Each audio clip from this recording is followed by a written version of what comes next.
On Bonk, everybody. Hello, hello, hello. It's so nice to see you all today. It's Thursday.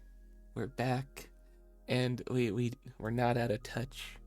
That's for non-celebratory weeks. Rapture, congrats on first. Hello, Rapture. Hello, Raven. Hello, Phelps. I owe you 2 bonks because those don't play on that screen.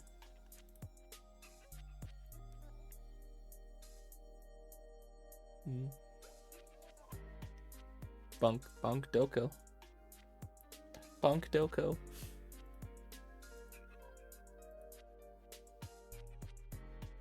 Okay, I think the bonks might be broken. The bonks may be broken. You will have to go bonkless today. You can always throw things though. That should suffice. That should cover it. I'll refund those later for you, okay? Hello, Phelps, and hello, all you wonderful lurkers out there. How are we all doing on this fine day? Oh. Is sound alerts just broken? Give me a second. Bonk! That works too, hon. That works too.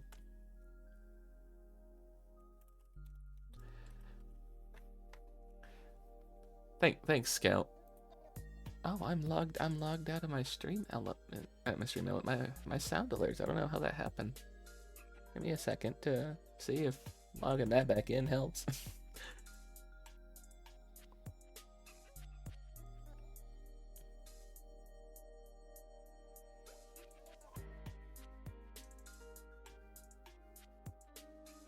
What do you mean, browser source offline?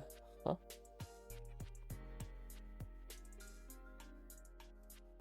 Huh?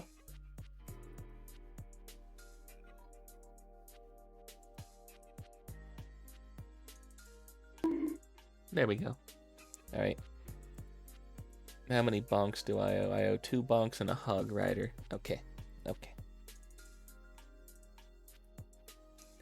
There's your 2 bonks, you bastard. And so you can call your oompies.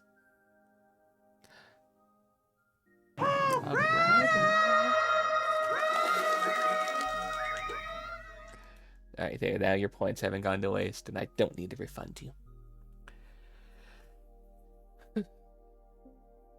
I'm in a good mood today. I'm in a good mood.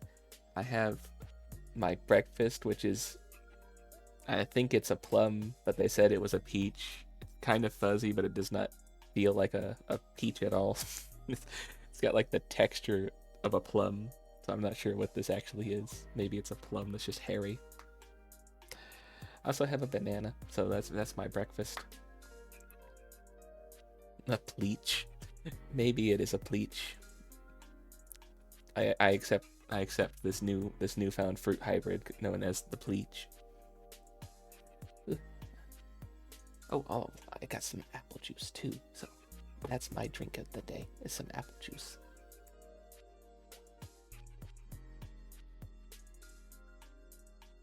I had to take a sip. We did not finish the court case last time. We held a recess, and we decided to call it there because it had been just about like 7 hours. So when we get back into Hiveswap, we have a court case we're gonna get thrown right into, and we still need to solve who stole the book, who stole the pages, and I guess try and keep our client from getting killed. After that, we're not just playing the rest of Hiveswap and the ending. We're actually going to be continuing with today's proper game, which was the Hiveswap Friendsim, which is kind of like a visual novel, dating sim-esque style game set in the same universe. I think it has the same characters, has some extra characters. But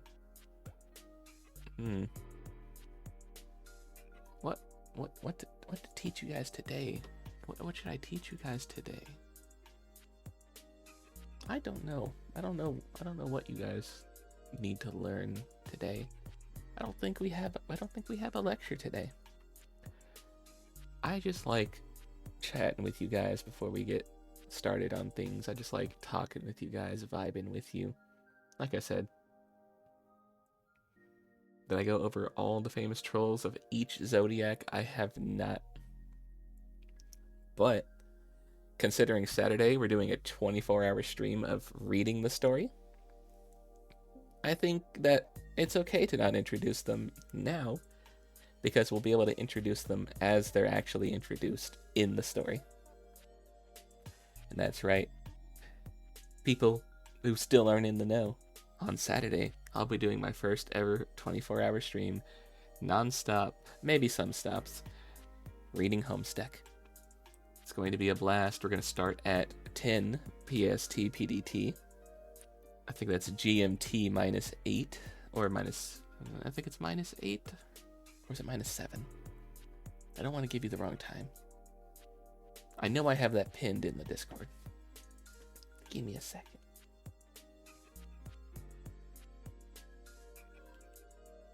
Apparently, when I had my offline screen made, nobody told me that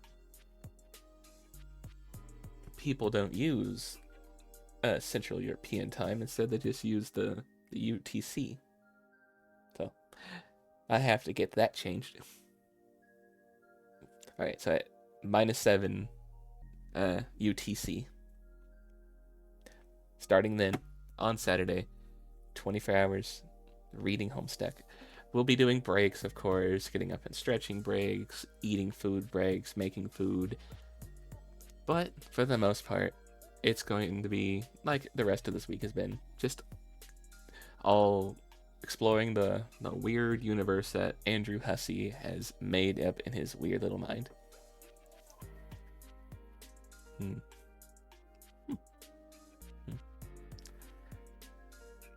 But since you brought up zodiacs, I think I said this before. Normally, each troll is represented by the zodiac they were born under. For me, that'd be Scorpio, which is why I have the symbol on my chest. But there is an extra thing, right? There is an extra thing that we could do, actually.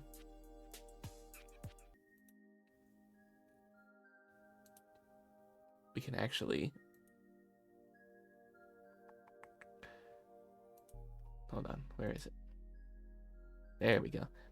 We can actually look at the extended zodiac and see what we could be falling under in that.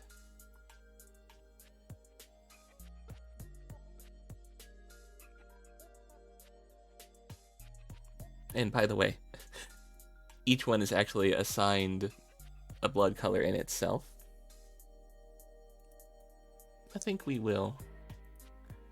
The extended zodiac is actually tied with Hiveswap, which is why you see so many extra just symbols that don't look like a normal zodiac on people's shirts and stuff. I think we will take the extended zodiac, because I did say I wanted to do that sometime this week. Okay, there we go. I'm going to put this in the chat. We're going to pin it, but let's move over here and actually show you guys what it is. Oh, good. It didn't capture my VTuber program, so you don't get an immersion break there. We're going to be looking at this right here.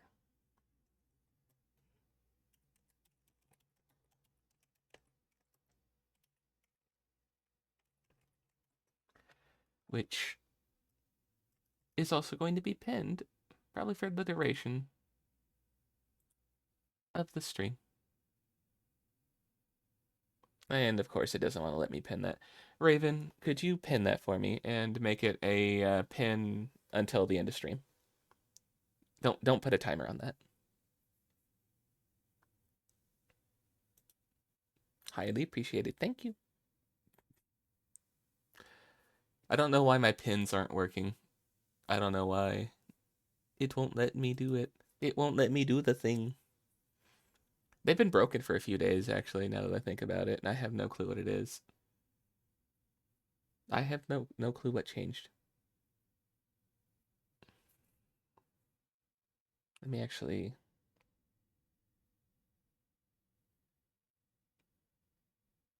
you'll pin it when you get back upstairs. Okay. Ooh, enjoyed the popcorn. Is it just normal popcorn, or you got like a special flavor popcorn?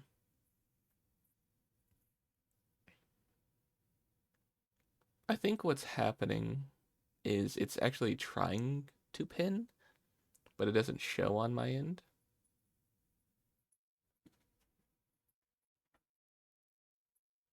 Ultimate butter, apparently. Ooh, that's a lot of butter.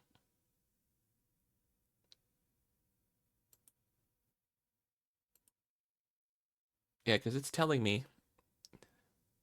Oh, there we go. I had to refresh to see it, but there we go. I pinned it, don't worry.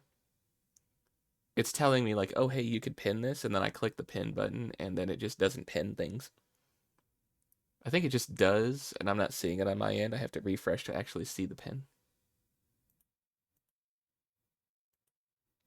Actually going to hide that off there for myself. So I'm gonna look at that. Also, you'll notice I turned off the hat redeem. Every time I have to put on a new hat, I have to minimize the game, and that just cuts off the feed, and I don't want to keep doing that over and over again. So let's just turn off the hat redeem for right now.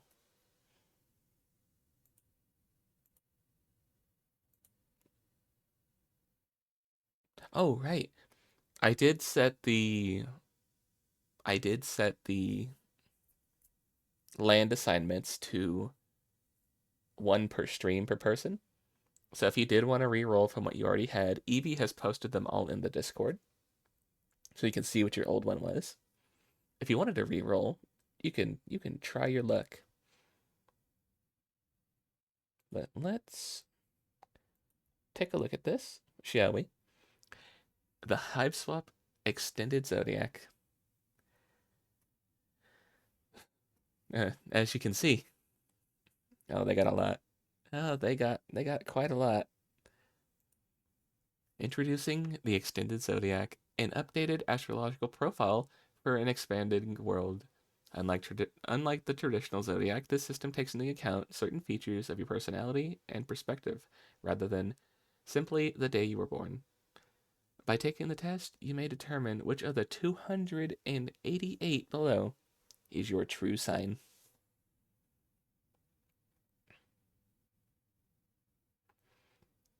We can also view them. We could take it right now, but let's keep reading. The extended zodiac is broken up into 12 color categories called sign classes. Each of those contain 24 unique signs. In order to discover your true sign, what the fuck is that? This is the extended zodiac from Hiveswap. Looks like heretic bullshit. Maybe it's just the symbol that's put on your shirt for this universe. That's usually what it is. It's just the symbol they wear on their shirt is their zodiac sign. Maybe it's heretical, but the Empress has deemed it so, so we shall wear them. In order to discover your true sign, you must identify two additional qualities about yourself, which are unique to the extended zodiac.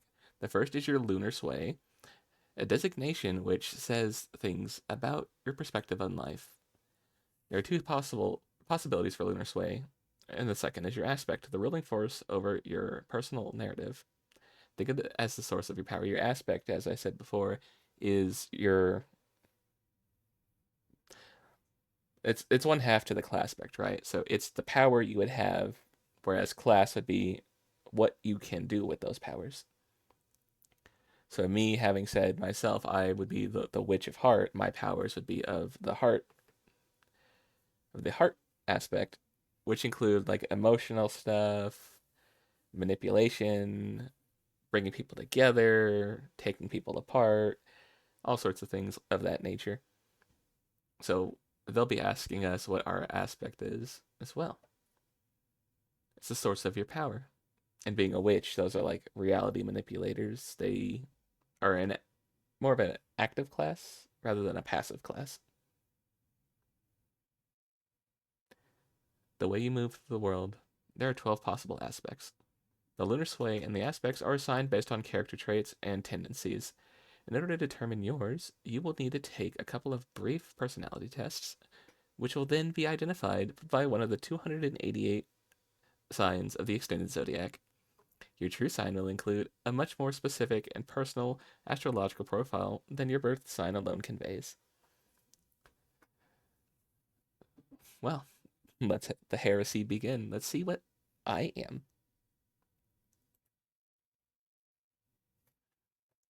First, select your sign class. That's with all these tests. It's fine. It's cool. It's on theme. It's on theme.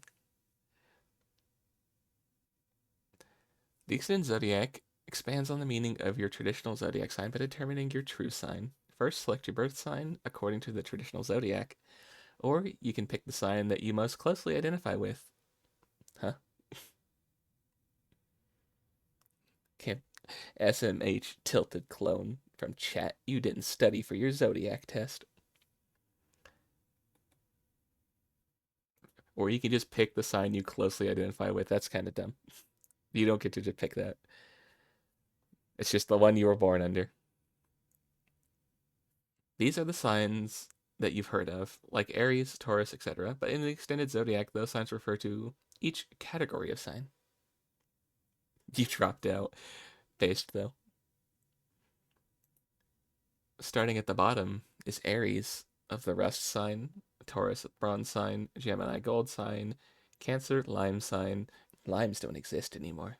Get them out of here. That's why they're grayed out. That's why they don't have a color. Leo olive sign, Virgo jade sign, Libra teal sign, Scorpio blue sign. That's me, but as you can see, mine's red. Because I didn't want to be a higher ranking troll. I'm with you guys. I'm at the bottom. Sagittarius indigo, Capricorn purple, Aquarius violet, and Pisces fuchsia. We're a Scorpio, so let's pick that. No.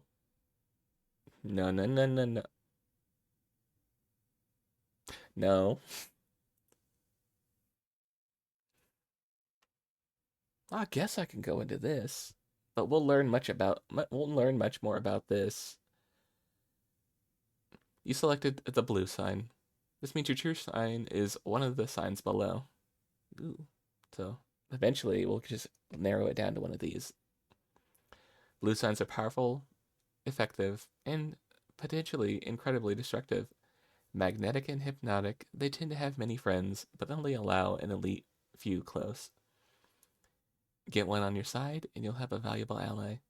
You will learn more about what it means to be a blue sign when you see the final results to your test. Now, you will need to determine your lunar sway. I am a Durst streamer. That's what I am. This tells you whether you are a Prospect dreamer or a Durst dreamer. Either one says something about your perspective on life and the world around you. I normally end up picking Durst streamers for my characters simply because I like the color purple, but these are the two moons that orbit Skya, which is the center field in the suburb. It's the big chessboard in the sky that every planet that the players spawn on orbit. Prospect orbits Skya, Durst orbits the outer reaches of the universe and isn't actually tied to a planet. These are both moons, by the way, but it does orbit Skya too. So this is a Skya moon, but it's so far away it might as well be on the edge of the universe. Finding your lunar sway is one of two critical pieces of information needed to determine your true sign. Thank you for the head pat. Thank you, thank you. Hello, Sora. Also, hello, Forest. I forgot to say hello to you.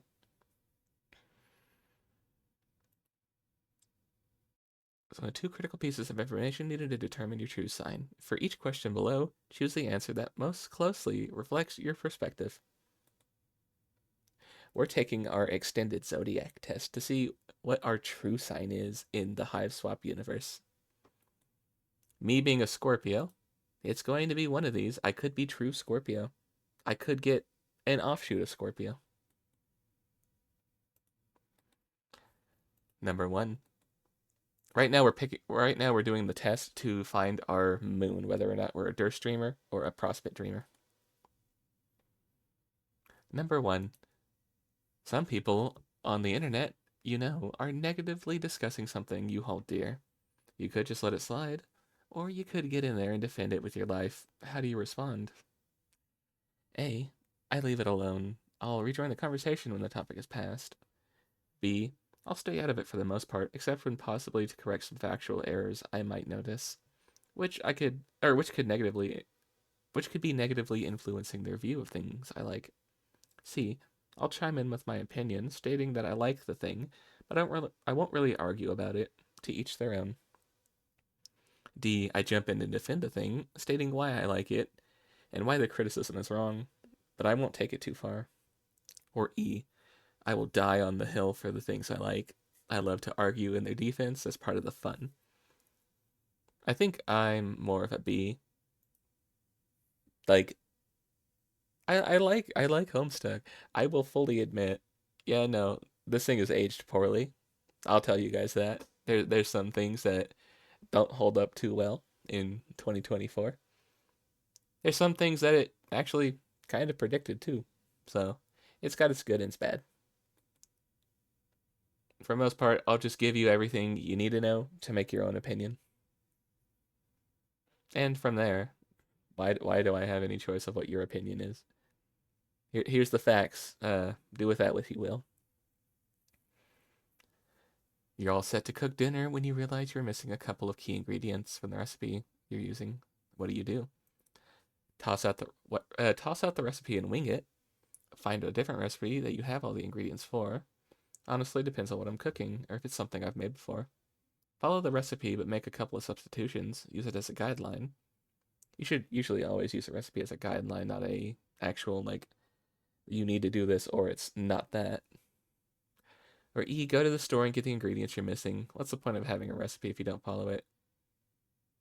You should honestly use it more as a guideline. You don't need to have everything. You can substitute everything, and there's plenty of ways to substitute things. I really don't. I have tons of recipe books. I usually don't whip them out and just follow what's in them. I'll look through them occasionally and I'll be like, hey, I want to eat that this week, and then I'll like go and buy the stuff for that, but then not use the book and I'll just make it myself. So it depends on what I'm cooking. If it's something I've made before, if I don't have the like a key ingredient, like let's say I wanted to do a meatloaf, but all I had was fucking ground chicken. I'm not doing the meatloaf. No, no, no, no, no. We're gonna do something else. You know what I mean? It depends on what we're cooking, what we have available, and if we've made it before.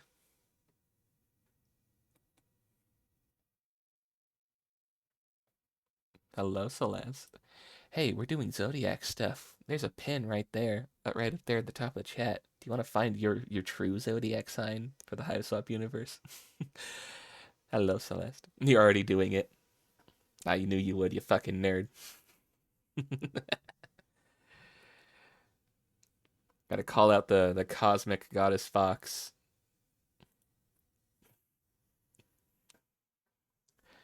Number three.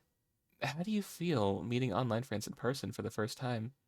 Only excited. We already know so much about each other. Nothing to worry about. Quite positive. Things are going to go just fine. Good, but you'll see how things go. Hard to say until you've met somebody. A bit nervous. You like them. You're looking forward to it in theory, but you can't shake the sense of some social apprehension anytime you meet somebody new.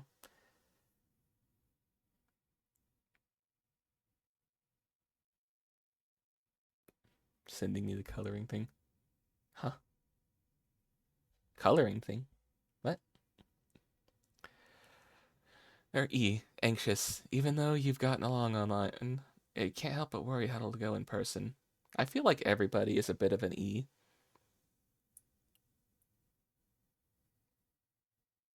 Oh, do you finish that already? Cool. I'll take a look when I get the time.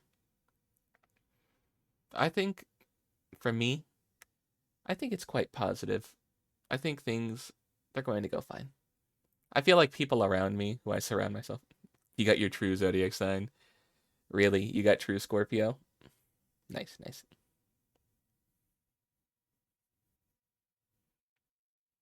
You did. Nice. I feel like I'm quite positive when it comes to meeting people I know online. I feel like the people around me though would be nervous though. I know for a fact certain individuals would also be extremely nervous. You got Arza. What's Arza? Is that a red sign? Is that like an offshoot of Aries?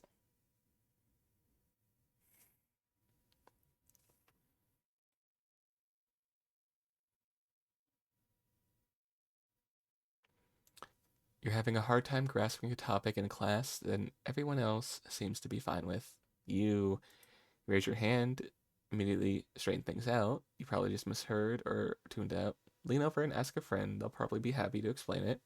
Email the professor or attend their office hours. No point in interrupting class.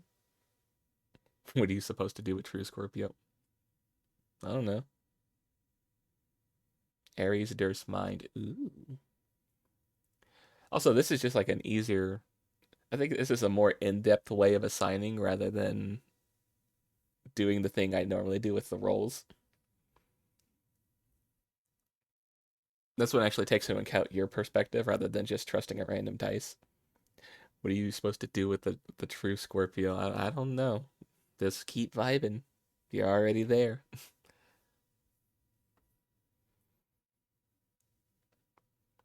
Do research on your own. You're more than capable of finding it out. Do something then do some thinking and surmise that the class and the professor are wrong about the topic. You still memorize the answers for the test though. You have no clue what this sign even means though. Okay. So in Homestuck, right? The main premise is the people in this story are going to be playing a game called Suburb. Once you're inside of Suburb, you have two selves. There's your dreamer self and your actual self, who is on your current planet. Your dreamer self would either be on Durs or Prospect. It sounds like you are on Durs, which is the moon orbiting Skya, but at the farthest reaches of the universe of that game. Prospect would be the one closely, or the more close to it, more in sort of the direct center of the universe. You are of the mind aspect, so you would have you tend to lean more towards the abilities of swaying people to your way of thoughts, more of changing people's minds, getting them to change their ideas or follow yours. Also, just like outright mind control. Oh, but you're also the Aries, so that one's a bit more self-explanatory.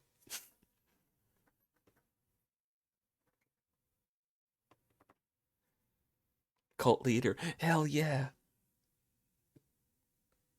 Wait, hold on. Is that what that Kool-Aid was for?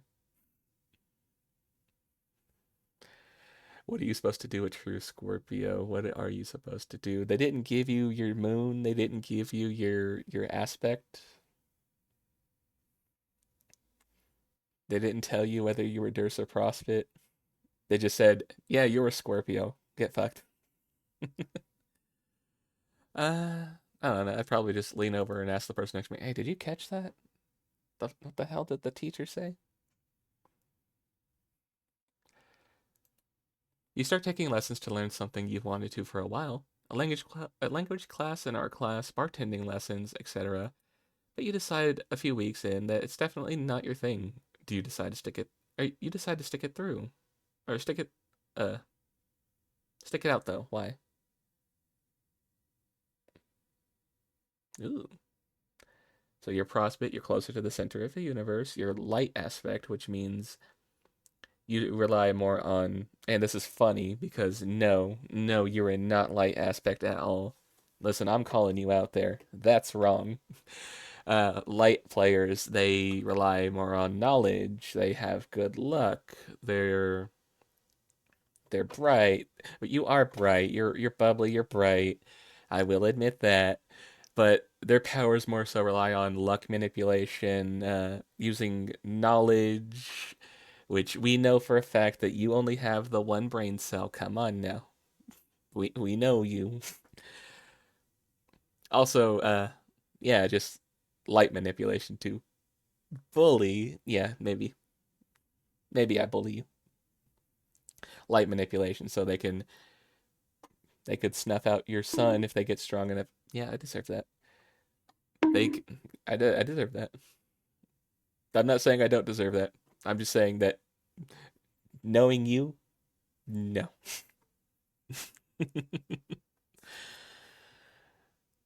They could, like I said, they could light manipulate, so they could make things dark, they could make things brighter, they could flashbang you, they could hit you with a beam of concentrated sunlight.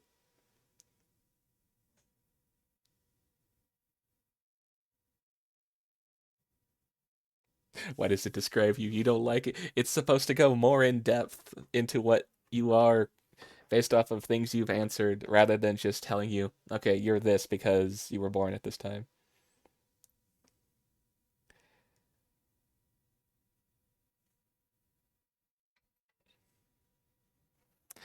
Okay, okay, but Celeste, come on now. Ooh, 15 streak. Nice. Come on now.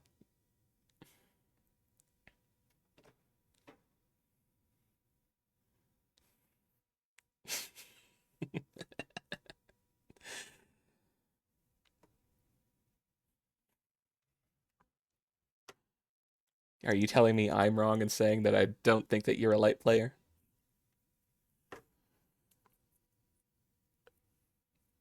Now, about these lessons,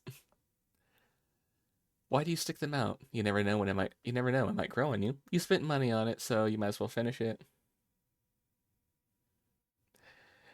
It's already on your schedule for the next couple of weeks and you don't want to move stuff around. That's actually me though. I've already put it in there. I don't want to change it. You aren't a quitter. If you dedicate yourself to something, you're going to do it, no matter how hard it takes. That's actually more me. I usually won't stop. If you stop, it means you didn't like things. It means you didn't like this as much as you thought you did, which means that you don't know your true self the way you did, which is unacceptable. No, I'm not. I'm not one to find myself being a quitter, as you guys could tell from when I was playing the climbing game with Phelps. 6 hours of just trying and did not quit. I said I was willing to concede defeat, but I said I'm going to keep going as long as you're going. I did not go, okay, I'm done, I'm leaving, bye.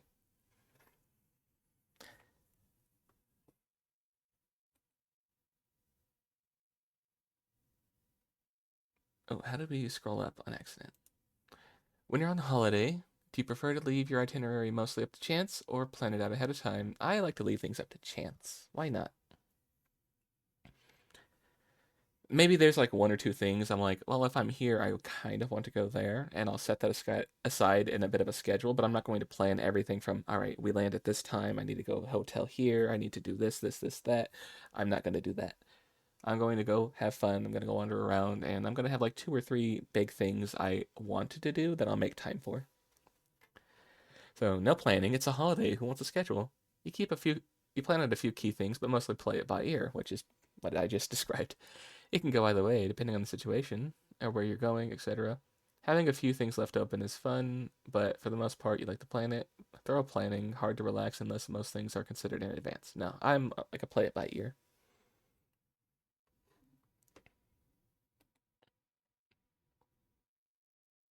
All of your friends and someone you don't know are caught up in a heated argument. They asked you your help. They ask you to help facilitate. They want you to support you. You want to support your friends, but after hearing both sides, you actually agree with a stranger. How do you choose who to support? You side with your friends because friendship's more important than the truth. That's dumb. If you can't tell your friends, hey, you're a fucking idiot and you're wrong, then are you really friends? You highlight anything about your friend's side that you do agree with, and tactfully don't mention the rest. You look for the neutral angle that supports both. You delicately disagree with your friend while doing everything you can to still show you support them. You fully said to the stranger, the truth is more important. I would. I'm between B and D because I would tell them, okay, that's right, but everything else is wrong. And I don't think I would do it delicately, but I would tell them like, yeah, you know what, you are my friend. I do support you, but not here. You're kind of an idiot. I wouldn't tactfully not mention the rest. I would kind of tell them they're an idiot. Prime example, rewind back like 3 minutes ago when I was doing that exact thing.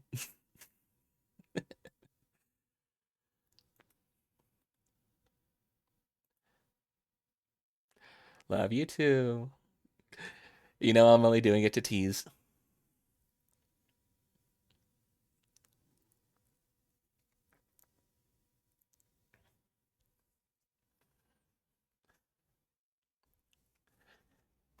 Your very important message to write over email or some text. Wild card.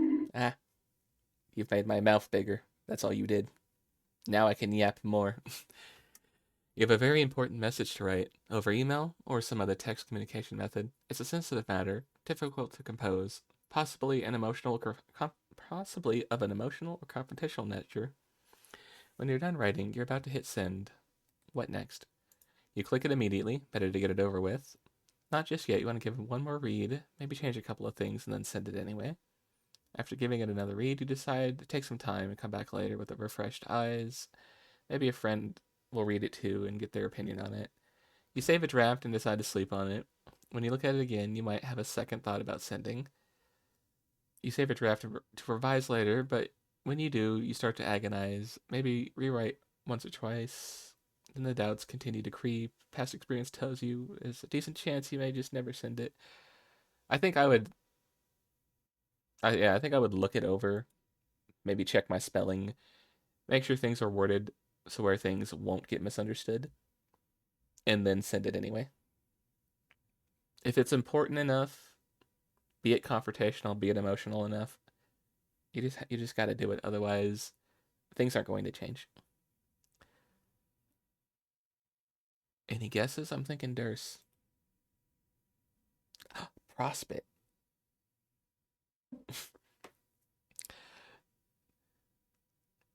Prospect dreamers are intuitive, flexible, and accepting. They tend to live their life in the moment, able to adapt to situations as needed. They prefer to problem solve with creativity rather than cold logic. You know what? Fair enough. You'll laugh if I get true Scorpio. We'll see. You will learn more about what it means to be a prospect dreamer when you see the final results of the test. Now, you will need to determine your aspect. The result of the test will tell you whether you are blood, or whether you're breath, blood, life, doom, light, void, time, space, heart, mind, rage, or hope. Those are the those are the core aspects, by the way. I know whenever we do our assign me thing and I roll it for you, there's a lot of fan aspects in there. These are the core. These are what's canon to Homestuck itself. My OC, the first ever OC I made for Homestuck, was a thief of mind, and what he would do was just mind dominate people and just like control them instead, turn them into puppets, which was pretty cool. I liked that guy. I have a picture of him still. That's like the one thing that the person who deleted my work was never able to delete. I still have that picture of that character. So, haha. What I was saying was if I had to think of what JK would be, I think I would be a witch of heart, which is heart right there. My favorite character, who you guys will see later, who is another Scorpio, Miss Vriska Serket, is a light player. She's a thief of light. The time aspect is why I say timelines don't matter, even though we're playing Hiveswap now, and there's stuff that's referencing main continuity Homestuck. Because there's a time aspect and timelines can be changed, they can be edited, they can be fucked with. You can go back, you can go forth. There's no actual like proper continuity as so long as there's a time player. Finding out your aspect is the final piece of information needed to determine your true sign. For each question below, choose the answer that most closely reflects on your perspective. You think about your life as if it's a story. You're the main protagonist. Do you tend to view yourself as a lone hero who, along the way, meets some supporting characters who only have a tangential relation to your personal journey? Or do you view yourself as just a lone hero in an ever-shifting ensemble of important protagonists?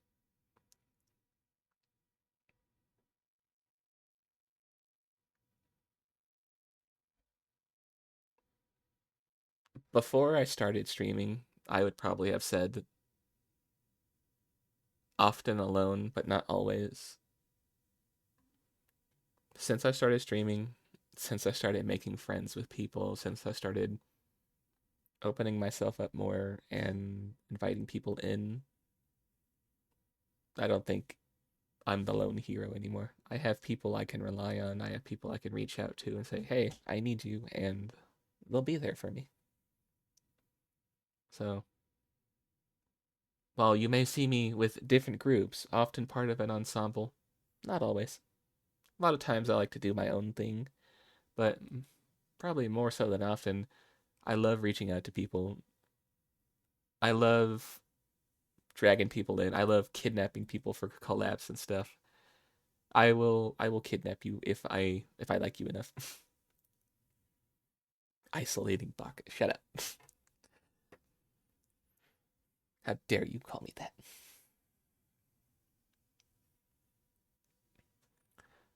When you want to help people accomplish something and they don't know what they're doing, are you inclined to show them how to do it? Are you inclined to make them feel motivated and inspired to do it? That's actually something I think I do quite a bit is I like to drag people into calls and be like, "Okay, hey, show me what you're doing so I can see." I'll show them if I can. I'll lean towards showing them. If I have to just tell them, I will. What are you sus about, huh, Tilty?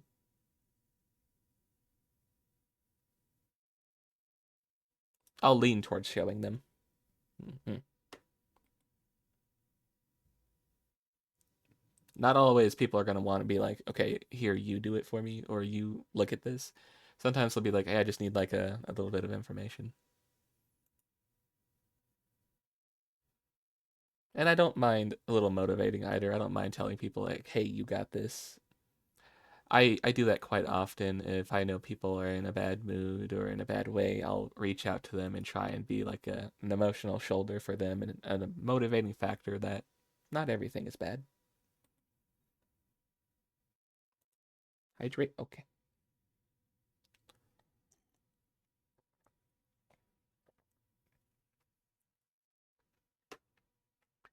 When you are learning about a new subject or reading a fascinating story, one turn. Drink water, you dehydrated bitch!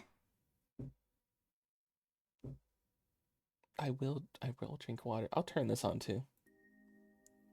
I should usually turn this. I should turn these on whenever I'm doing stuff like this. Otherwise, you're just sitting in silence with me talking. Enjoy my background music. Drink water, you dehydrated bitch! I did. I did. Fine. I'll hydrate again. Drink water, you dehydrated bitch! Fine. 4, 5. God, I hate you.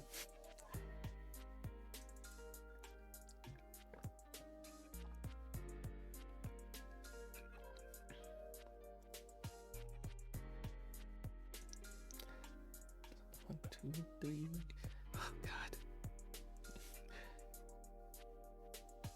Another 5. Okay.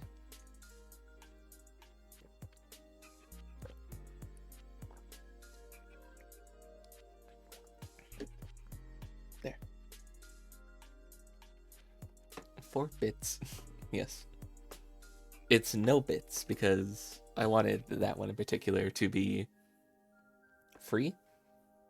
Because sometimes I will miss a hydrate redeem, and if you guys have to remind me, thank you.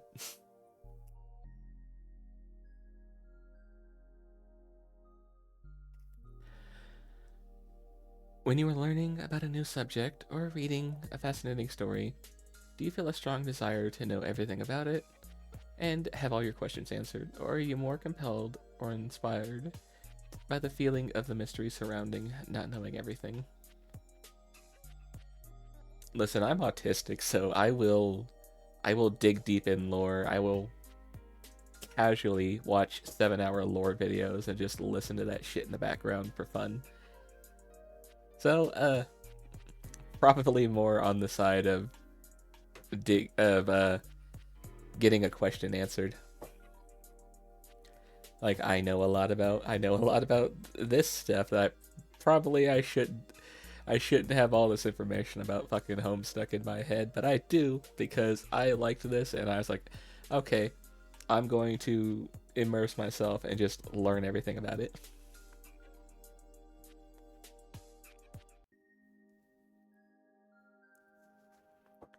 I absolutely need to know everything. I'm obsessed about it. I'm very curious, drawn towards knowing, can't decide. I'm okay not having all the answers, a sense of mystery is fun. Totally fine knowing, or not knowing everything. I'd rather relax. I'm very curious. I think I'm very curious. If something's like itching the brain, I will go and I'll look for it. Not always. I don't need to know everything, but things that I'm like, I wonder this. I'll go look it up. When you hear someone explaining something to someone in a way that is questionable, or in a way that makes you suspect that they don't fully understand the subject that they are explaining. Drink water, you dehydrated bitch! I already did. I already drank it.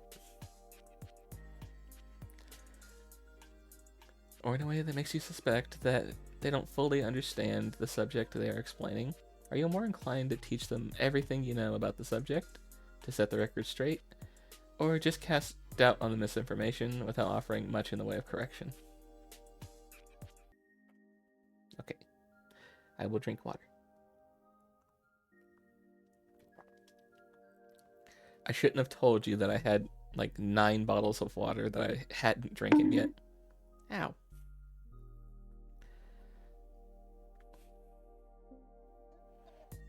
Jump right in, set the record straight, hit him with that. Well, actually, here's where you're wrong.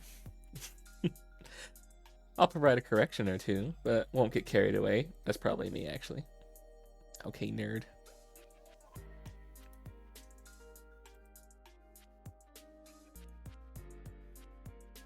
Actually, I'm not a nerd. The proper term is I don't care. I don't care. I don't. I'll probably just be like, actually no, it's that, and then like let them continue.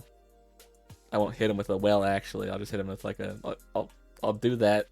I'll type out like the correct thing and hit them with that asterisk instead. I'll probably stay out of it. I wouldn't be too specific, but I'd let people know it sounds fishy. I won't bother to re-educate people, but I'll absolutely punch as many holes in their story as I can.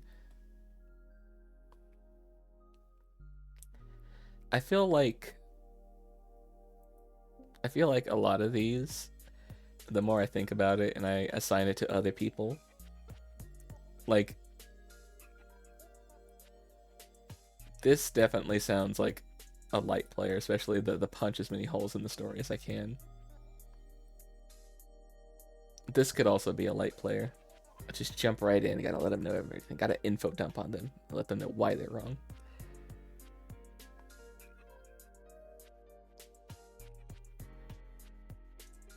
If you could choose one ability, which would it be? The ability to travel to any period in history on Earth at will, past or future, or the ability to safely travel, such as on a nice ship or anything, to anywhere in the universe at will instantly.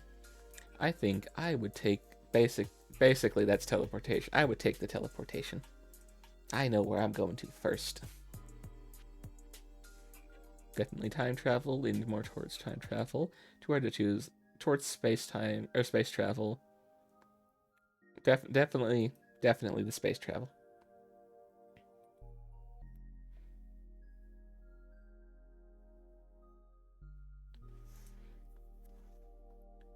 If you're working on a project, something you're doing yourself, not for anybody else, are you obsessively focused on it, the end result, or are you enjoying the process? I think I enjoy the process. End results is easily the most important. The results are very important. Results and process are about equally important. I enjoy the process. It's very important. It's easily the most important if it's enjoying the process. I feel like D, enjoying the process is very important, but would like it to feel worthwhile at the end.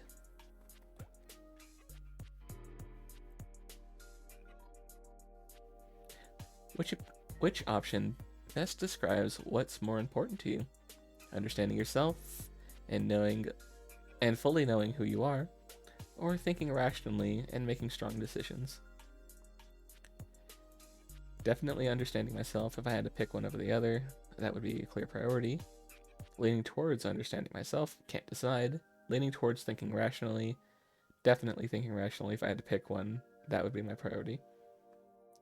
Thinking rationally has helped me so much. Putting emotions aside and just like looking at the straight facts at the end of something whenever you're thinking of something important is usually, for me, more important. There's been many a time where, you're having a manic moment and you're just like, okay, but what about this? What about this? And you go, oh, no. Hold on, Jay. Think for a second. Calm down now. Is this really what you want to be stressing over? Definitely, I would think rationality is more so what would be more helpful in a situation.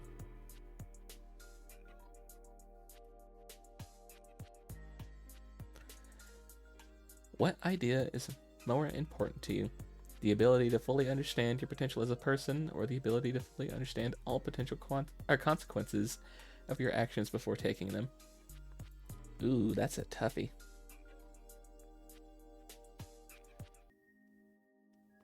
I think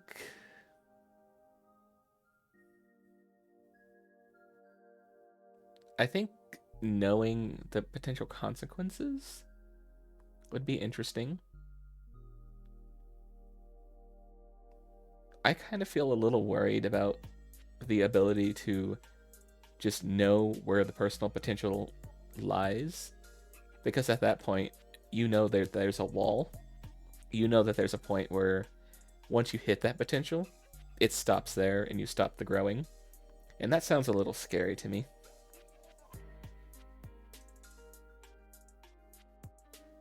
I think they are both kind of desirable, but this one I feel like kind of bugs me a bit more to know. I wouldn't want to be told where the limit was. I wouldn't want to know where the potential stops. They're like, okay, you get here, and then it just never improves. I'm more towards knowing the consequences of my action, because as somebody who tends to speak first, I would like to know what might happen before, because I've gotten myself in quite a few sticky situations that I probably could have used better wording. But because I'm kind of bad at like reading a room, I fucked it up.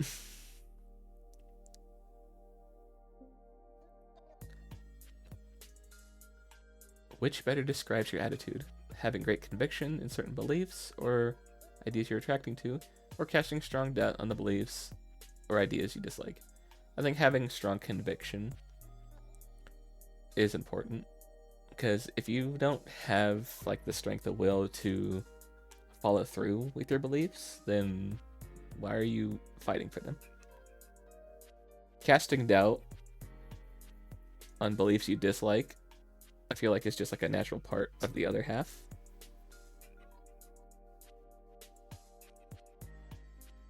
I think I'm a little more attracted to having conviction in the beliefs I like.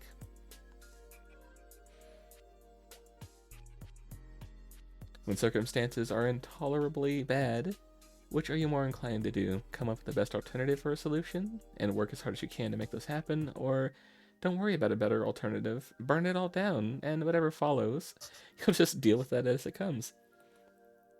From personal experience, I'm I'm more so the person who wants to find every solution first and try those before burning it down. I don't like having to burn things down. I don't want to burn things down. I'd rather not have to start from fresh every single freaking time. I'm not doing things until I have a better solution in the first place, and usually that's kind of like, especially when dealing with people, that's kind of a two-party street, so sometimes you want the better solution, sometimes they want to burn it down, and then the clashing happens. That's not fun. I want to find every alternative solution first before actually just saying fuck it all.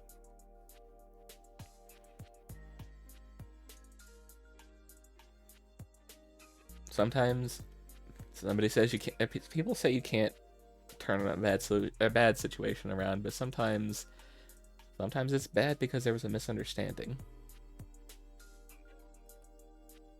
or maybe there was not enough understanding of what you were already in.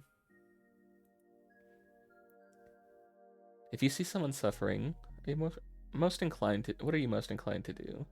To get them better help, or is your instinct to relate their suffering and empathize without necessarily considering how you can help? I try to relate. I try to be like, damn, I've worn that same hat before. Hat disabled. Yeah, I have to tab in and out every time for the game. So instead of doing that, I'm just turning the hat off right now. Rather than every time you guys want to fight about the hat being on and me turning the screen on and off. Because it stops the capture every time I close the game, or I minimize the game to do that. I'm more inclined to... Yeah, my first impulse would be to empathize with them, and then after that probably figure out what I could do to help. Evie, we're taking extended zodiac tests. If you wanted to find yours, it should be pinned at the top of the chat. Thank you for the head pats. Thank you, thank you. I like to relate to people. I like to tell them, like, you know, hey, I've been in your situation too. Why don't I tell you my point of view of what happened in mine and see if you've had those same thoughts or if you've tried to go down that same road. Because if I've gone down that road and it ended badly, I'd like you to not try and go down that road if you're trying to just start on that road. You know, I feel like a little bit of empathy is needed. Rather than just telling them, lol, that's cool, go get therapy. And the last one. When someone suffers misfortune so terrible that you know there's nothing anyone can do for them, are you more inclined to feel horrible that nothing can be done, or feel resigned at the sense that that's the way it is, c'est la vie? Feel horrible that there's nothing you could do to help this person. Would probably try and think of things anyway to try and help. Would probably accept that there's no way to help though. Hard to say. Likely to feel that somewhat resigned in the... I could feel somewhat resigned right away. Might consider how to help, but no, that's not realistic. Feel absolutely resigned to their terrible situation because that's just the way things are. C'est la vie. It's definitely a case-by-case basis. That's really hard to say. Sometimes the misfortune is bad and there's not always a way to help, but there's different ways to help than just solving the problem. You can just sit with them. Make sure they're not alone. That in itself could be a way to help in the moment, to help them, so they're not taking on the whole bad situation by themselves. You have ears. You can listen. yeah, you can't change what happened. You can't make sure it didn't happen to them, but you can just sort of spend time at their side while it's happening, so they're not alone during it. It's kind of hard to say which one. It sucks. You can think of every way to help, but you know at the end of the day that more so they have to help themselves, and you giving them the answer isn't going to help. Let's submit and see what we get. Mind aspect. Hey, like my OC. The mind-bound are highly rational strategists, able to see numerous possible paths and weigh the consequences. Their strict adherence to logic can seem inflexible, but their fluid identities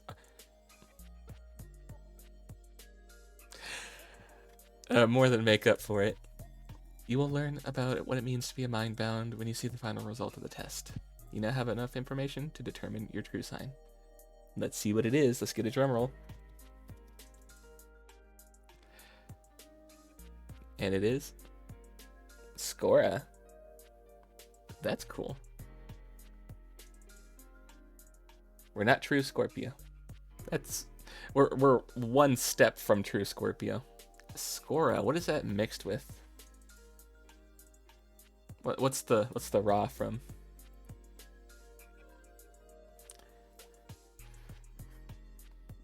If your true sign is Scora, then you possess a unique combination of qualities held by all blue signs, prospect dreamers, and the mindbound. I feel like the thing that ultimately decides it is probably your aspect and not your moon. I feel like it might just be predetermined based off of your aspect. But let's see. Let's not mince word. Class sign blue. Shork. I'll fight you, Shork.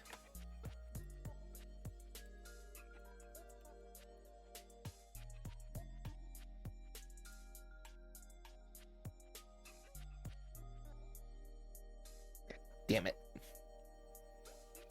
You win this time, Shork. How's it going, Eterna?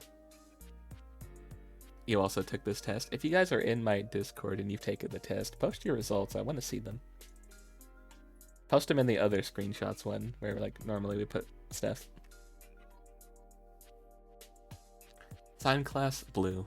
Let's not mince words. Blue signs are the ones to watch. Of all the sign classes, they have the potential to do the most good, but also cause the worst harm. They can be incredibly effective, and also incredibly destructive. Tell a blue sign this, and the chances are that they would agree with you. They're magnetic and adaptive, able to adjust how they present themselves in each situation. They have a mask for every occasion. Hey, don't call me out here. Stop calling me out here. They are obsessively dedicated, willing to throw themselves into work, play, and everything in between. Because of this, blue signs are highly valuable allies and friends. However, they are very selective when it comes to who they let into their inner circle. You could be best friends with a blue sign and still never truly know them.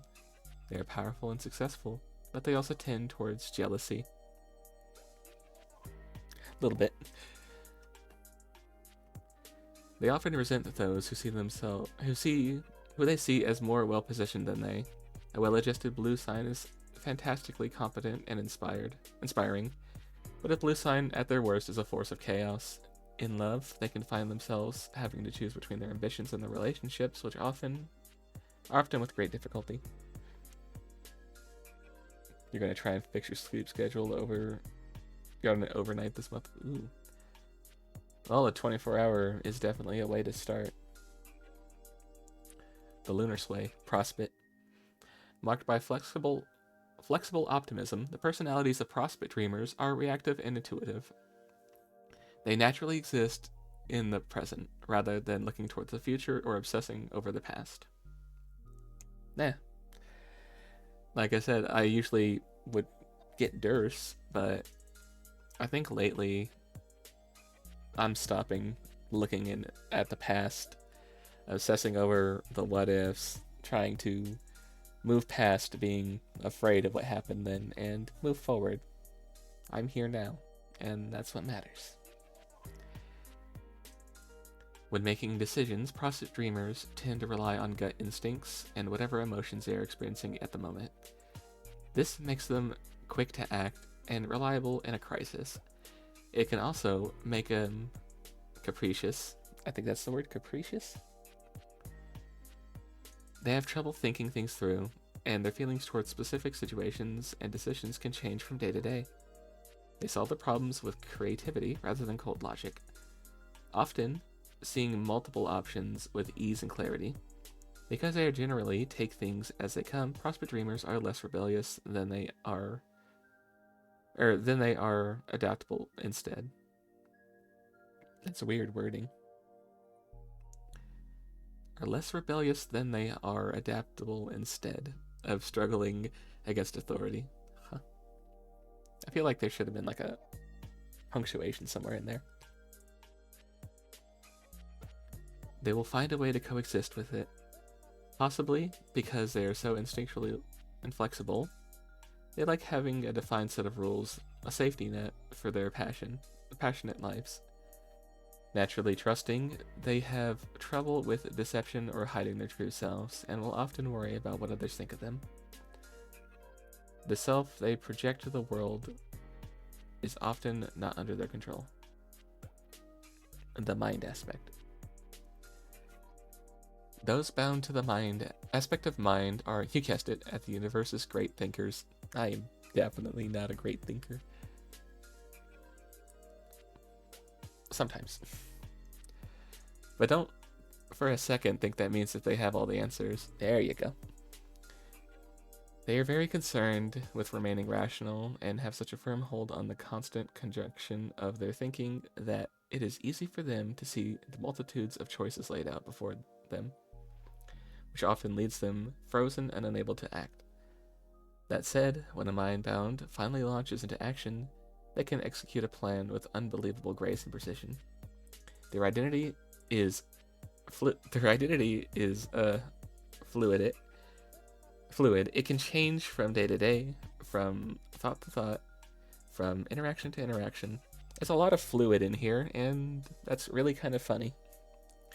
It's really, really kind of funny that my whole thing is just like, hey, you're very fluid. You're very, very fluid.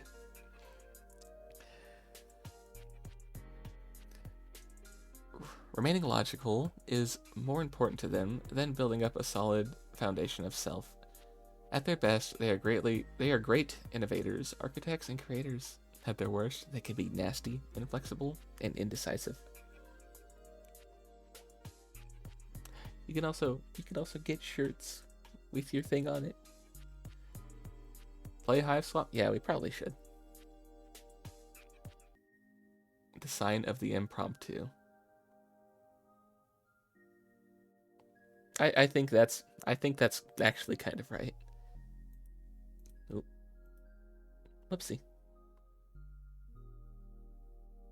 I'm going to screenshot this so I could post it later in the Discord.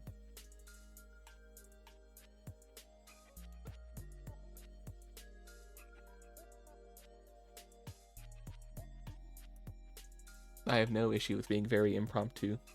You posted yours. Yeah, I'll post mine in a second. But let's get that off there. I'm not gonna post like the whole detailed thing at the bottom. Oh, I realized what I did. Oh no. I realized what I did. Yeah. That would be a whole process in itself.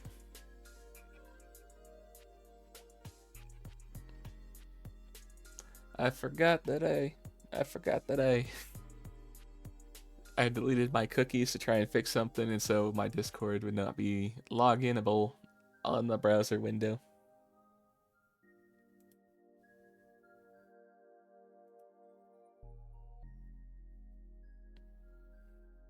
Also, Summer, that looks adorable.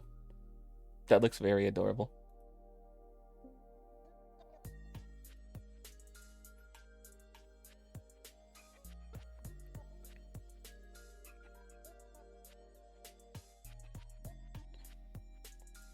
Harpia.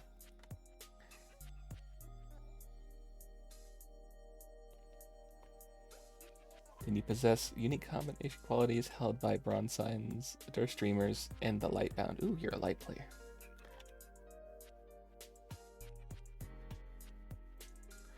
I should probably include that little bit too.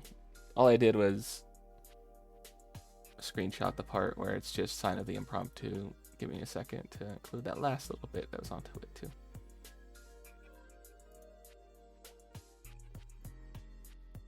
There.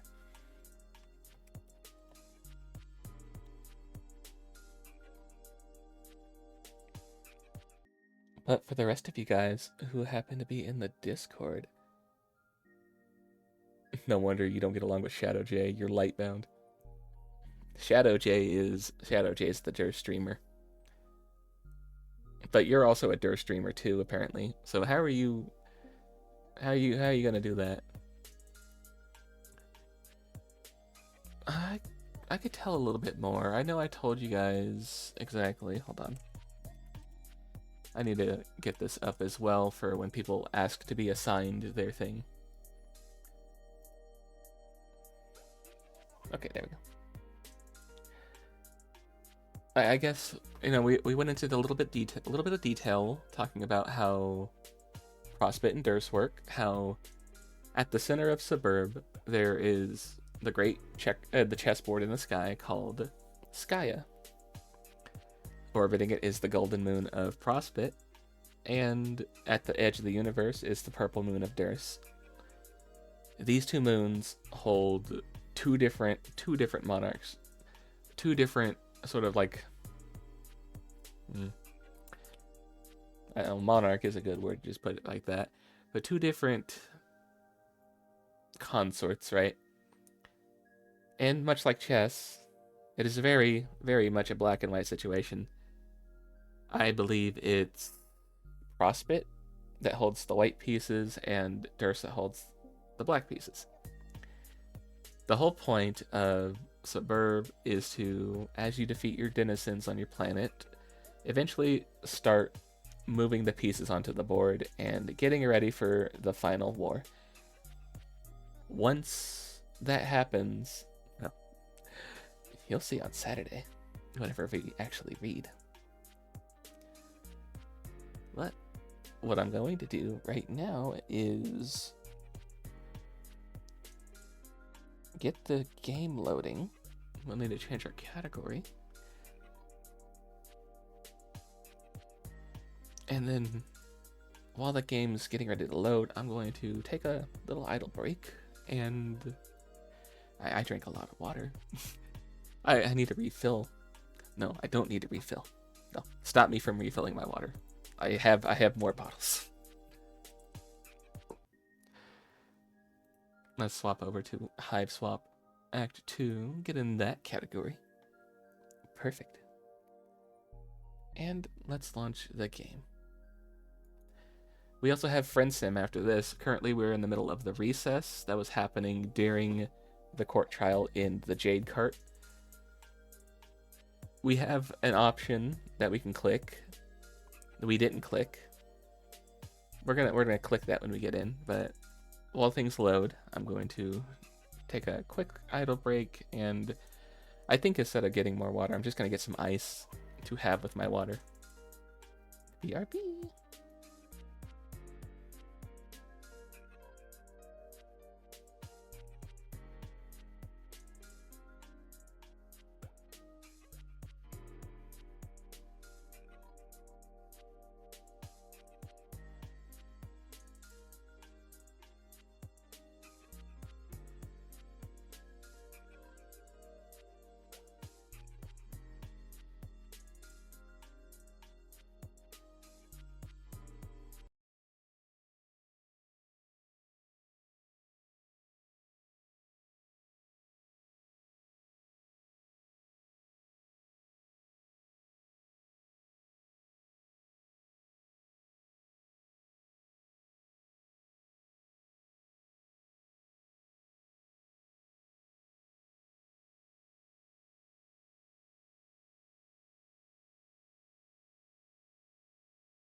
Hi, I'm back.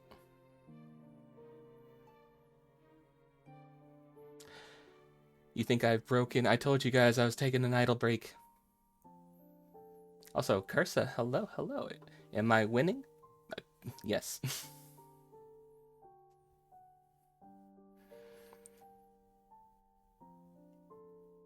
You know, there was no me talking.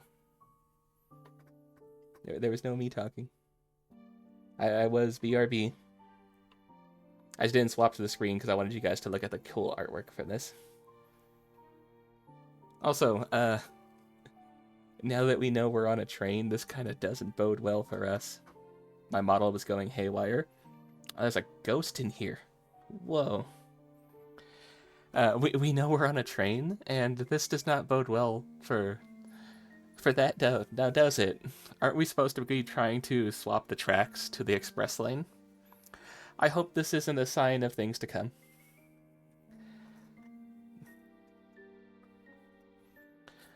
I wonder if my model was tracking my dog. I wonder if my dog was setting it off. That would be really funny.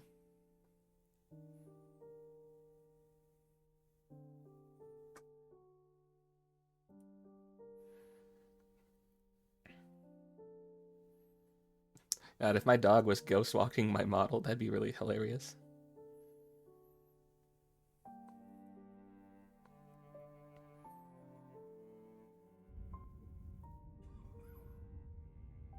Oh, I heard a cough.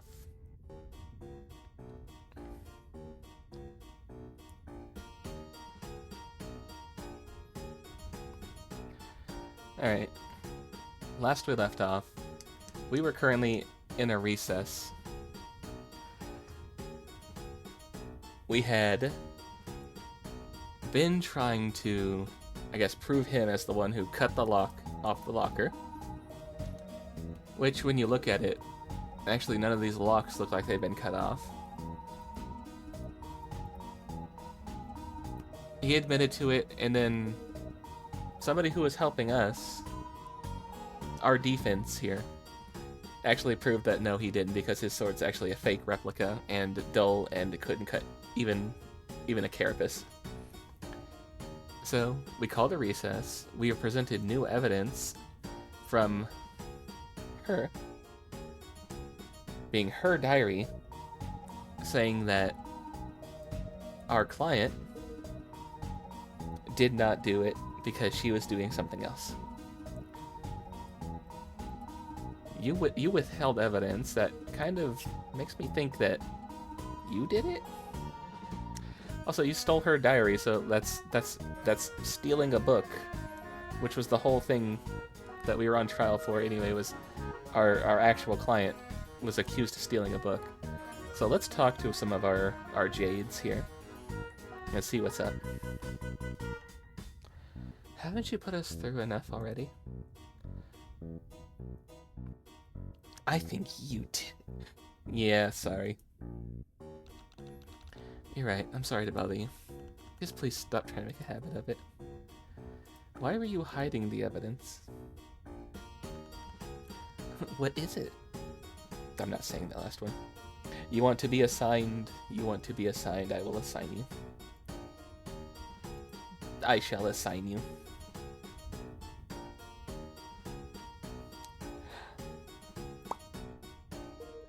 Are you ready, Jebby? Are you ready to find out what land you would have in suburbia, or in suburb? To learn what your class spec would be? To learn what strife specubus you would have? What your chum handle would be? What your consorts on your planet would be? We're clicking the button. We're assigning you.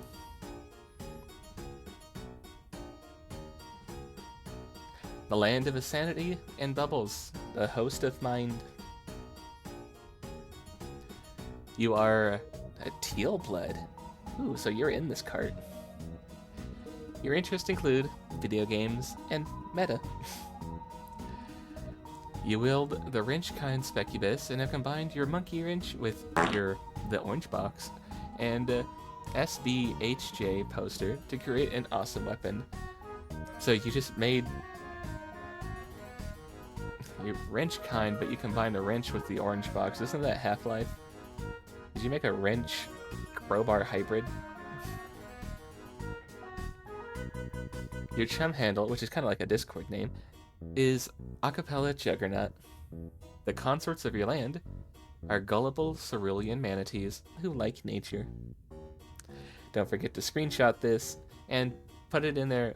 I think we're putting these in stream moments, so we have people's lands, their class specs, all their information down for them.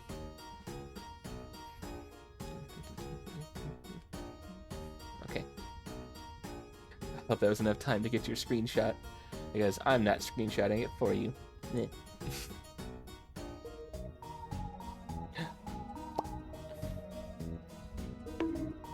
Ow. Hello, son. Hello, hello. Also, oh, you want to be assigned too? Fine. Also, son, we have a quiz, a little test pinned up top. Drop it where in stream moments is where we're putting these ones. But for the other stuff, for the extended Zodiac, we're putting that in other screenshots. Stop throwing things. Why are you throwing things at me? Alright, son, you wanted to be reassigned? Okay.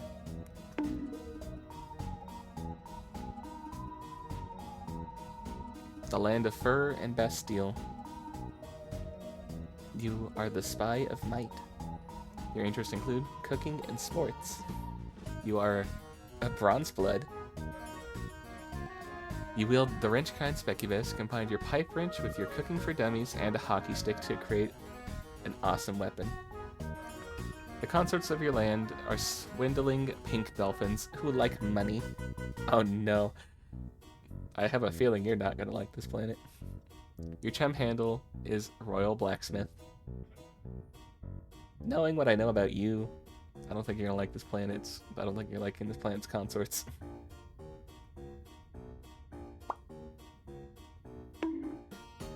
You have no idea what this is for? This is for Suburb.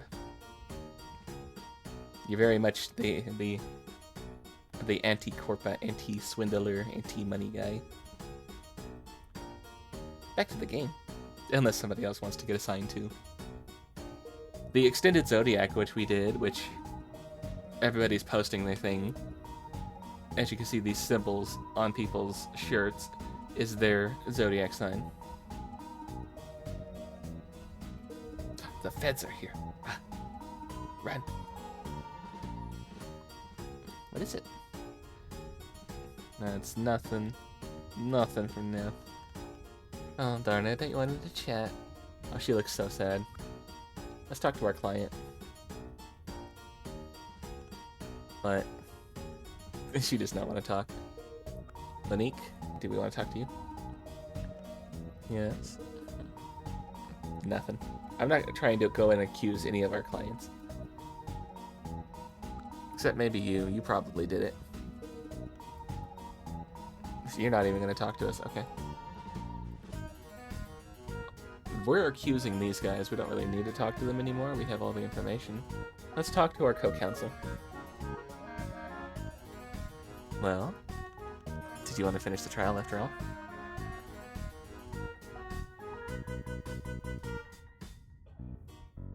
Where did our thing go? Hold on. Yes. I think I want to get on with the cross-examination. It's your choice. No, where did our thing go? I kind of want to... We need to load in. Hold on.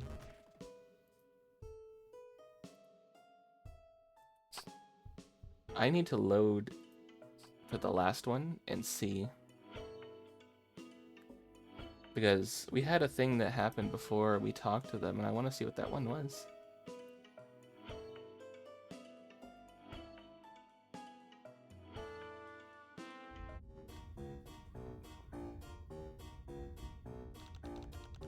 The secret diary is pretty incriminating. Every single jade is accounted for during the theft except for her. She's certainly got a motive, and probably could have broken the law. But something doesn't feel right about this. How so? I don't know, but I can't really put my finger on it. Yeah, me neither. And maybe it's because we got nothing to cross-reference. Like, we're relying on this one piece of evidence alone. If the journal's the only truth you have, then you've got to believe in it. But what if it's not the whole truth? Then you must discover more of your truth. If something feels wrong, then it's your duty to investigate further and cull the uncertainty before it grows into a monster. I see. This one right here. This is the button I wanted to click, but we couldn't have access to it. I had to reload a previous one. Last time we said we want to talk to everybody, and then from there it locked us out of that. I want to click this one. Taisia, you know what's going on, really, don't you? We have Taisia's notes, that's right. This guy right here stole her notes. Helpful hints, the winks, the nudges to the elbow in the right direction, your extensive notes in the case. You know what's really going on, don't you? What? Wait, what? How'd you get my notes? We traded them for flashlight batteries. What the fuck's a flashlight? Oh, what the fuck's a flashlight? No, not a flashlight. Nah, whatever. Yeah, I know who did what and who was where, but if you have my notes, you can just read them, right? Actually, your handwriting's so bad we can't figure out what it says. Except for the one page with fanfiction on it. So, you think I'll just up and tell you who did it? Hell no. I'm running an experiment, and I'm going to see it through to the end without contaminating the results. This is so unfair. Since you went through the trouble of sleuthing out my trial diary, I suppose that I can tell you if you're on the right track. Present 2 pieces of evidence to me that prove someone committed the crime. And I'll tell you how right you are. There's 2 things There's 2 things, right? There's the diary that says where everybody was at the time. But very specifically, they said the diary was bleeped out, censored. A lot of information was crossed out. And the only thing we have that can cross information out is the nail polish. I think I want to present these 2 and see where we go from here. So the secret diary contains detailed accounts of the comings and goings of the cloister members. Everyone's accounted for during the crime window except for Lanera. Some of the words that might be construed as naughty are blacked out with nail polish. I was right to suggest nail polish. I'll present that, and this was in Lanera's locker. So let's present this in the nail polish.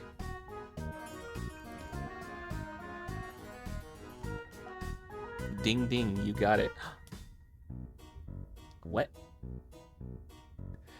I spent so long yesterday getting all of the wrong answers on everything, and this the first thing I do, I get it right the first try. Where was this yesterday? Maybe we wouldn't have had to have a 7-hour stream of a court case for like the last 4. Ding ding, you got it. Okay, but how does this prove anything though? It's her diary and her nail polish. And we know for a fact she censors her own stuff out. Now for the tricky part. Who committed the crime? And I have my suspicions, right? And my whole suspicion relies on the fact that she stole the diary, she was hiding it, and she is also somebody who reads a lot of books. She reads basically the Troll Warrior Cat series. She knew what the magazine was when we showed her. She stole the diary. It's very possible she also stole the book. So I kind of want to. A big fan of Soldier Purbeast. She's the only troll blood the only J blood who seems optimistic about the trial. She's the only one happy this is going on as well. I kind of want to suggest her. I may be wrong. Oh god, if I'm wrong. But she was withholding evidence. That's one of the biggest issues as to why I'm thinking it's her. She had this whole time, and she didn't throw it out there until the very end when we started the recess. And yeah, like I said, she stole the diary. What's to say she didn't steal the book as well? Wait a minute. Wait a minute. Oh my goodness, I just put 2 and 2 together, right? Her idle animation. Her idle animation. Every now and then, she pulls out a nail file and files her nails. And when you look at the broken lock, they say it was broken by a nail file.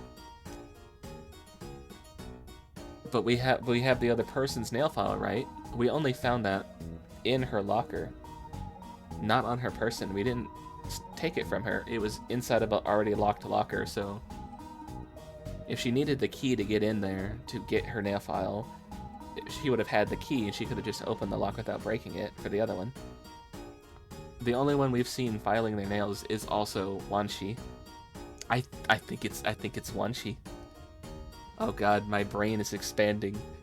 We're doing it. We're having our brain blast. It was Wanshi. Explain. I can't believe I'm saying this, but I'm really confident in my accusation, guys. I want to make sure everybody hears it. Can we start the trial again? Hell yeah, we can. Go wreck some shit. We don't get to talk about it. We just go right into a trial. Okay. Hi, everyone. Thanks for returning to the court in such short notice. Jeez, they're all looking at me. I hope I can pull this off. This had better be a good. That recess was like 5 minutes max.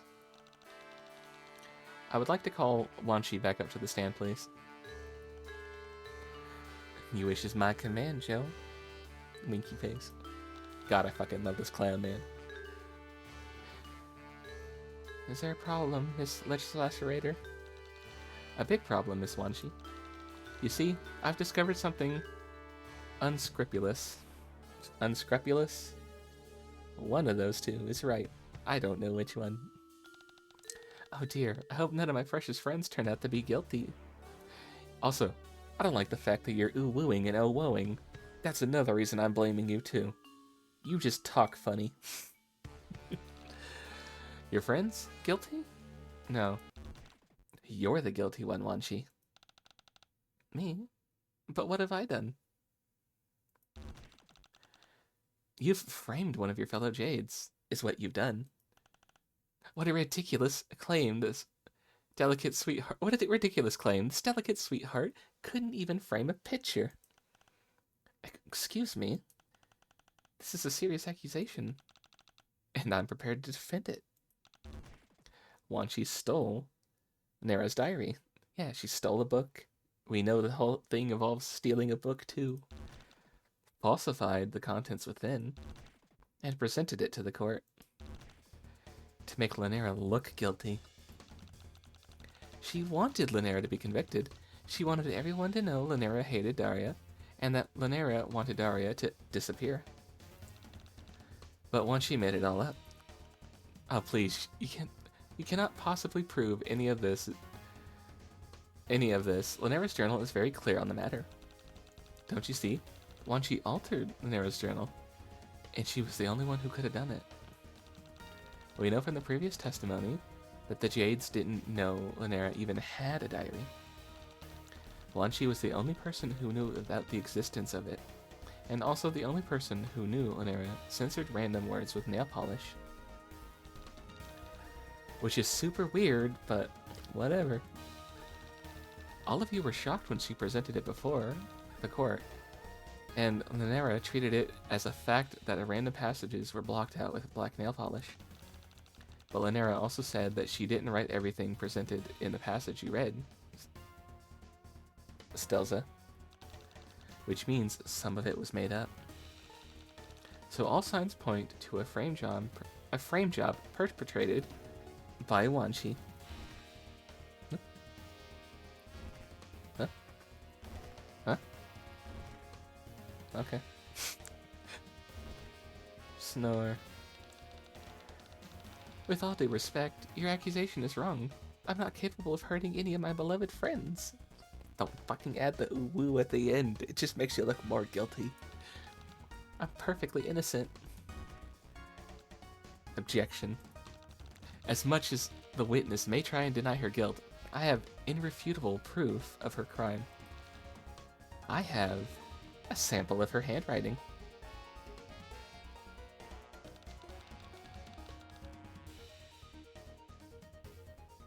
A lega? Huh? Oh. Oh, did you take the extended zodiac? Or are you an olive sign? Are you a Leo?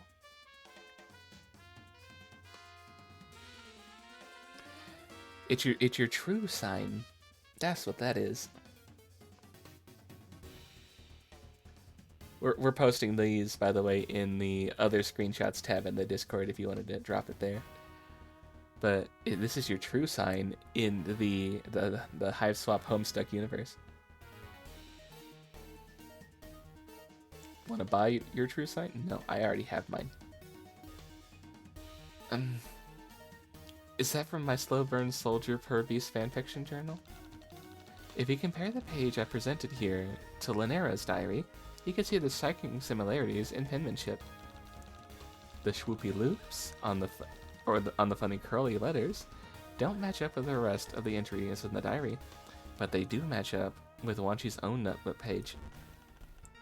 Where'd you get that page? It was in Taizio's notes. Where did Taizio get that? Shh, don't tell anybody.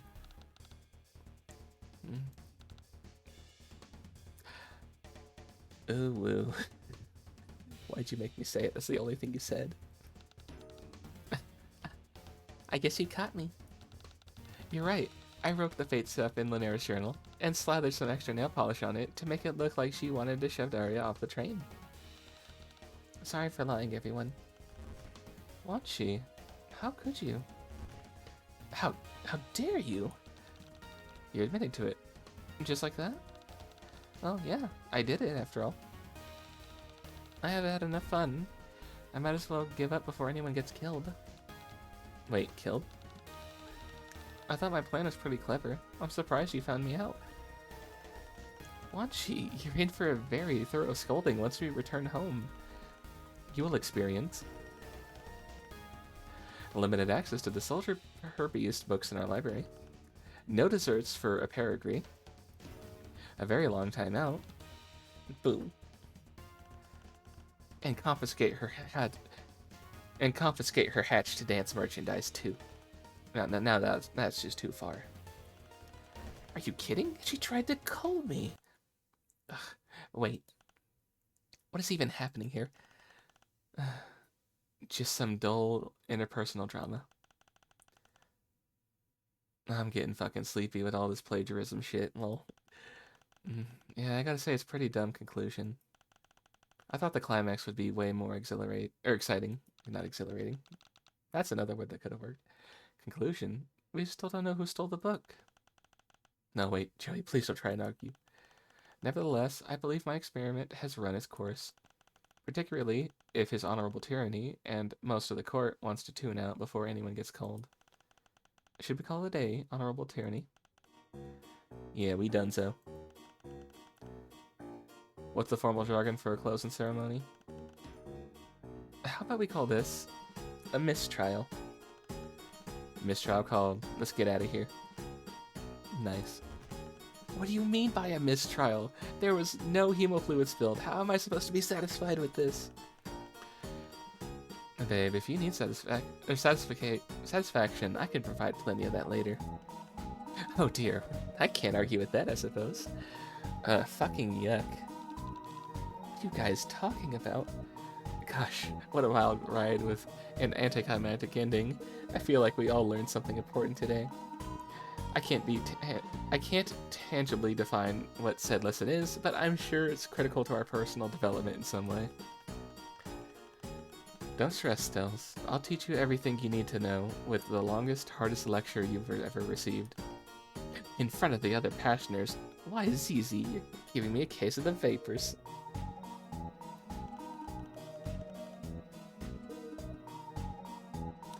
That's a joke. They're all monster girls. Fun fact, trolls have both sets. So, they're all monster boys and monster girls at the same time. Wow. I wish I got convicted so I didn't have to listen to this shit. Shush, Daya. You don't wish that at all. I'm certain you are glad as everyone that... I'm certain you are as glad as I am that everything worked out impossibly well. Now we can be happy, complacent, and cloistered once again. Friends forever. Best of fucking friends. Literally call me. This is the worst possible outcome. Seconded. Except for this guy. This guy fully identifies as just like outright male. Refuses to use his nook. You know what? Same. Thanks all for participating in my test trial, and special hats off to His Honorable Tyranny for running the ring. Yeah, sucks no one got guilty. KK later, my buds. Thanks for the memories. I really like the clown. It's just something about the clown. I really like the clown. As for you, my little peppercorn, I'll see you later. Oh fuck, he vanished. Where did he go? Thanks for the memories. It is a good song. He fucking vanished. Where did he go? Why did you do it? Wanshi, why did you do it? Gosh, what an unfair question. But the answer is simple, really. You try living with that bitch 26 hours a day. You know what? Fair enough. Also, this just proves you can't trust a motherfucker who ooh-woos and oh-woes.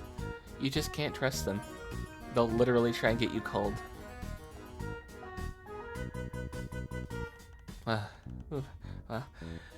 Do you feel that? Here, put your hand on my chest.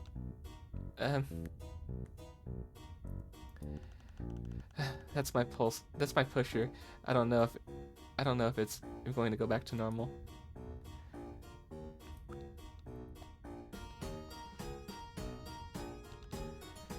Hey, Lanera. What do you want? What, do you want me to thank you? No, I guess a thank you would... Nice. Oh. I guess a thank you would be nice, because it's just polite, but I know that it wasn't fun for anybody. Are you okay? Not that it's any of your business, but no. How am I supposed to go back to the caverns after learning how much all of my friends hate me? Lanera, you already knew we hated you. You complain about it literally all the time. Incredible how sweeps of backstabbing and lies can sour a relationship. I hate all of you too. Well, we got you off scot-free. What a colossal waste of fucking time. I couldn't have said it better myself. We were so close to the end of our trial. I could have gone for like 7.5 hours and just solved that. But I didn't. There's no reason for us to ever have another conversation. Okay, fine. Also, he took all our evidence. We don't have our evidence anymore.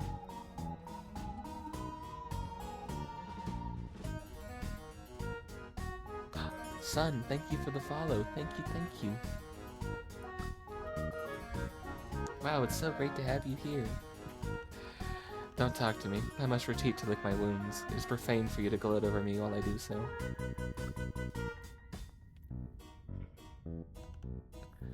That's quite enough excitement for the entire vacation, I think. Oh, Tyzia, what will I do with you?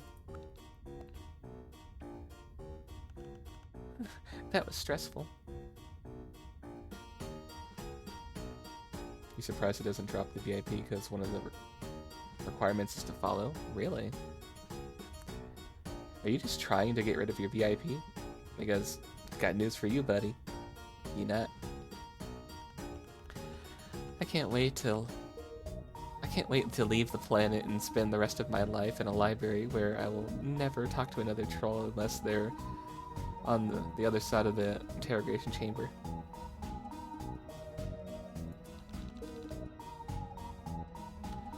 I'm happy for you, I guess?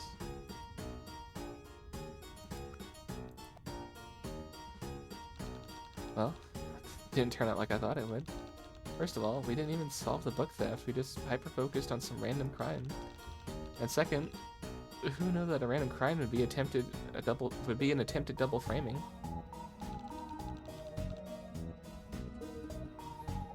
It's too bad we didn't figure out who the real culprit was. Yeah, well, maybe it's best you didn't figure it out. Huh? Taizika, what exactly do you know? Come back in a second, I'm trying to get my think pan in order. Go talk to the others or something. You're literally like the second to last. That was quite a show. But it could be something on this radical theory of hers. Besides, for the free to attend aspect, I personally would have charged for the whole performance. Are you kidding me? The justice system isn't some silly theater production. It's for the people. And the people demand entertainment, yes? Otherwise, what's the point of making the entire spectacle public? It's hypocritical to run a circus and then forbid the audience from buying popcorn. True. Very true. You really knew everything, huh? Like, the whole time? Yeah. You knew Wanshi tried to frame Nara, that Daria didn't do it, that Tagiri was a total moron and tried to make himself out to be the thief for some reason? Yep. And I bet you know who really stole the book from the locker. Mm-hmm. Care to tell us who? No. Someone who definitely sidesteps the legal system like that deserves the utmost respect, and I won't out them. They drove you all like a herd of wool beasts. It was rad. That's pretty corrupt behavior for a lawyer. For all your talk about the truth and justice stuff, why are you protecting a liar? Because the liar isn't necessarily the one who needs to be punished. The point of the law is not solely to punish the wicked, it's rather to keep the tenuous balance of order in society. And with a mistrial, the order was indeed kept. There was no chaos, no fighting, no hurt feelings. But if I revealed the thief, it would be an entirely different stickball game. If the thief were someone's friend, if they were a cornerstone of the community, and if they were declared guilty, it'd be a sheer fucking chaos. Yeah, but you're not actually presenting the truth then. It's pretty sketchy. Nothing about the mistrial was a lie. You presented the truth, and only the truth. I made sure of it. There were multiple truths dueling in your case, and the one that maintained the most order rose to the top. And thus, my experiment was a smashing success. If I could recreate this scenario over and over again, maintaining order, allowing the cast to work out their issues through the court, dramatics, even out the playing field for the hemocast, forgetting about the guilty until proven innocent garbage. I think it'd be pretty revolutionary, don't you? Yeah. Thanks for gifting me a veritable boatload of evidence for my law theory, by the way. I'm totally going to ace my senior sweep legislation thesis now. You're welcome. I don't think I understand how your thesis is a good thing, though. But it's cool. I could never have imagined in a million sweeps that the court could maintain order and solve problems. I guess on this group's planet, that is a pretty crazy idea. Maybe you could make things better for everyone. I'm glad we can help you in that case. Even though it jerked us around for your stupid experiment. I gotta do what I gotta do. Good luck changing the world, Taizia. I'll try my damnedest.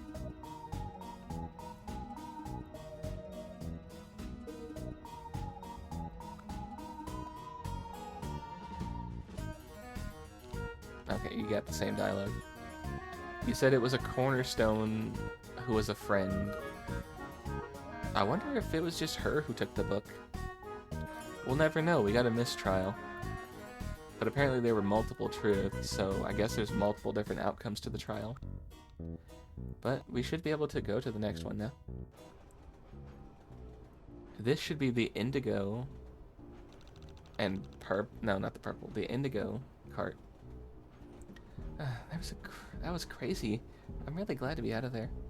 Me too. I think the worst part about it is it was so unnecessary. All the Jades infighting, the drama, the cliquishness led to something really ugly. All of that could have been avoided if they just put on their get-along shirt. You wouldn't know the best way to determine the strength of a site's certification key encryption when you compare it to algorithms, would I? No, unfortunately I don't. But good night, son. Eat well. Rest well. Good dreams, sweet dreams. Good rest. Good. All good. And let's hope you don't wake up to the neighbors being loud. I don't think even a really big shirt could really fix all their drama. But maybe if they were more willing to lie down and take it, things would have been better. No way. Think about Daria. If she didn't want to do anything, and she almost got sent to the clown town because of her inaction. I guess that's true. Maybe there's no good way to solve problems at all then. Even if they talked it out, it still won't make them like each other, no matter how much they insist they're friends. Yeah, it's kind of a bad situation all around. Too bad they're all stuck together in a cave tending to our life-giving ovipositor matriarch, otherwise I'd suggest they leave and make new friends. Oh? I mean, someone in a nasty relationship should just get out of that relationship? Huh, Zephyros? Why are you looking at me like that, huh? Like if, I don't know, your best friend is going behind your back and being mean to you, maybe you should make new friends? Yeah? Come on, Zephyros, you can do it. Connect some dots here, man. Joey, I think I'd know if I had a best friend who did bad things behind my back. Or called me derogatory names all the time. Or knew every single detail about my life so they could blackmail me. Or force me to do weird rituals that hurt me. Oh. Oh, he's putting it together now. I guess I have a lot to think about. Yeah, you do, buddy. This should be the indigo cart. This must be the bluebud cart. Yeah, there's only ceruleans here, so the indigos must have their own train cart. Oh, only the ceruleans, huh? This is already a lot fancier than any of the other cars we've been in. That looks good. I want to eat that. This looks really good. I want to eat that. Let's just be careful. Blues could be more dangerous than you might think. Well, we've gotten this far, right? Let's just keep moving forward. Right. Hello. No, not you. I want to talk to her. Zephyros, move out of the way.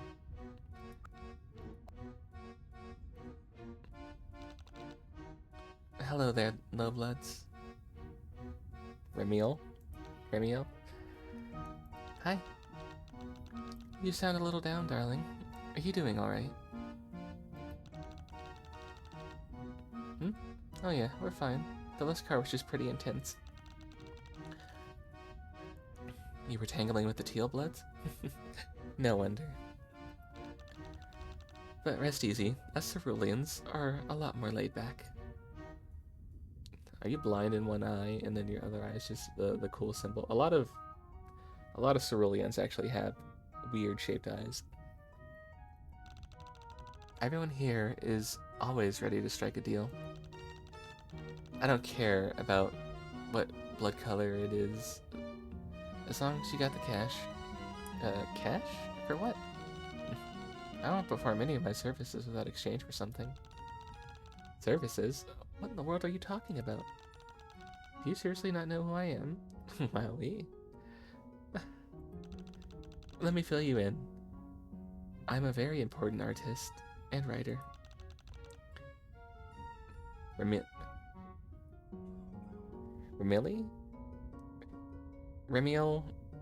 Namek. I'm a big deal online. Have some self-respect, but I don't work for free. Wow, okay. Bye. Hey, it's the one troll from the train station. Hey, Elward. Well, damn, look who it is. Hi. So what are you two rebels doing up here? You know you're supposed to be at the back of the train. Actually, one of us has a ticket for this cart, so... Oh, we know. We're just trying to get up to the control room so we can redirect the train onto the express route to Cradia's party. Nothing big. Oh, word? Well, welcome to the high-class cart. Check out all the high-quality shit we got going on. I think the vending machine might even work. Good to know. So hey, looks like you actually got on board. How'd you swing that? Oh, we took our tickets from some people on the platform. They gave them to us. By slightly underhanded means. I knew you were tougher than you look, girl. I mean, you do look like a pushover. No offense. But you got it. I'm pretty sure. Got it? Got what? Tell you later. It's elite hacksaw guy. Hi. You need something? No, we didn't mean to bother you. We just... Hey, bro. It's totally it equal to... Where's Evie? You were asking who was speaking in programmer language. We found the guy. Evie, we found your man. Hey, bro. It's totally chill. What's up? Oh, wow. Sorry, that fake fire is kind of hypnotic. It's not fake fire. It's not fake. What? Yum. It's on a TV, isn't it? Still not fake. Just made out of pixels instead of oxygen impacted carbon. Virtual reality is not equal fake. It just equals virtual. I'm Melek. Oh, I'm Joey. You're a mutant. Huh? What? Oh no, it's chill. I'm down with mutants. Very anti-disestablishment. Adolove, are you trying to pull her into your hacktivist garbage? She's way out of your league.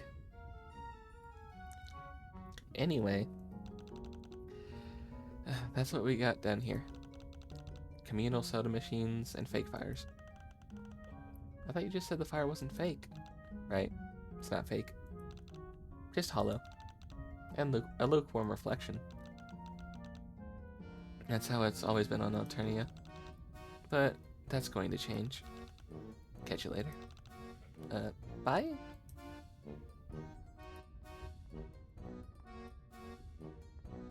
That's an elevator. It's the soda machine. Oh, dang it, not again. Your alien fingers ruin everything. Oh, we closed it out. Don't just walk into somebody's room. That plant has eyeballs. You have 3 eyes. Oh, how rare. 2 tiny little lowbloods scuttling into my web. How absolutely delightful. You may call me Ardita. Ardita. Ardita.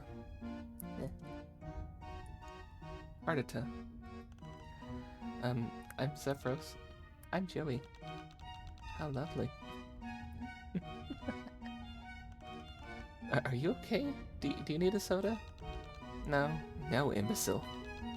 I mean, no thank you. Your eyes, they shimmer as lustrous as the sky.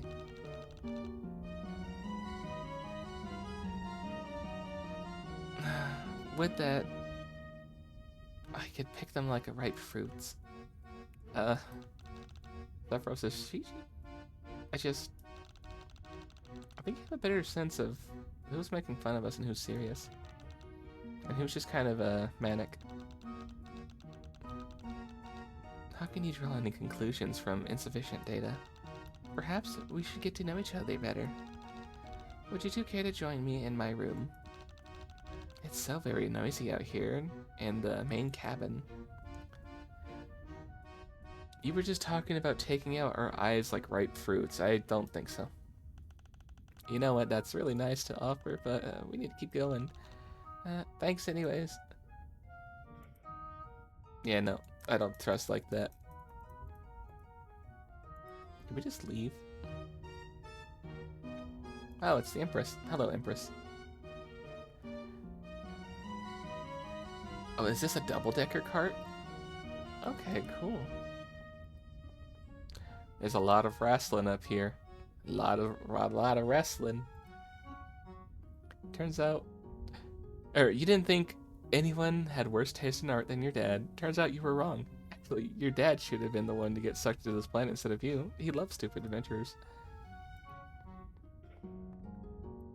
Oh, this one's even worse. How do these just keep getting worse and worse? It's just a bunch of buff trolls and horsemen and a lot of wrestling. Don't like that.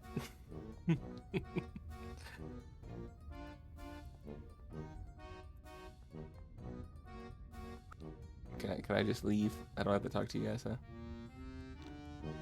Hey. Where do you two lowbuds think you're going? Oh, trespassing on blue blood territory is offensive enough. You seek an audience of the revered high blood caste. You guys are in trouble. You think you could simply walk into a clown car? Yeah? Actually, I kind of know the troll up there. He invited us to come up, so his name is Marcus. Maybe you've heard of him? He's kind of a big deal. Oh, well, in that case... Ha! You? An associate of the High Bloods on this train? I have seen all the clowns aboard. Any one of them could rip your puny body. Limb from limb. Well, you wouldn't, because I'm cool and a friend to the clowns. It's a simple matter to make an oral assertion of association, but there's no way for us to verify such a claim. You have numbers I can click on. Sort of venturing into the high blood train car ourselves, which, as a member of the Indigo class, would be highly inappropriate behavior. That's true, Gaelic. Maybe we should go up there then? How can I prove to you that I got invited to go up to the next car then?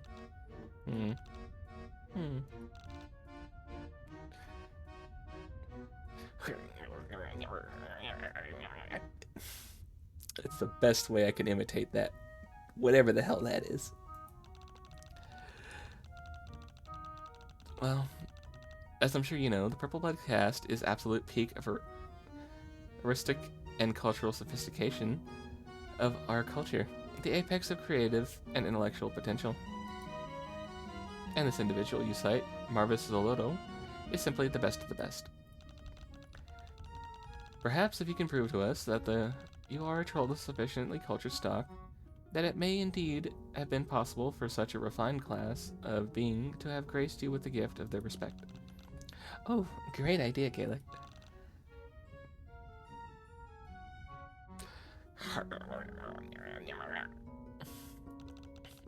I don't know what her deal is, why she's making weird noises with her throat at me. Okay, then what do we have to do? We could put on a talent show. Amzia, please. Nothing so simplistic. We could put on a talent show. Amzia, please. Nothing so simplistic and remedial as that. Think of it more like a stringent admission process. If you could present us a portfolio of sufficiently developed and aristocratically valuable work, we will accept that you may be worthy to stand before the High Bloods. Oh boy. Okay, great. Right, where do we start? Let's start with evaluating your refinement in the most intellectually sophisticated of the arts, literature. A subject that happens to be my specialty, so be forewarned that I am not an easy mark to impress. Present me your most polished work, an essay, a poem, a story, a word, treatise of some sort, and I will be the judge of whether or not you have intellectual mettle to pass muster. Okay, be back in a jiffy. I eagerly. Do not let the subtle implications of irony go unobserved. Oh wait, your submission. Okay. Okay then. So, what do we do, Zephyros? How do we, do you know how to write? Not really. Gamic did all that kind of stuff. Maybe you'd better go back and see if anyone else on the train could help us out. Alright. Doesn't seem like there's a way around it. We know somebody who does write fanfiction. Apparently it is Wanchi, who we just actually saved from getting cold. Let's talk to you guys. So, would you happen to know anything about literature? Literature? You think that I would concern myself with something as so facial? It's not facial. Facial as books. Sister, the only stories I'm concerned with are the ones I paint with the blood of my enemies. Alright, cool, thank you. Bye. Hey, do you have any time to help us out? I really don't think I'm supposed to be helping. Gallic will get really guppy about it. Sorry, I'm waiting for you though.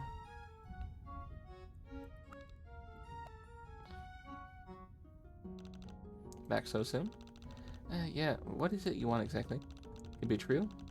If you cannot sort out your own... If you cannot sort out on your own what constitutes a piece of intellectual and artistically valuable literature, I find it unlikely that you'll be able to create one.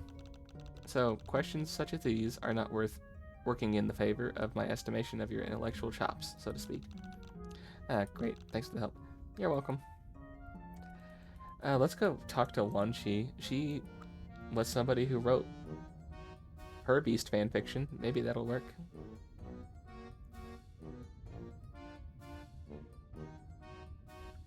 It's cool though, we got a double-decker.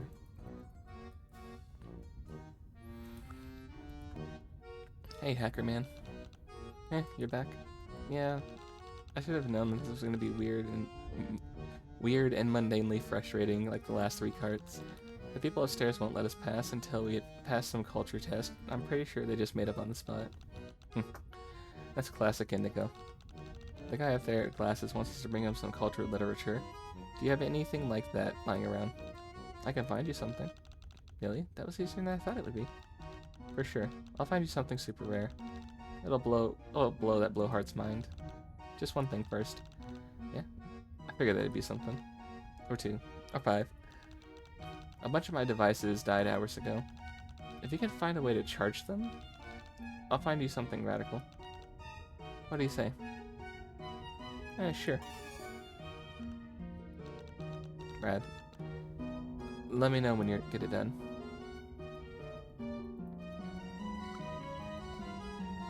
We also have Wanchi. We also have the Weeb. The Weeb has... The Weeb reads fanfiction.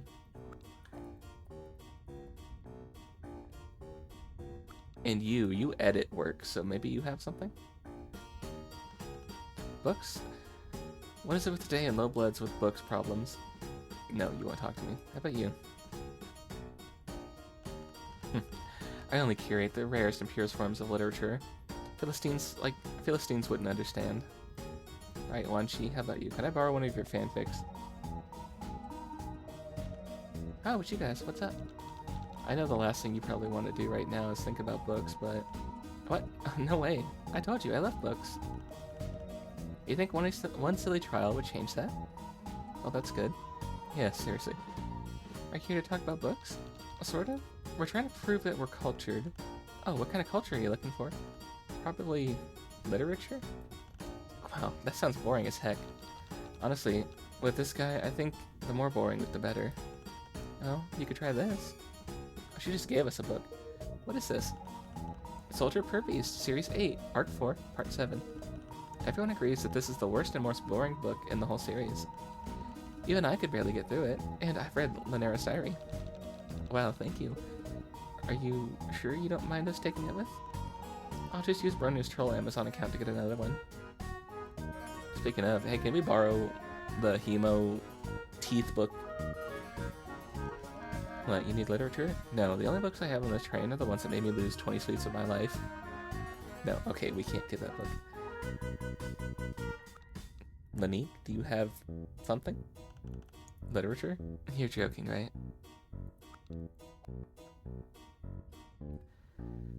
Shit, hasn't there been enough book drama already? Fair enough. Bites the J. Don't bite my horn. It may look like candy corn, but it is not candy corn. I have several highly sought after magazines. You can't have any though. Even though we basically defended you?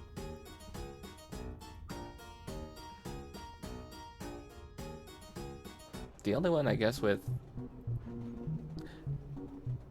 we're supposed to charge stuff, and the only one I could think of who might be able to help charge things would be gold blood trolls, who basically work as batteries. And you kind of owe us for helping you. You want a book? Why would I clog up my scouter with trifles? This isn't yours to use.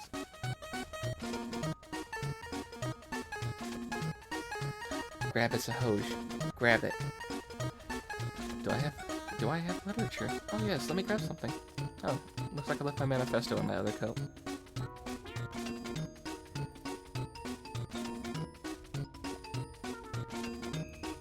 Literature? Shit, man, do you think I just carry highbrow shit around with me?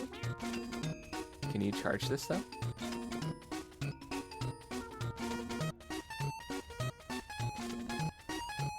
No. You want to be a battery. Do you want literature? Oh yeah, for sure, we'll hook you up. Oh yeah, check this out. Oh, Joey, don't look at anything they show you.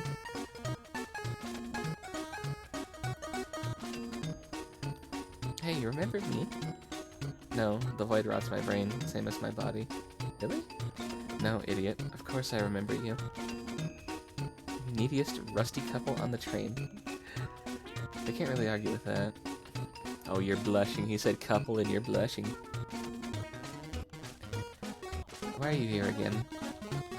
I'm needy, remember? I need something. Can you charge these devices?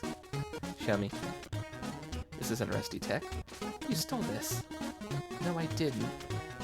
Fraction mercenaries. Soliciting high bloods. Now theft.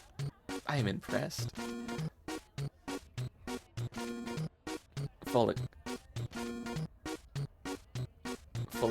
Get out. Get the fuck out for a second.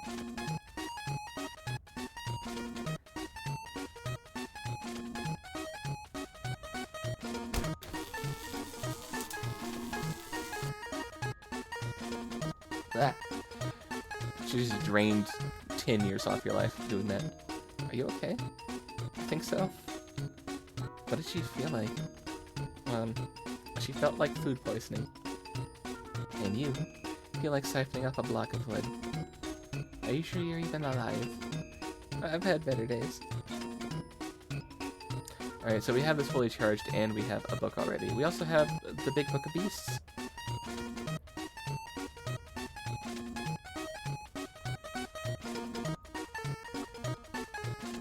I think either way we have 2 good, maybe 3 good pieces of literature.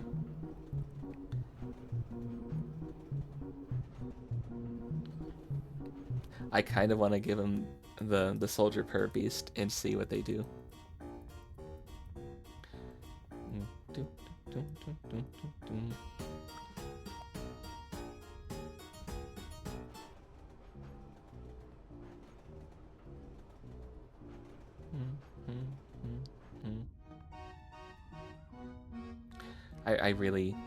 I really want to eat this.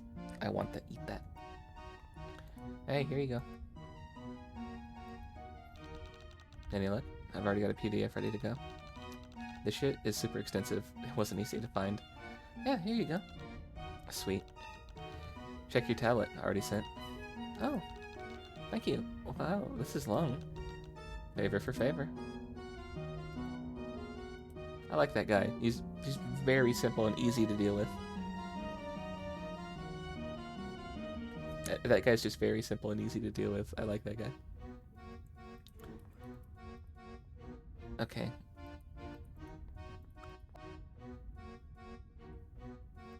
kind of want to use this on you. How about this? What is this? Intellectually and artistically valuable literature. Urgh. Excuse the vulgar expression of nausea, which also attempts to convey disdain, scorn, and derision. A quick peruse of the cover suggests that any intellectual or artistic value regarding the volume in question is most likely to arise from forcefulness of critique or rejection. Well, on the mildly optimistic theory that we should judge a book by its cover, I'll survey the contents. Okay, like you sound like an old poser. What are you reading? Hey, that looks good. My head's spinning trying to formulate an adequate description. Does that mean he likes it? I don't know. Nice cover. Purr beasts are so cute, but also strong and fierce, don't you think? I like the cover too. Me too. I'm glad you like it. I was about to rend it asunder and consign it to the gaper. As it is, perhaps I'll rend my garments instead. In these circles, the true intellectual is like a weeping prophet of old, crying out in the dark void, "Thine own wickedness shall connect thee. Thy backsliding shall reprove thee. Known therefore, and see that it is an evil thing and bitter, that thou hast forsaken the high criticism and fear of crap literature is not in thee." Oh yes, what's wrong with it? Do you ask me? Did you just ask me what's wrong with it? Oh, I thought I clicked the number. Yeah, that's what I asked. Getting kind of hard of hearing in your age? Nice suit though. Where do I begin? An observer may perhaps wonder at the lightning rapidity of my assessment of this sweet. It's some sort of French. I don't know. Distant literature process. He, she, or it would do well to understand that I am a graduate, cum laude, of the Royal Academy of Accelerated Hyperspeed Turbo Reading. All rates reserved. Any similarities in reading speed produced by this program or any other velocity whatsoever is strictly coincidental and probably a illusion of some part of the official intermeddled who claims to have observed it. Where do I begin? Just tell me in your own words, admitting no detail, however. Seemingly is insignificant. My bowels, I am pained in my very heart. My heart maketh noise in me. I cannot hold peace, because thou hast seen, oh my soul, of giverings of the blockhead, the effusions of the nincompoop. Hear now this, O foolish people, and without understanding of decent literature, which have eyes and see not, which have ears and hear not, which have noses, but are only bozos. Does that mean he doesn't like it? Yeah, I think so. Okay, let's be reasonable. You have to admit, this book is awesome. Is it? Even in the extremes, the true intellectual can keep lobbing the irony balls over the head of the... Again, more French. Hoi polloi. That's what it looks like it says. Definitely. Look at this, for example. The moon shone bright through the trees, too heavy with the leaf to move. Too heavy with the leaf to move in the whispering winds. They reminded her of her brood, whom she would never see again. You can't get much more intellectual and artistic than that. You think. See note, Serpa. No doubt about it. Oh, check this out. We can still save you, insisted Winterpaw, despite all of the evidence on the contrary. I just need more time. You were so brave out there, hissed Mushroom Cat. Surely you will be a fine hunter in the Starbrood when they sail you up to the heavens in your bona fide warrior boat. Enough. Stop. I beg of you. But she couldn't bring herself to care. All she could care about was her kitty pet Macefrit, Dark Pit, who looked at her with eyes like the bottom of an empty. No. Please. Are you going to let these two helpful people... Are you going to let these two helpful persons who've gone through the trouble of getting this book for you proceed on their way? What? No.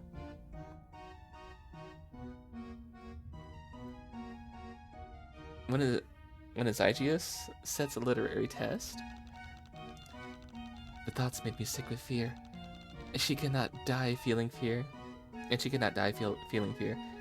It would go against everything in the warrior code, and then she would not be able to ascend to the highest echelons of the star. Alright, no more, please. You've made a wise choice. Wow. So do we pass? Yes. Go wherever you want. At least I won't have to look at any more of your works of blorp. What does blorp mean? Hey, come on, Sephiroth. Onward and forward. Just a sec. Good job with the literature. Gaelic can be so picky. Low-budge usually have terrible taste, but you guys really have some culture in your veins. Wow, thanks.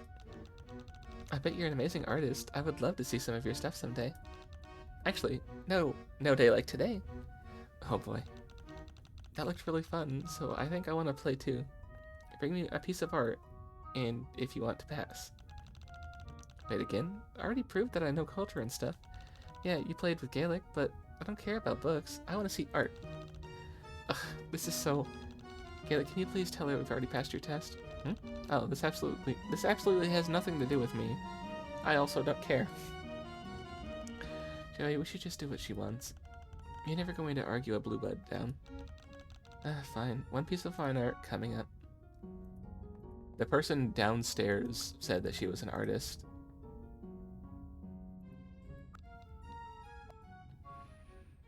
So let's go talk to her and see if we can formulate some sort of payment plan with her.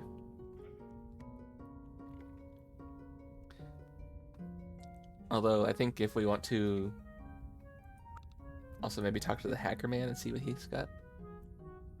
Hey, hacker man. Thanks for doing the illegal stuff for us earlier. Do you think you could do it again? Sweet. Yeah, what do you need? Fine art. My art's pretty fine, but I don't think you understand it. Okay, I guess. Okay, not you. I'll talk to you. Hey, you're an artist, right? Yes, I'm an artiste. Great. Do you think you could do, like, a painting or some kind for us? We have to prove that we can recognize true art to the guys upstairs, and since you're such a good artiste, maybe you can help us. Are you asking me to work for exposure? Yeah, but the exposure's the guys upstairs who, look down on real art of people. Compelling. I would love to rub my work in their faces of the elite. I'll do it. But I will need raw materials. And reference piece. My specialty is artistic mimicry. Like a forgery? Original work is so overrated. Yeah, sure. Okay, let's do this. Probably gonna be stupid for not knowing this, but what are raw materials exactly? Anything disgusting, really. True art is ugly and sopping with the sweat and tears of the creator. Gross. Where are we supposed to find something like that? You might want to go down to where people are raw and real and gross. I'm sure you know what kind of people that mean, seeing as you're one of them. Hey, that was rude. It's a good thing. Go to the bronze cart and see then? Okay. We must find true art. Maybe we can talk to the weeb and get a picture of his waifu. And submit that. Apparently if she's so high in the echelons that even god tier wouldn't work for her. I only curate the finest artwork that Eastern Alternia has to offer. It's not for low blood oculars. Hey, Linique, how about you? I think you think I've wasted enough of my time as it is. By the way, thanks for the book. I wanted to bring my Soldier Kirby's fan comics, but Bronya would only let me bring one suitcase. Oh, Bronya, how could you? By the way, we should check this.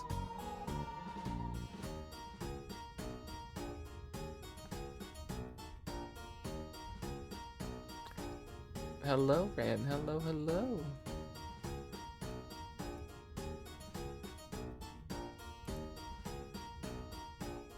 Couldn't we just show them that we were friends with Marvis this way? I feel like that should have been a thing. How are you doing, Ran?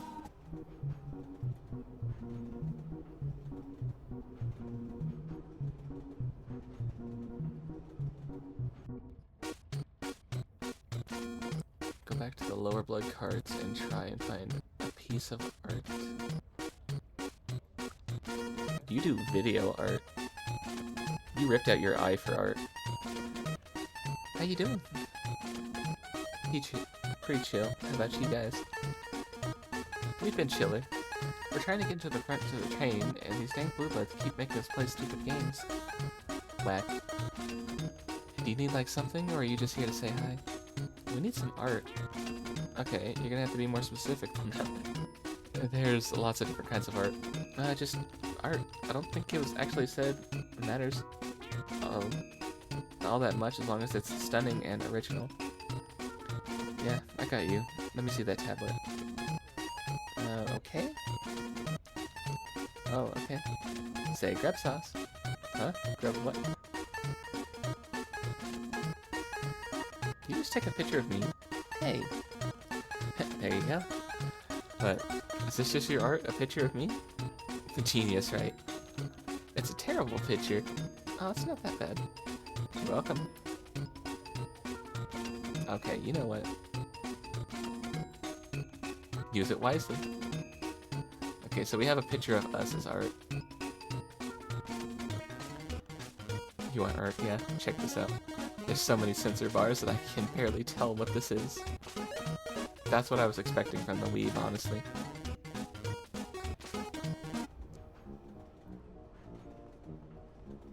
Alright, back to the bronze cart. We still haven't found medicine for that poor cowgirl's lucis. Give me your hot dog. I want your hot dog. Oh no. Oh no, no, no, no. Get back. You can't have it. I will steal your hot dog.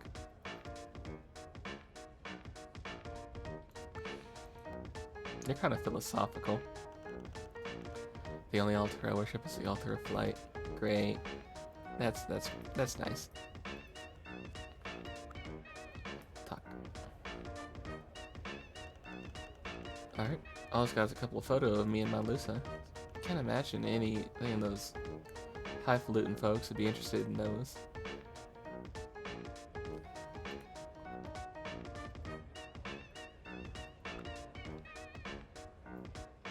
It won't open. Where are we supposed to find art here? Other than getting a picture of us taken.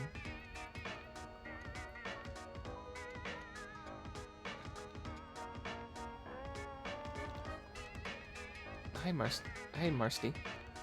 Oh. You're back, and all of your limbs are still attached. Well, I'm probably just as surprised as you are by that fact. Let's not celebrate too soon. Let's not celebrate too soon. There's plenty more opportunities to die. I didn't realize the name. So how's it going? Still scrubbing? Emptying refuse cycle cylinders now. But some of them do need scrubbed. I'm thrilled.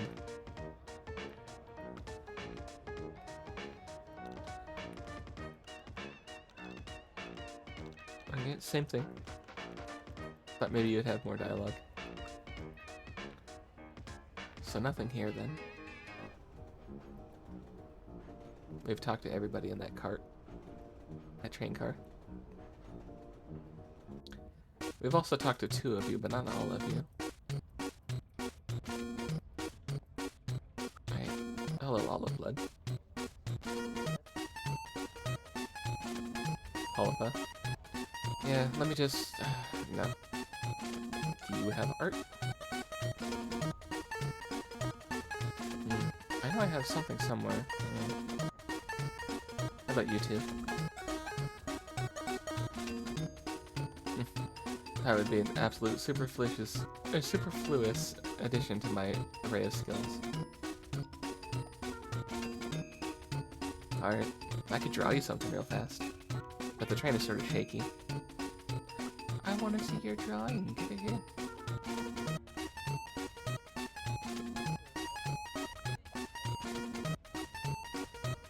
I mean, all we could really get was a selfie of us. Maybe that's art enough.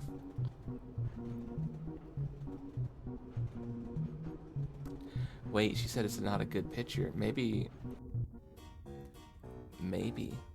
if we give her the picture of us, she'll think it's something enough that she'll turn it into a different piece of art.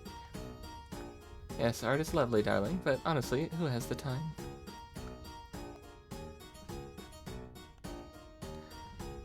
You need art? Just tell me what sort of agenda you're trying to push, and I'll whip something up. You didn't even give us a chance to tell you. Do you think these books are the sort with pictures?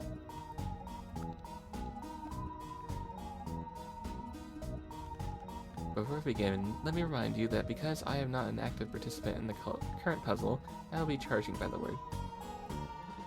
Oh, how much did you just charge me just to say that? Oh no. Okay, so that's the idea. So we're going to take our selfie back to her and see if she could turn that into something better.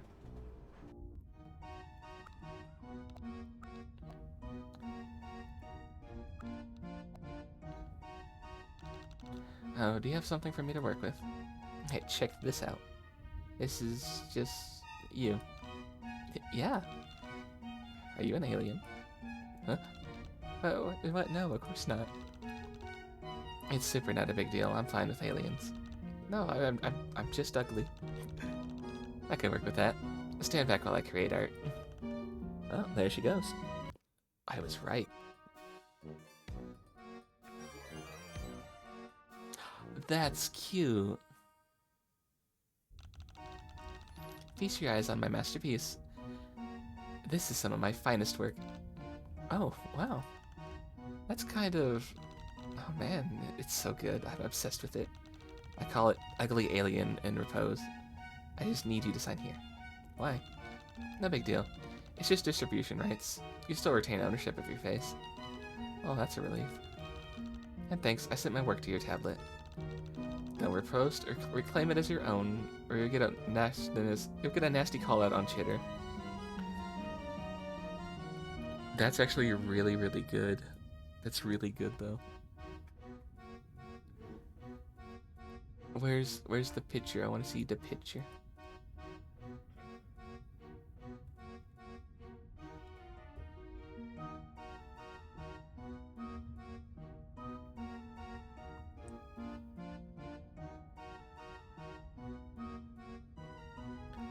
You know what's interesting?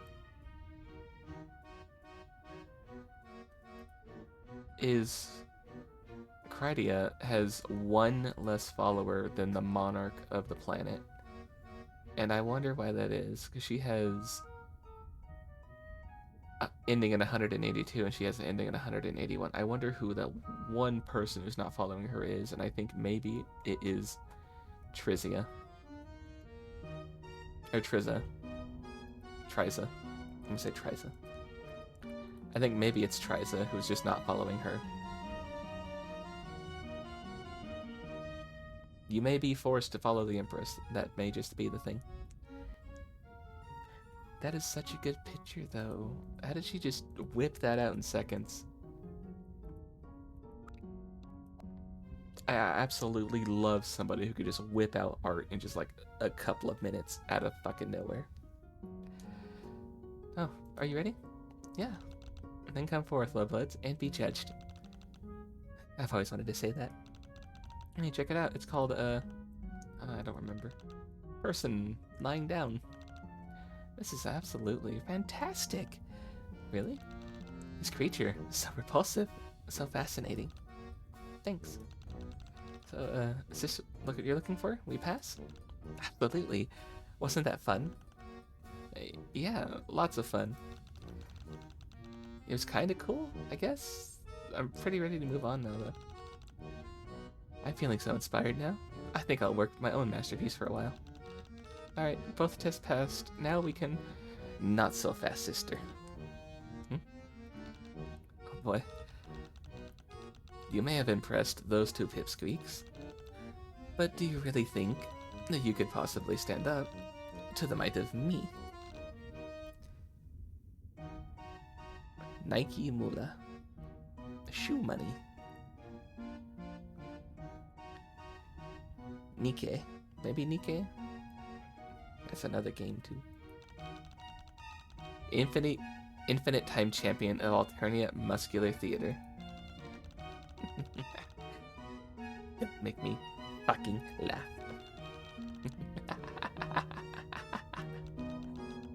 Sister, these little games, these two low weight marks that have set you on, they're nothing compared to the test of metal and might that you will have to pass to prove yourself to me, Grand Champion Nikkei. Nai. I think it's Nai. That's kind of... I think I'm gonna go with Nai. With Nike Mula. Nike.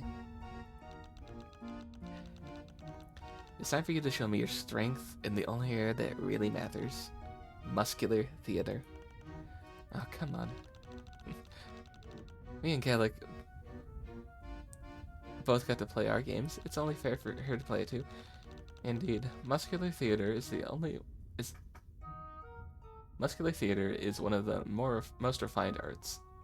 So it would be remiss to allow you to pass without verifying that you properly appreciate its value. And without a honed physique and brawling prowess, it is likely to be trounced by a high blood anyway. That could sort of be they could be a capricious sort. Never know what an attack is around the corner.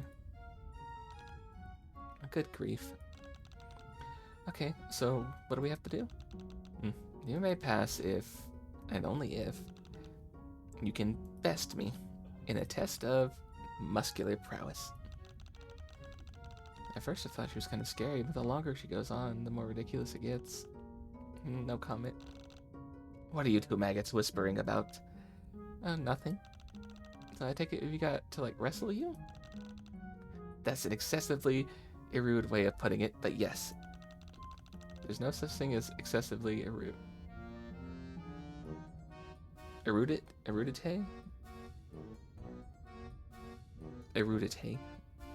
Nikkei. Shut the fuck up. Lol. Now, sister, be gone. I must commence my training for our tremendous clash. Alright then. What the hell do we do? Okay, you seem to think about muscular theater is, well, it's less about the muscle than the theater, so... I know wrestling's fake, Zephyros. We don't use that word, Joey. Yeah. What I'm saying is it's not actually going to be a matter of her beating her in a test of strength. She's just saying that it's part of the performance. I think it's pretty safe to say that it's not going to be possible anyway. Yeah. We just have to put on a good enough show. If we could do that, even if we lose, we win. Whatever happens just has to be a good story. I know a thing or two about performing. One of the most important things that you've got to do at any recital is the wardrobe, right? Yeah? Do you have any idea? Do you have anything that you could spruce up my outfit with a little? Muscular theater has a bit of the higher standards for costume than a bit of sprucing. We have to, like, have a concept. Well, we'd better go see if someone can help us out then. Do we know any fashion designers? I don't know if we know any fashion designers. Lanique may be able to help. Seems fashionable enough.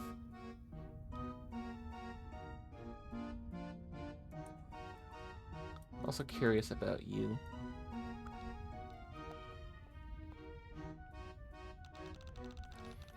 Hey, do you know anything about muscular theater? Or are you just going to ask me to come to your room in a creepy way? Yes, of course. Join me. You know what? Fuck you. Nope. Sorry, didn't mean to be a jerk.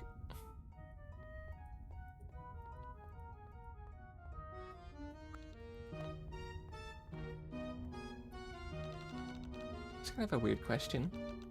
There's no such thing as a weird question, only weird answers. You know anything about wrestling? Sorry, all my flights are on the grid, you know? All my fights are on the grid, you know? Do you happen to have something we could use as a costume then? You want a black hoodie? I could take this off. I have plenty. No, I think we're all set with hoodies. You really gonna fight the Indigo wrestler up train? She's huge. We don't have a choice. I need to get past them. I'll fight her for you. That's what I would say if I was totally deranged. Wow, thanks. Hey, Elward. Do you know how to get some costumes? Hi again. You really can't get enough, can you? Running back and forth, fetch quest, fetch quest. You two are so busy. We're not doing it because we want to. The blue bloods still won't let us through. You seriously haven't just tried to blow past them yet? You think we should try that? Joey, no. Might be interesting. Joey, please. Chill, kid. I'm joking. What do you guys need? We're supposed to wrestle one of them, but we need a costume. Damn, which one of you? Me, I guess? Zephyros probably better at sports, but he's injured. So can you help us? I might have something for you. Gotta make another deal in Forge. I can't have people going around thinking I'm giving shit out for free. Even the very cute low bloods. What do you want? What do you got? How about, Joey, she likes you. Yeah, she likes being a jerk to me. No, I mean, like, she's into you. Maybe you should ask her out? What? What? Blue bloods get really territorial about trolls and their quadrants. So if she feels protective, she'll help us. But she's a girl? Huh? So? Yuri approved. And I'm also a girl? Huh? Is that a problem for you that she's a girl? I don't get it. I don't. Okay, well, obviously you don't really have to go out with her. Just make her think you want to. Is it a really good idea to lie to a high blood? Well, a cerulean isn't a high blood, but how do we even know that she's really, you know, like that? I just don't think I could do this. Sorry. Okay.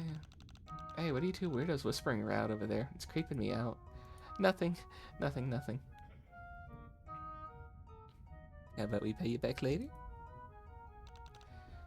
How about an IOU? A what now? You know, an IOU. IOU. When I know what it is.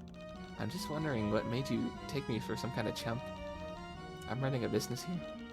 I can't afford to make bad investment decisions. You want more of my stuff?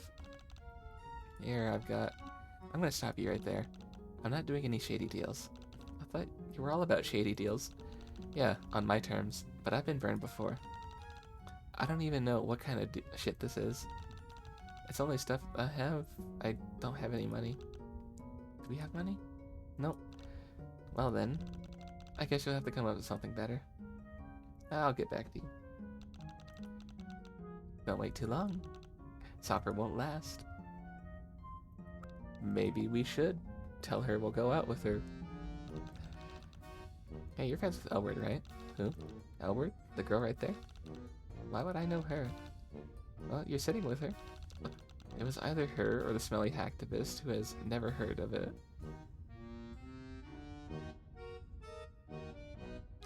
Albution trap? Elward hates being boring. Huh? Bore her? And you got no chance, little lowblades. I'm surprised she even talked to you in the first place. She isn't interested in boys or squares. Hey!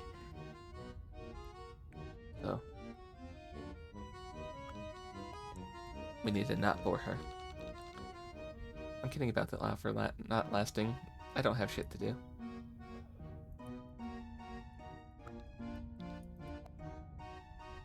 Okay, then what do we do?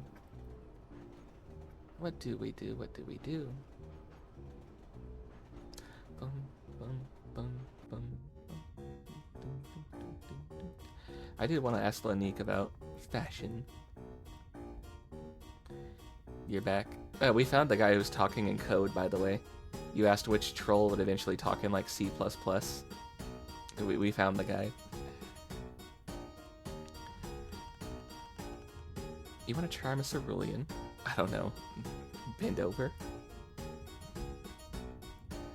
Yeah, no, that's not happening either.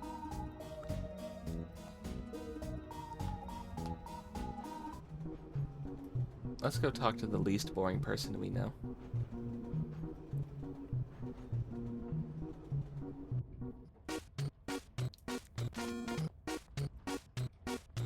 That being probably the person who ripped out their eye. Dude, I only have one bit of advice for you when it comes to blue bloods. Do not interact. Never mind.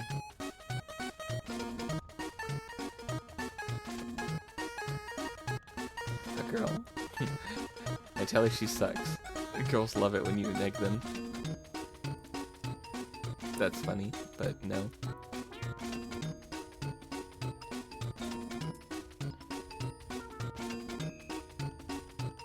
Is it picture flashed? I need these sort of details if I'm going to help out. Oh, are they trying to help us not bore Elward?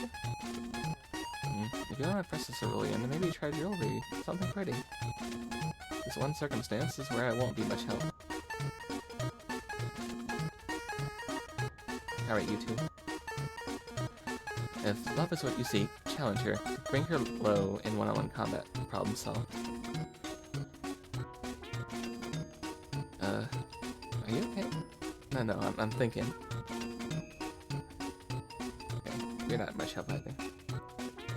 Alright, where's the hot dog guy at? I'm gonna go steal his hot dog again.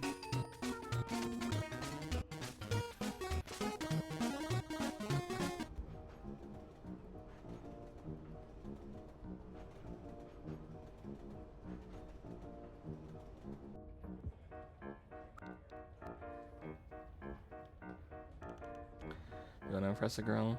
Maybe offer to clean something. I have no idea. Kind of a one-trick miniature hoof beast.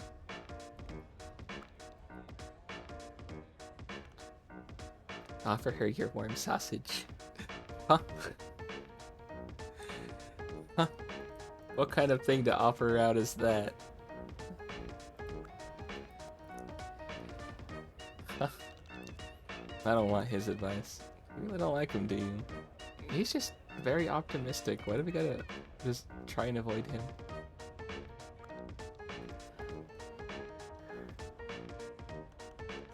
You want to impress a cerulean? Oh, I don't know, y'all. Offer her a home-cooked meal?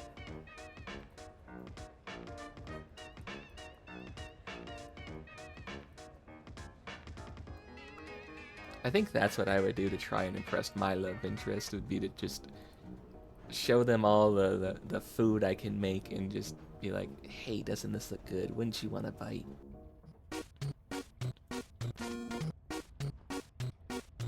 Like, you should totally pick me because I can cook things.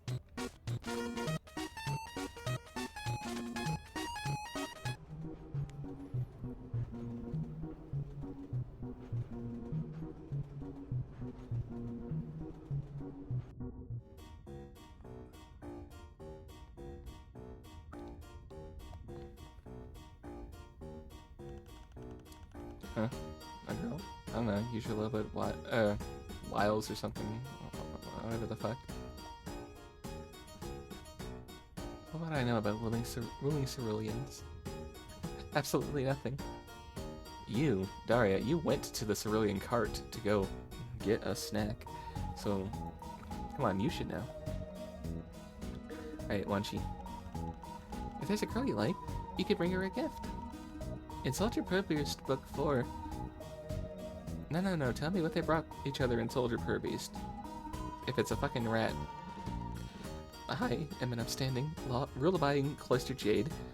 Have nothing to say on the matter of romance and seduction. That's right, you guys aren't supposed to be doing that. The fact that one of you is doing that is Weird. What time does someone like me have for quadrants? He's crying. Ooh. His quadrants aren't filled. Ooh. Oh, I wouldn't even know where to begin. Buying gifts is difficult, isn't it?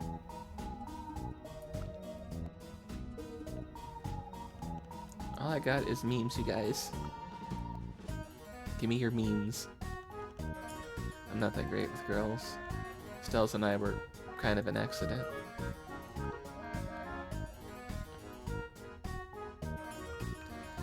Well. Romancing blue bloods, are we? I may have some insider knowledge, but it'll cost you. I don't have any more things to give you. All I have is buyers.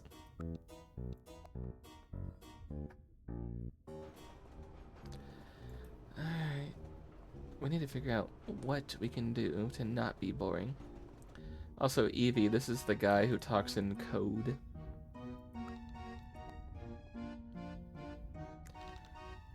Hey, Melik. What's up? I'm just wondering if you know anything about, persuasion? Persuasion? Persuasion? Yeah, like, you know, getting someone to do something for you? Are you hitting on me? Huh? Because I'm just saying, I'm trying to keep a quadrant open for a specific, or someone specific, if you know what I'm saying. No, that's, I'm trying to figure out how to get Elward to lend me something, that's all. Nothing weird. Oh, gotcha, my bad. Maybe violence, or trickery. Those are your ideas? Yeah.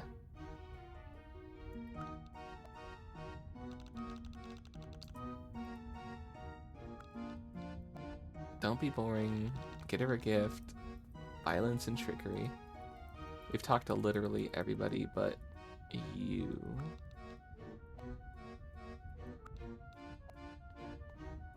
About this. Hello, Lovelets. Your courage does you credit. Yeah, we get that extra credit. Would you happen to know anything about Elward might like? Oh, certainly. Just come along with me in my room, and I'll have so many things inside that she would like. No. Suit yourself. Alright, Zephyros, what do you think? Let's just get to the control room. We can't. We need a costume.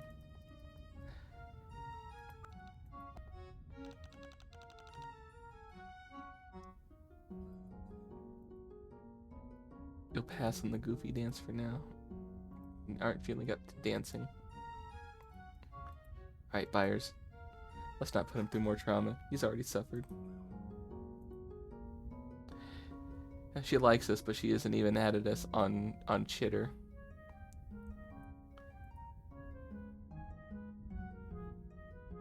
Also, I can't believe she just never updated her thing again.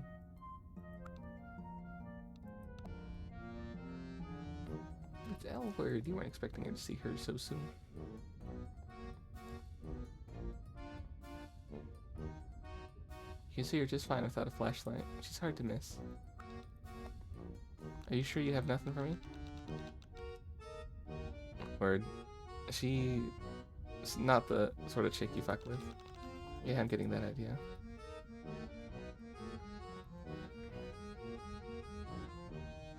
Let's go upstairs.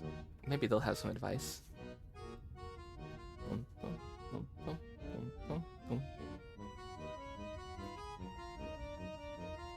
Don't like that. That one's even worse. Let's go into somebody's room. Nope, that's rude. How do these just keep getting worse and worse? You know, I was supposed to find medicine for somebody's lucis. You aren't sure what this is. Is this a video? But skinny? You don't have a VCR, so there's no point.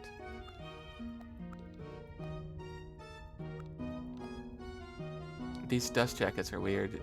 You think they're fighting? It's kind of hard to tell with all the blue blood everywhere. It's just wrestling tapes. Hey, I'll talk to you. Hi again. Hey, what's up? Sorry, we keep coming here to beg for your advice, but what kind of stuff what do you think a cerulean blood would like? I'm always trying to impress one. Oh, a cerulean? Just no telling with them. You You'll probably have to do something absolutely crazy to get her to notice you. Crazy? Like what? Everything's crazy. Even me. I was crazy once. They locked me in a room. A rubber room. A rubber room with rats. And rats make me crazy. You're cute. I'm sure you'll come up with something. Lovebloods are resourceful. I mean, they have to be.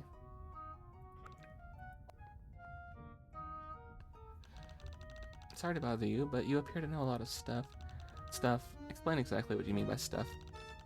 Oh, I'm trying to convince a cerulean girl to do something for me, and I'm not really sure how to approach it. A cerulean girl. Interesting. I assume the quadrant adjacent a query? I don't have much practice and experience with a particular subject, perhaps not enough for me to offer much insight. Not that it's ever stopped me from before, I just don't want to deal with this. Do you have any advice? Hi, Nikkei, was it? What do you want? Don't you know what it's bad luck to see your opponent before the match? Never mind then. How do we go about wooing over Elward?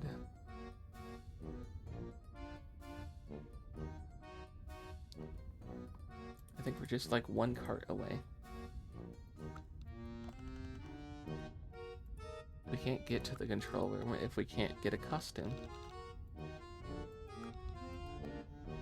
And we can't really get a costume. Keep her interested. We can't really get a costume if we don't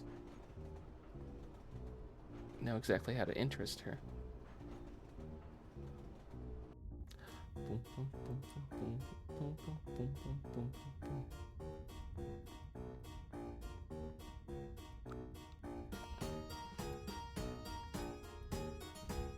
Yeah. Total refusal.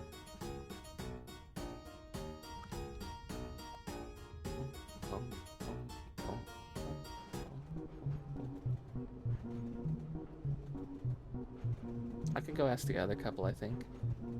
We never asked them. That's like the one people I skipped over. Are you okay? No, I think we did talk to you. And you just said fight her, right? Yeah, fight her in combat. Problem solved. I think you said no luck. One circumstance that won't be so much help. You want to know if it's ashen or pale. How about you? Dude, I only have one good advice when it comes to blue bloods. Do not interact.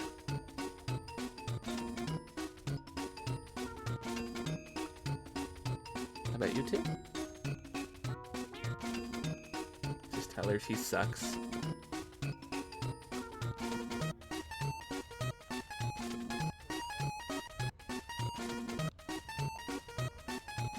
Maybe we can go talk to the cowgirl. We didn't talk to her.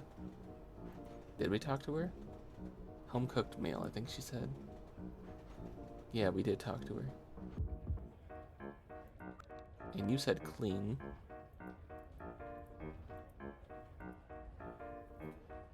Oof.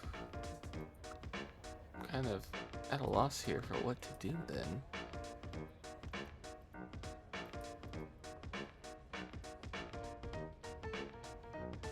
Don't want his advice. You've said that very clearly.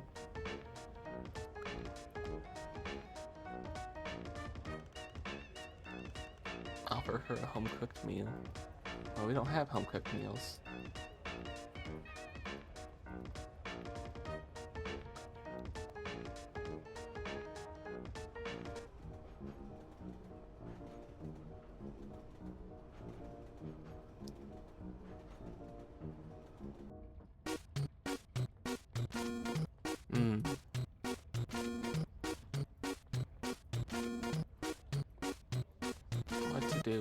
What to do.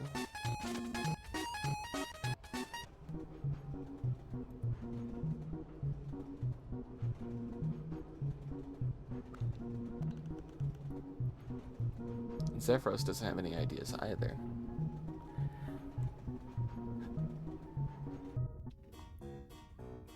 I don't suppose any of you guys know how to woo a cerulean blood. I think I'm the one here with the most Homestuck knowledge, so it's up to me to figure this out.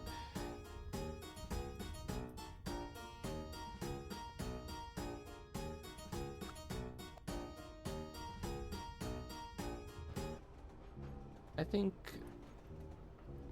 right now, though,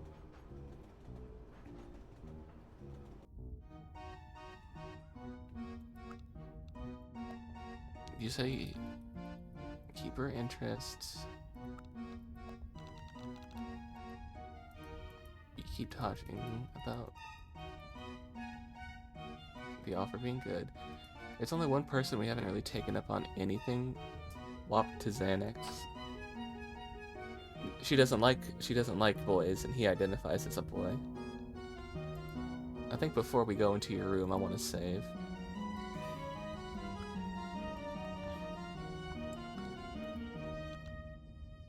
My room's full of stuff that would please the fickle cerulean. Alright, sounds legit. Show me the way. Joey, I don't know if... Shush. Hey Joey, tough girl, baby. What the fuck are you doing? Well, since you can't help us, I'm gonna go with somebody who can. Joey. I'm not gonna be responsible for this. And never fear. I'll be sure to return it to you, don't fret. Oh yeah, I'm sure. But I prefer her with all her pieces attached. Girl, come see me. Oh, it was just that simple, huh? We just had to put ourselves in danger of the person who wanted to rip out our eyes. Okay, what's up? Man, you really think anyone who dresses like that has your best interest at heart? I do if my best interest involved getting a costume. Oh, shit. Good grief. Come back here. If it's this or you turning yourself over to Spider Bitch, I'll just give you the costume. I'm not going to literally let you get yourself killed over a fucking pirate costume. Pirate costume? That's what I got, kids. Why do you just have a pirate costume? Do I pay you to ask stupid questions? You don't pay me to do anything. Take it or leave it. I'll take it, and we'll get back to you as soon as we can. Don't bother, I got a bunch. You've got a bunch of pirate costumes on the train? Yeah. Why? I thought we had established I wasn't holding a press conference on the fucking pirate gear. Here, try this on. Okay.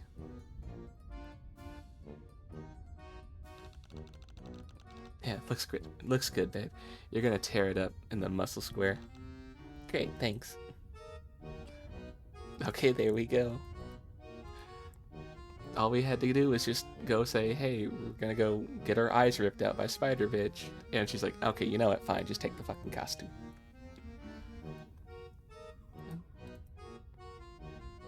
More important question, why don't you have a bunch of pirate costumes? Oh, that is so true. Why don't we have a bunch of pirate costumes? You really think you're ready to face me in the muscle square? Ready as I'll ever be.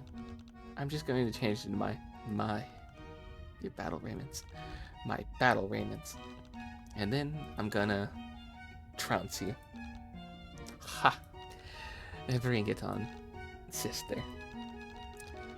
And where do you intend for this epic showdown to take place? Because it certainly isn't going to be in the drawing room. A true warrior fights in the ring. Yes, you're right. But we don't have a ring here, Moolah.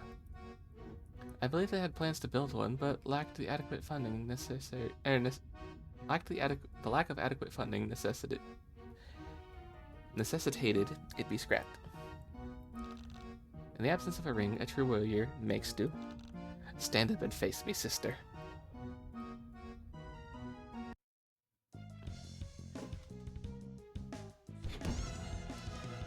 Poof, punch, poof, punch.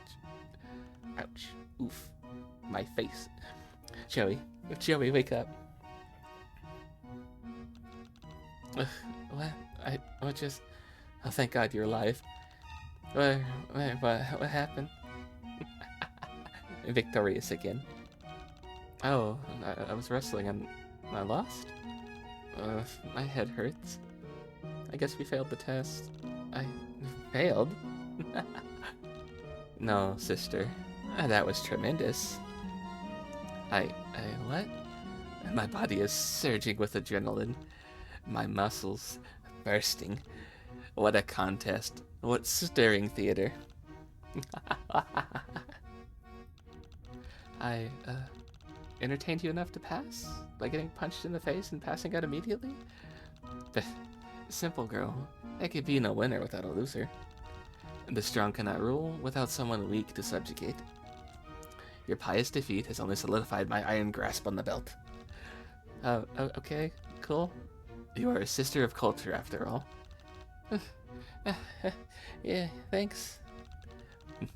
It seems that you've passed all our tests, Lowblood. Hey, congrats. Does this mean we can pass to the next train now? Go ahead, Lowblood. Your fate now rests in the hands of the jesters. Sounds great. Fantastic. Let's go visit Clown Town, shall we? Oh.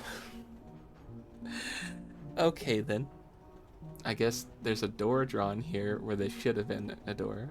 We got a rickety bridge, and below us, clearly multiple people of lower blood class castes have died here, just falling to their deaths.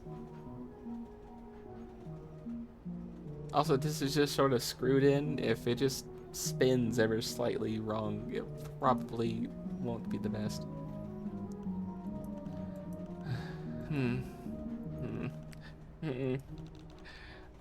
What are you thinking about? How did you know I was thinking? Well, aren't people always thinking? That's how brains work. Oh, right. Well, my thought wasn't very exciting. I think I've had enough excitement for one day, to be honest. Is Alternia always like this? Yes, unfortunately. Not usually all at once. You're definitely getting an expedited tour of all of our planet's problems. You might even call this experience an illustrative vertical slice of the hemospectrum class tensions. The experience has definitely been tense. That's exactly what I was thinking about. I've never been around blue bloods like that before.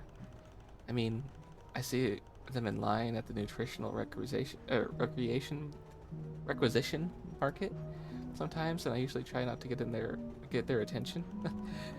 Now I'm not sure if it matters if they pay attention to me or not. They live in a completely different world than I do, don't they? Yeah, I got that impression too. But now I'm wondering... Oh, maybe I shouldn't have said that. Zephyros, it's fine. I asked. Okay, well, Damek... Wait, Joey, I know you think he's bad, but Damek is a true revolutionary. He has a master plan to end the hemospectrum and free us from lowbloods from our metaphorical chains, which he says are the only things we have to lose. What exactly is the master plan? I actually have no idea. Damek says I wouldn't be able to understand it even if he explained it. He's the theory guy. I'm supposed to focus on a... Praxis? Praxis?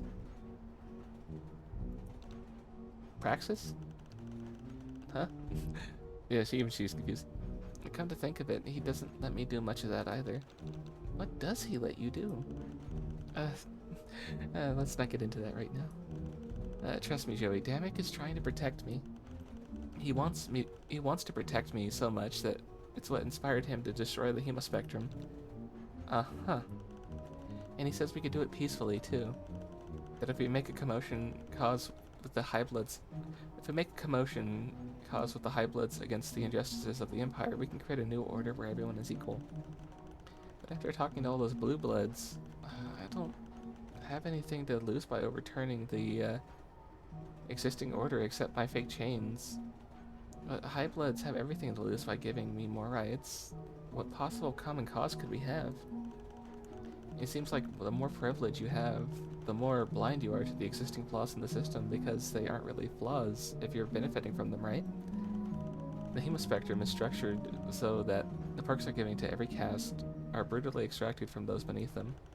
Sea dwellers don't have to oppress lowbloods directly if they have teals like Stelza running the bureaucracy for them. It's easy for me to want to burn the whole system down because I live at the bottom, but the view is probably pretty different from the top. A high blood would have more to gain by appeasing members of the caste above them than they would ever have by uniting with us against the system. I don't know, I'm probably thinking above my intellectual weight class right now. Is he wrong, though? That's why Damek's the theory guy. It's only been half a day since I left my hive, and I already have no idea what to think anymore. Isn't that a Moiro thing? Huh? That you need Damek? Or is that a Moiro thing? That you need Damek to tell you what to think? Well, every relationship is different. Zephyros, what do you think? What do you think? I just said I don't know yet. Damek would say, okay, how about this, Zephyros? I'll tell you what I think. Really? Yeah. I think everything we've seen today would take anyone a while to process. So it's okay if you don't know how to feel about it just yet. You can come up with your own political opinion. You don't have to copy everything that Damek says.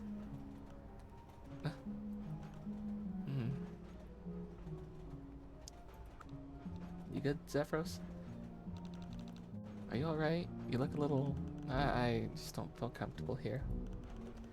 It's hard not to feel like this when you're at the end of the line. Come on, Zephyros. You gotta stop being so negative. This is the last car, right? We're basically already there.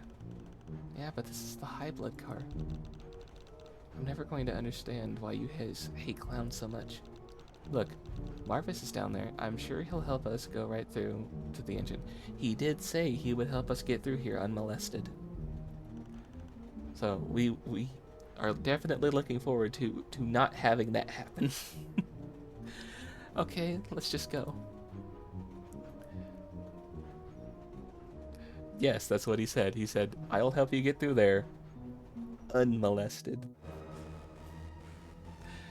His words.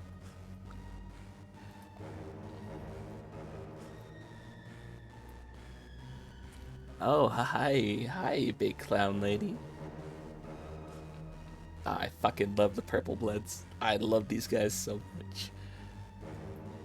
A nice hatchet.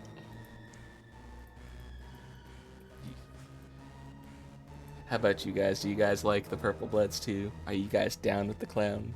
Whoop whoop. Chahut.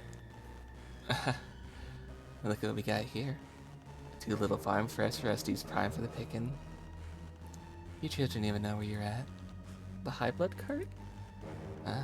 So you ain't lost. That maybe existentially and spiritually. You like getting places. Okay, yeah, fair enough. You come here to listen to the good word. Good word? Just that glorious word of our mirthful messiahs. Those joyous gestures that taught us that the world is just a phantom. A phantom? That's right, little darling. The phantom shadows of a single world, turned into dust in our claws before the true becoming. Oh, is this a church thing? A church thing, she says. A church thing. You never get school-fed by baby bronze?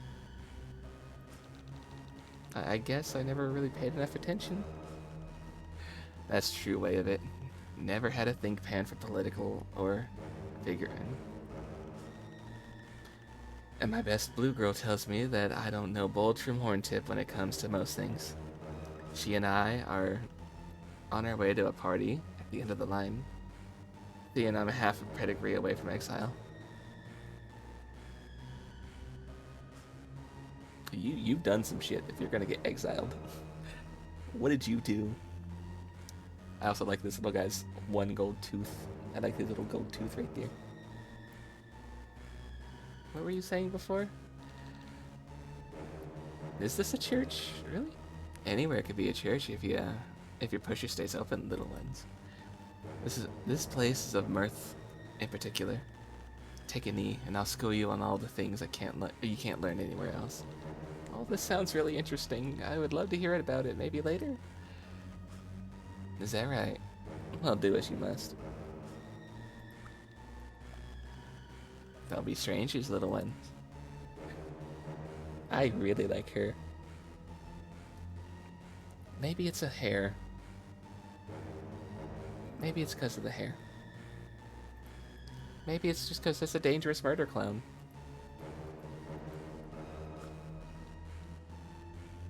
You like her axe? It's covered in the blood of every caste below them. You have bronze, you have red, you have olive. You have some gold. Actually, I don't see any blue bloods. Hi there. Hunk.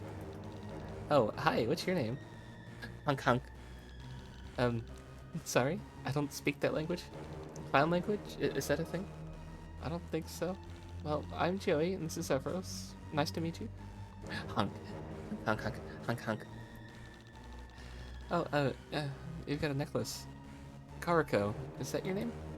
Hunk. Hunk, hunk. Hunk, hunk, hunk, hunk, hunk. Nice to meet you. Hunk, hunk. Gives off Blitzo vibes. Fair. Barzum. Hey, what's this? I'm not sure. Beisel. Barzum and Beisel. But I think it's something that doesn't belong. You don't look like high bloods. And this is the high blood cart. Yeah, Barzum. Why are they here? No idea. We could always ask them. Or it might be more fun to guess. Are you lost, pretty little bobbeasts? How are you guys doing that? Doing what? Being so handsome and intelligent and charming? Being the best, most perfect friends? The kind you always wanted? Oh, I mean, like, you're really good. I'm sure you're really good friends, but I mean the finishing each other's sentences like you've rehearsed it? Maybe we did. Maybe we just know you so well. We've never met before. Or have we? Maybe we met in a dream somewhere. This is kind of freaking me out, man. I told you. Oh, don't worry. There's no magic trick involved. We just share everything. Okay? Great, I should be going over there. I really should be over stuff being weird by now, but geez, two small clowns reading each other's minds is kind of unsettling. What's funny is they're also kind of mirroring each other, like Frostbit and Dursto with the moons, with the one being gold, one being purple. You got the sad and the happy as well. Oh, let's just go, Joey. Bye. Bye. No, I want to talk to you again. Come back and see us sometime. Alright, Karako, what you guys say? Hunk. Hunk, hunk, hunk. Hunk, hunk, hunk, hunk, hunk. Alright, now where's our boy at? There you are. Hey, Marvis. Hey, you made it, Hot Skillet. Hot Skillet? That's funny. Not too keen on that one, huh? That's an interesting one for sure. I need to write that down for later. Hot Skillet. Okay. I've been on the edge of my seat waiting for you to get here, Joe.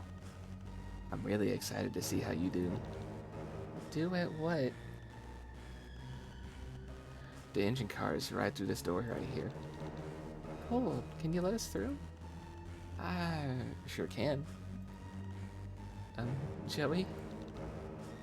Hi, guys. Hey, you said we would get through here unmolested. This definitely does not look like we're going to be unmolested. These are my buddies. Chahut. Hey. Barzum and Beisel. And Karako. Hunk. What's going on? Now, I sure want to see you get to where you want to be, or where you want to be, Joe. But nothing is ever quite simple. You feel me? And this here door don't open for just anybody. It doesn't? You see, I want to play a game.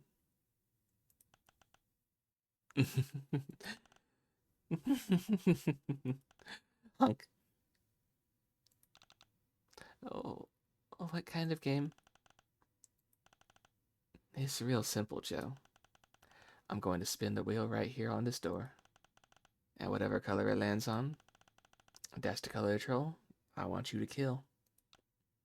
What? Kill? What do you mean? Please tell me you're joking. Clowns never joke when it comes to murder. I'm sure you'll do great, Joe. Now, let's step back.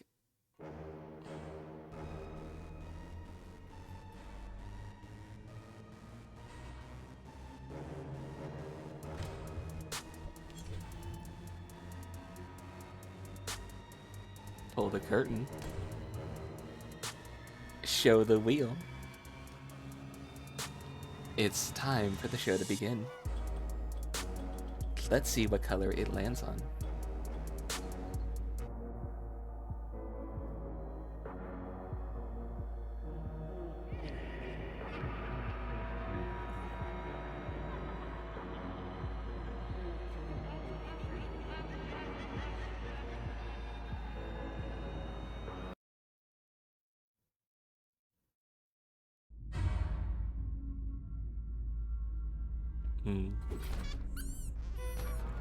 Bonk.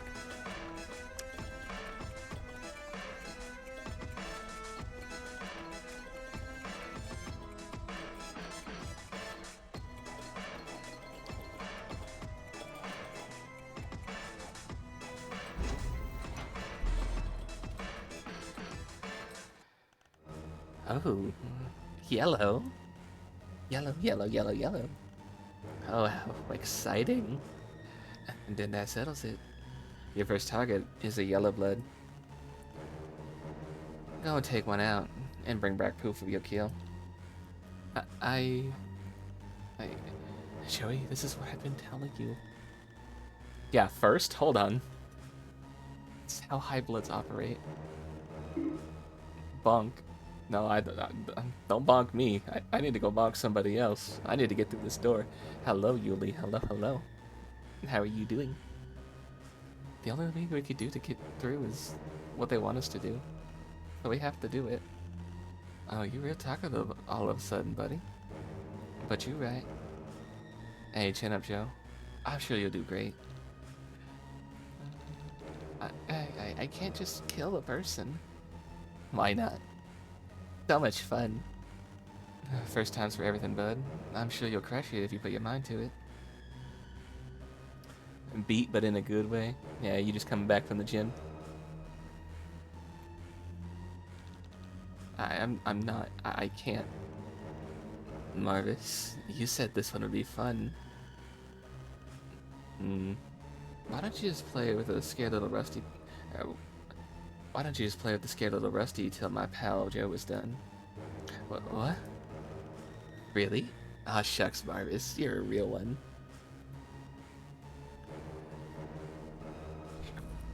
It should have been me. It should have been me. God damn it, it should have been me. Let him go. Nah. Oh, wait a minute. I'm wearing burgundy. It can still be me. Come on, big scary clown lady. Why don't you come play with the rust blood over here? Nah. Oh, she's angry now. Hunk. Marvis, she's hurting him. You have to do something. If you want your buddy back, you better hurry and get the job done, you hear me? Hurry along. Hurry along now. See you soon. Oh, we're without our buddy.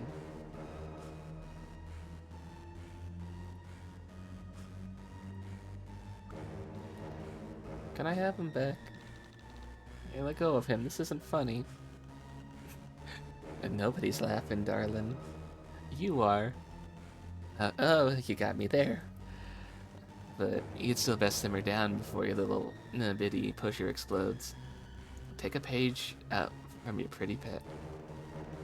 He knows how to go limp and play dead.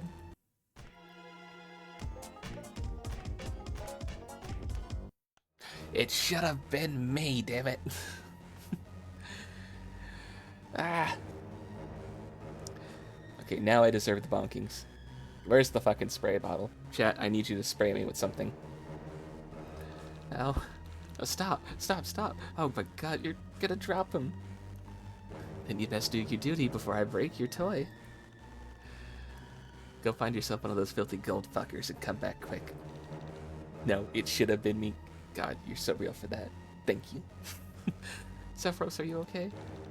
Obviously, that's a really stupid question because obviously you're not, but yeah, I'm cool. Thumbs up. A little dizzy, more terrified than I've ever been in my life, probably. But yeah, I'm fine. Okay, right. This is just like you said. This is just like when you were buried under rubble, right? I'll just save you like I did that time. No problem. Okay, I'll just. Okay. Have fun. Yeah, we'll just go kill somebody. That's a giant spine, and that's a hip bone. What's going on there? Where did they get that? Is that just decor? Is that an actual functioning? It leads into a giant clown head with glowing purple eyes and a big red nose.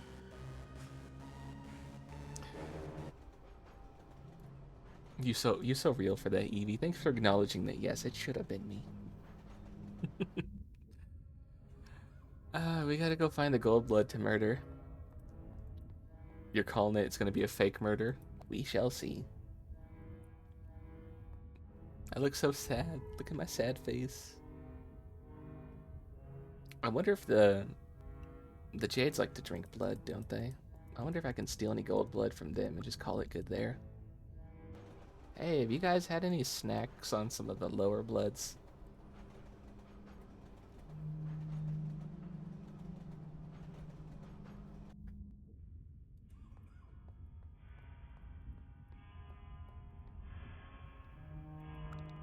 Wanchi, do you got any advice? Everyone knows clowns are bad news.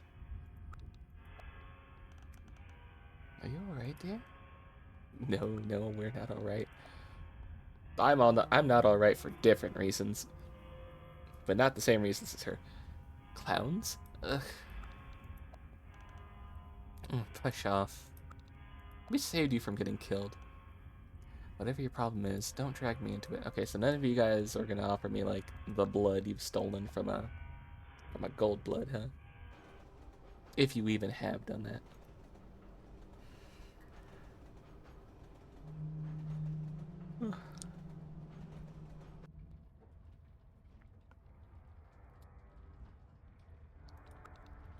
Hey, you wanna fight?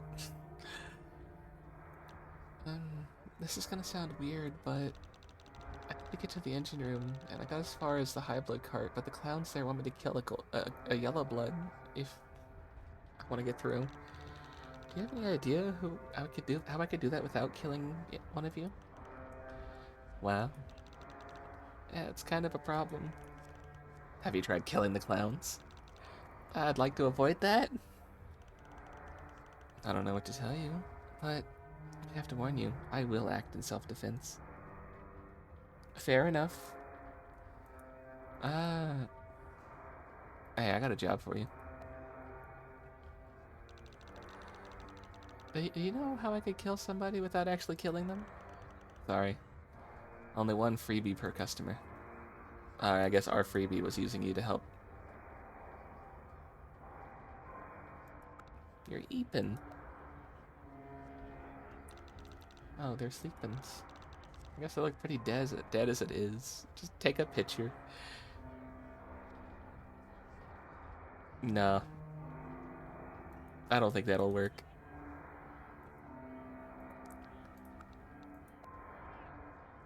We know an artist. Hold on, there's an artist in a different cart. I don't know why I'm asking you guys, but I have a problem. To cut things short, some clowns want me to kill a yellow blood and bring back proof. Do you know how we could do that without actually killing anybody? Lol. Lol. Where's the rest blood? That's always hanging around you. He's being held hostage by the clowns until I do what they want. Man, shit looks bad for this epic romance, lol. I feel when you're Moiraless clown food. Don't worry. You'll find another. I knew this would be a waste of time. That's literally all of the gold bloods on the train. But like I said, we know an artist. Maybe we can get some Photoshop going on here. We also know a hacker man. Hacker man, do you have Photoshop on your laptop?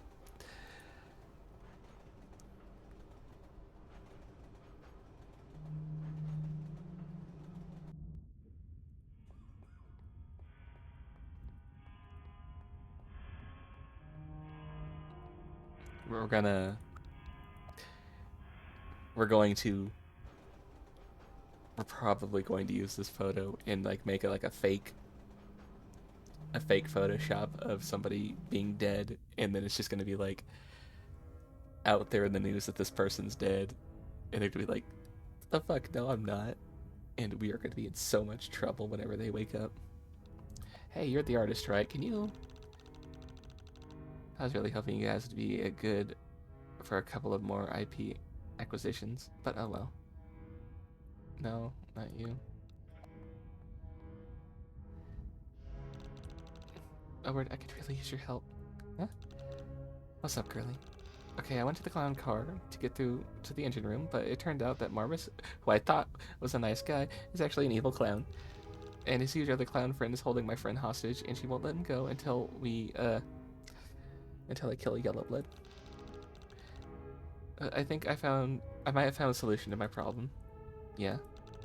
I got this photograph of a troll who passed out in the yellow car. Looks pretty dead as it is, right? Yeah. Damn, looks dead as all that we get. But what if it's not good enough? Do you think you could help me edit the photo to make it a little bit more, I don't know, gruesome? Yo, Rims, you up for this? What am I, your servant? Come on, throw me a bone. Fine, send it to me and I'll see what I can do. Did I give you my chitter? Here. There you go. Oh, this'll be easy. Just a few dashes of color here, a few there. Kind of like the importance of lighting. That's a word.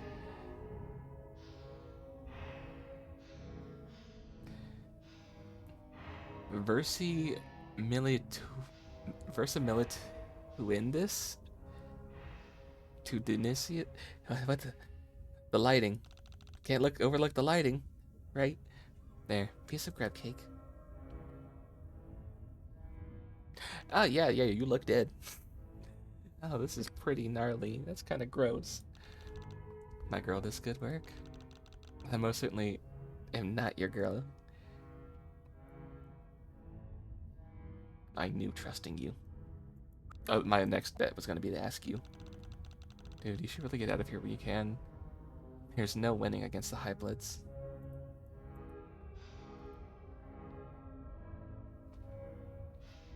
Be real with me, you guys. If you saw the big clown lady just take me and start using me as a toy, would you save me?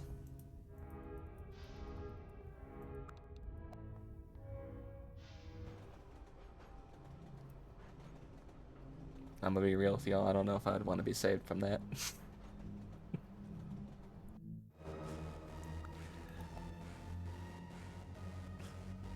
You get a bag of popcorn? Good. Based. Just let me have my fun. Let me die in peace. Punk. I like Karako. I hope nothing happens to him. It's the clown car. They probably have a whole popcorn machine. They probably do. They also probably have cotton candy. They probably got corn dogs. Peanuts. The popcorn, of course. What's other carnival food? You ever have an elephant ear? Those are pretty good. Marvis, I did it. I killed the yellow blood troll, just like you said. Wow, and here we thought you didn't have the guts. Well, I'll be damned. You got any proof, Joe? Here, I took a picture of what I did.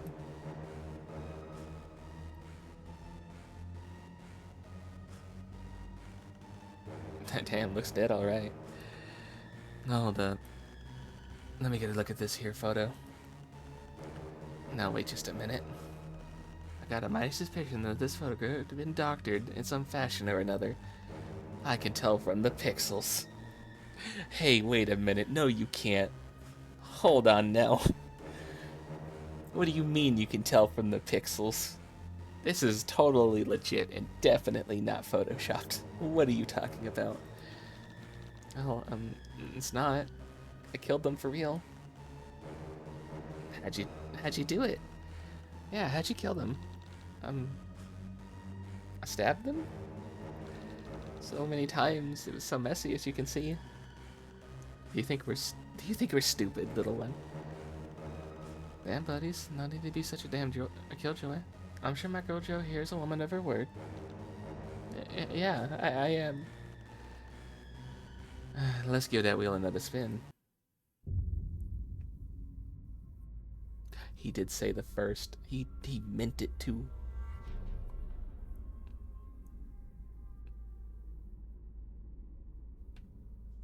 Oh. What color are we landing on?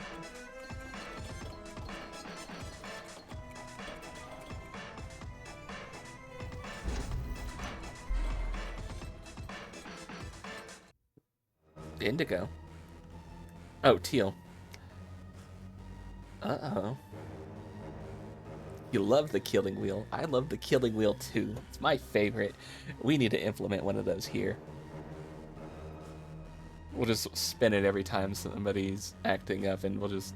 It doesn't even have to be the person acting up. We'll just spin it and then just take whoever gets picked out back and just old yeller them. Teal? Teal? It's teal. This is gonna be interesting for sure. Oh, the teal sure are a feisty bunch. 100k to ban a random one. Maybe. Hunk. Sephiroth, hang in there. And now this one, same as the last. Go out there and kill yourself a teal, and bring it on back. But bring back a little bit more proof this time. What am I supposed to do? Bring back a whole body? Damn, don't pressure the girl. It just ain't fun if she doesn't do the deed for real. You know, I always like to keep trophies from my kills. Well, I could press them into my scrapbooks. I could show y'all a bit later if you'd like, if it please ya. Thanks, but no thanks. I would like to see your scrapbook. Go on, let me see your scrapbook. Anything to please the giant clown. Anything to please giant clown, mommy. I will be here for that. Okay. At this time, make sure to bring back some solid proof, you hear me? We best know that the troll will be dead for sure.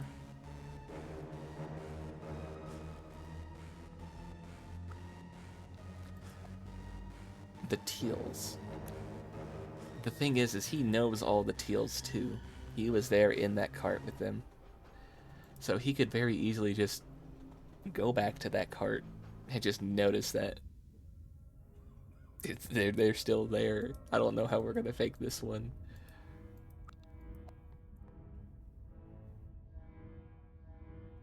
I don't know how we're faking this one, bestie.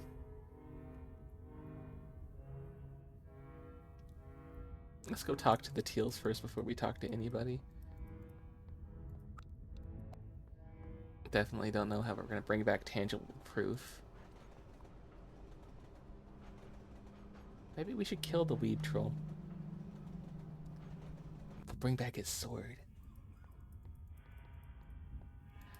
Hey buddy. Hi Tazia, I have a bit of a problem. Yeah, what's up? So the clowns up at the train want me to kill a teal blood troll before they release my friend and let me go through the engine. Do you have any ideas how I could do that? Ideally without doing that? Oh, that one's a little bit above my pay grade. Do you get paid for what you do?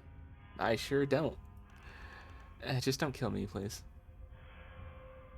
We're not gonna kill the Midwestern mom. He definitely looks like a mom. Not now, dear. Can't you see I'm busy? There's so much to do. Run along. Now speak to my assistant. I mean my maid if you have any urgent needs. Well, alright.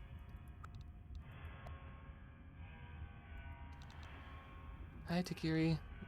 Well met. So I'm kind of a predicament right now, and... Hey, can I just, like, have your sword?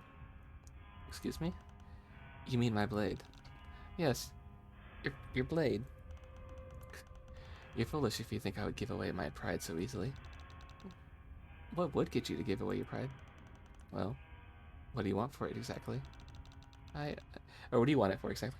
I need it to heroically save somebody's life? Really?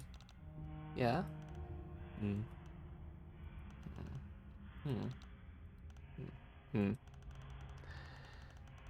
That sounds like a very anime reason.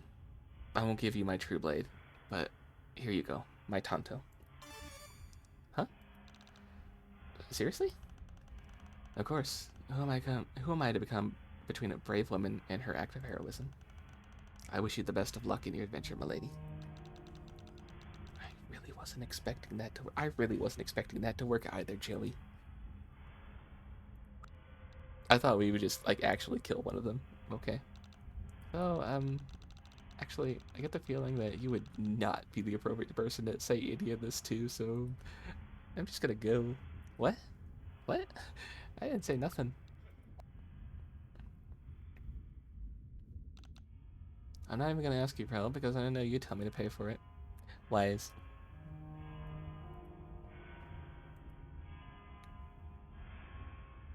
What if we stab him with the Tanto? He'll sue you. You know what? True. Fair enough. We didn't come all the way to Alternia to get sued for stabbing on the train. What is this, New York?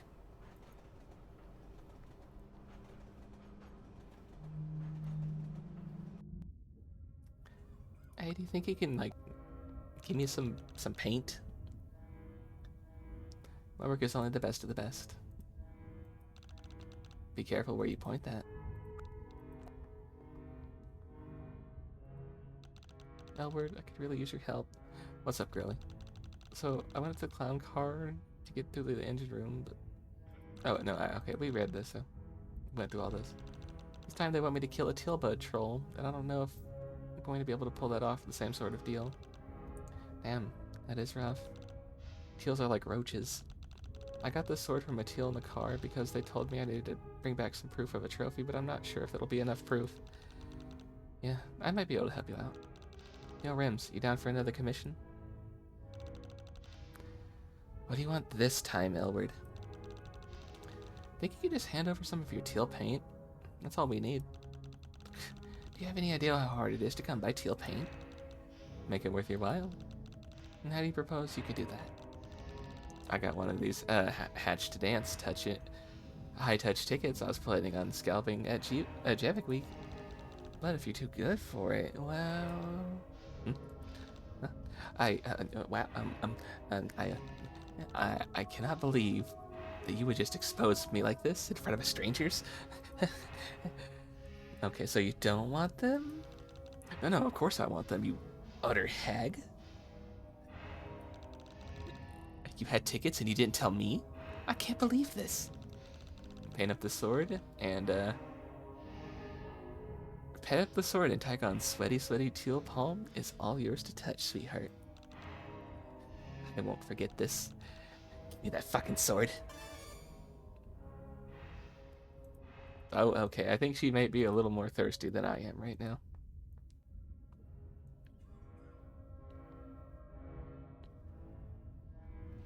So, you remember how I said Hiveswap Friendsim is going to be a visual novel dating sim?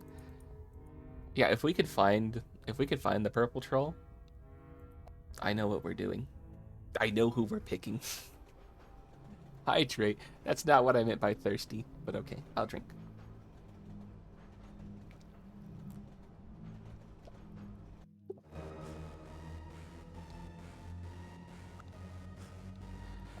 Alright, back down the spine elevator. Hey, Chahut? Can you please just stop hurting him so much? Hurting him? He's just a gosh darn rust blood, sweetie. No sense of getting all worked up about nothing. He's not nothing, he's my friend. Then you'd better hurry. It's okay, Joey. She's right.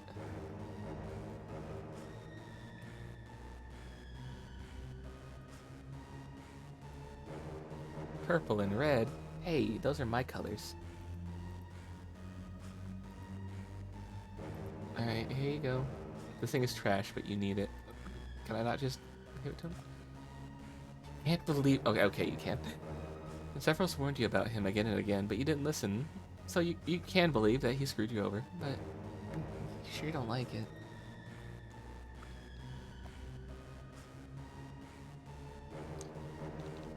Here you go.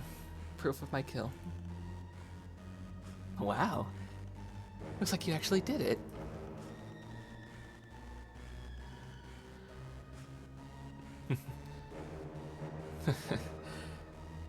Cool, you did the work, Joe. Just give it over and we can move on to the next one. No, wait just a darn minute. Give that thing on over. Okay. Here you go. Well, that's real blood, alright. Wait, really? See Chahut? Nothing to start a ruckus about. We can hustle on over to the next show. But wait, this sword.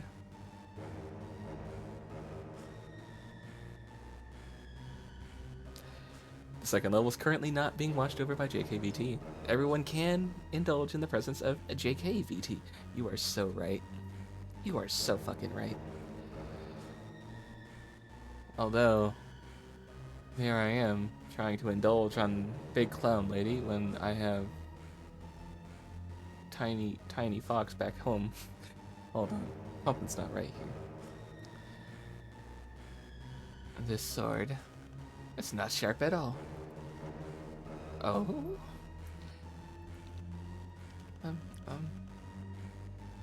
This is a fake sword, little miss. Oh, the scandal. The outrage. How'd you go and get so much blood? All on a fake sword. I hit him really hard. Many times. Damn, Joe. That's metal. You real for that one for sure.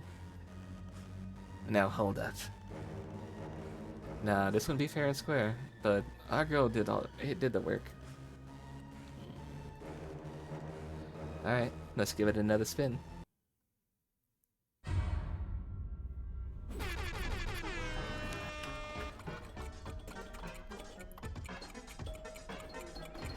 Who's the wheel gonna land on? Who's it gonna be?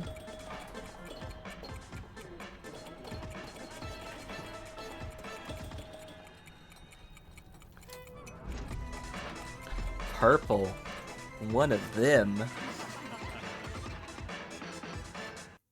Oh no.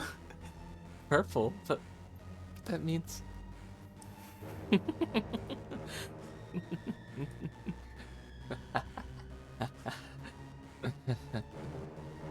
And that's right.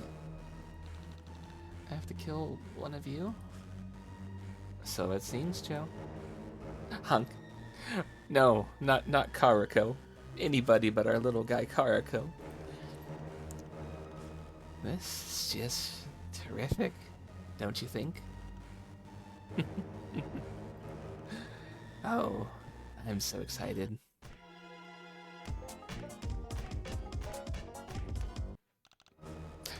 Should have been me. The hunk is precious. We don't kill the hunk. I think, okay. We like him too much to kill him. We like her too much to kill her. We like him too much to kill him. It must be one of these two. But I don't know if the game's scripted in that way. We might have to just take out the hunk. Which, hey, fun fact, by the way. Now that I'm looking at him too really closely, right?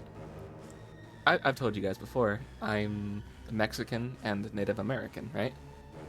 My native heritage comes from the Hopi Indian tribe, and we actually have sacred clowns within our culture who, coincidentally, happen to be painted black and white like this guy right here.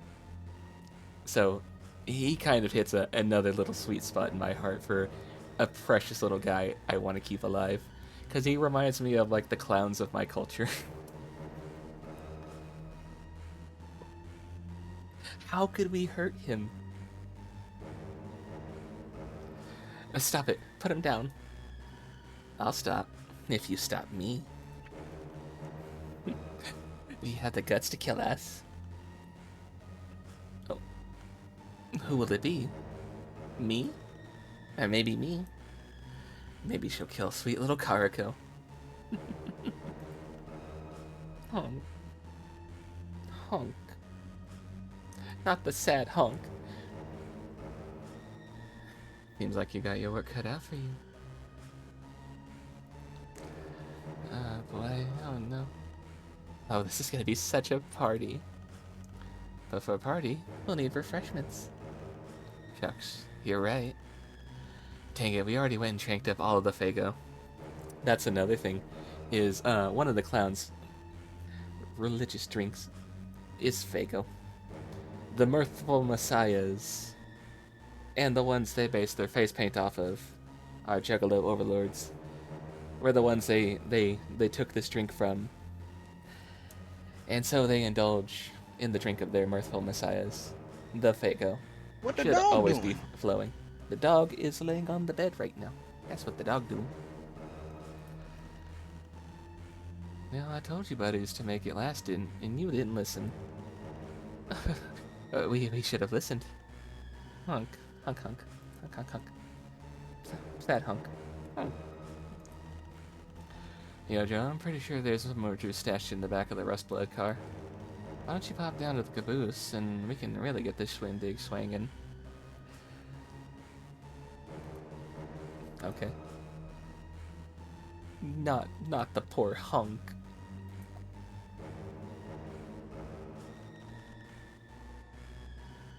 Oh, Basil, I'm just so excited. Are you, Barzum? Oh, I am.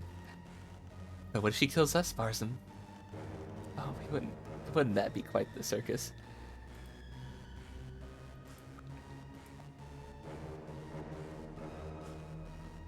Oh.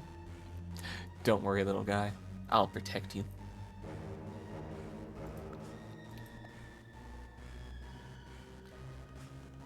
Oh, I'm so excited. I just can't wait to see how you're gonna pull this one off. Just keep in mind, none of your little tricks are going to work this time. All of my eyes are wide open, my wicked sister. Now hurry up and get us some of that Fago. And you, we need to keep you around for later.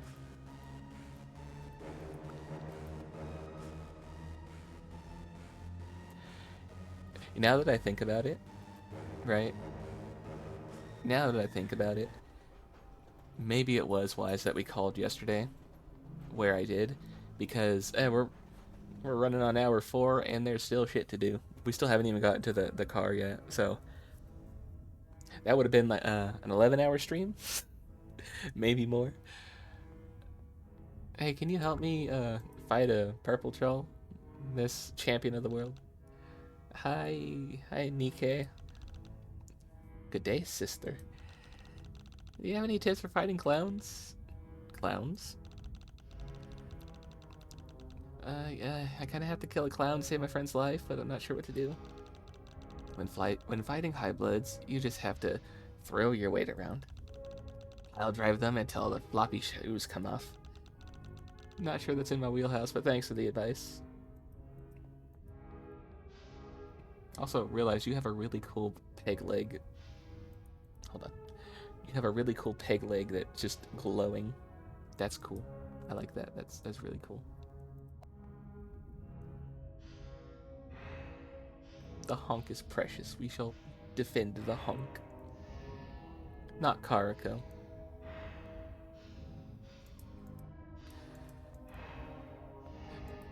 Elward, help.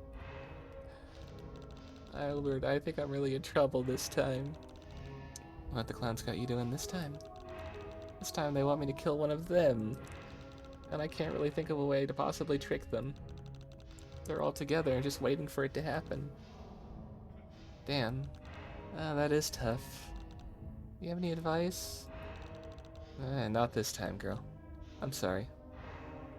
Well, thanks for the help, Elward.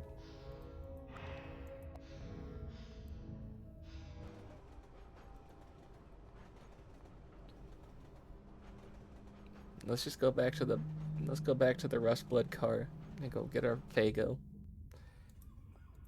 Have you guys ever had Faygo? It's like an alright soda. I think my favorite was the root beer Faygo. That was a pretty good one. I think it's like better than like A&W or Barks. I'll say that. That's my hot take. The Faygo root beer is better than the two most dominant brands of root beer. You don't know what that is? It's a soda. I think that's just like local to where ICP originated from. ICP being the Insane Cloud Posse.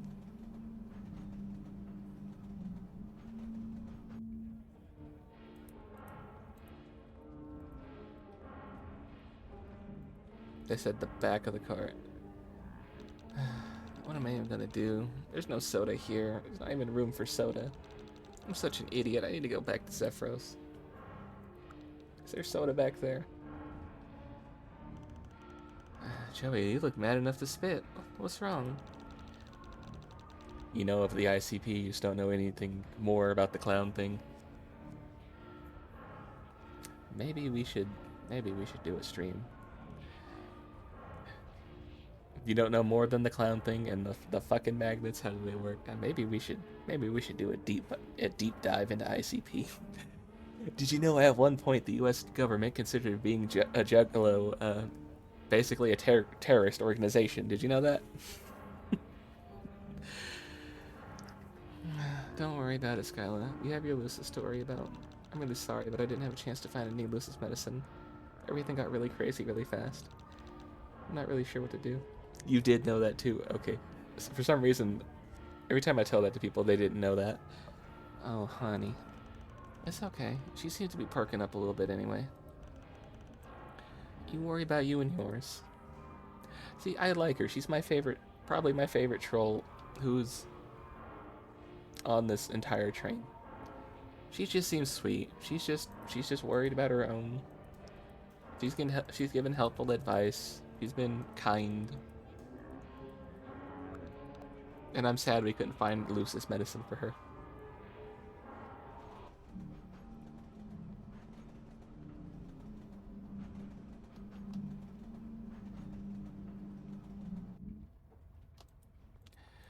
Hey, do you want to come sap a purple blood of their strength? Come here. Come here, you. Well, once your Moiro gets eaten by a big fucking purple blood, you'll be single, right? Right, because, like, you aren't fucking stupid enough to go back there. Are you? Of course I'm going back. Nothing's going to happen to Zephyros. I won't let it. You guys... You could help me? Fuck no. Yeah, I don't blame you. Hey, buddy. So stories of your death may be greatly exaggerated, but... Hey, thanks for helping me out earlier. What? Oh, don't worry about it. Okay.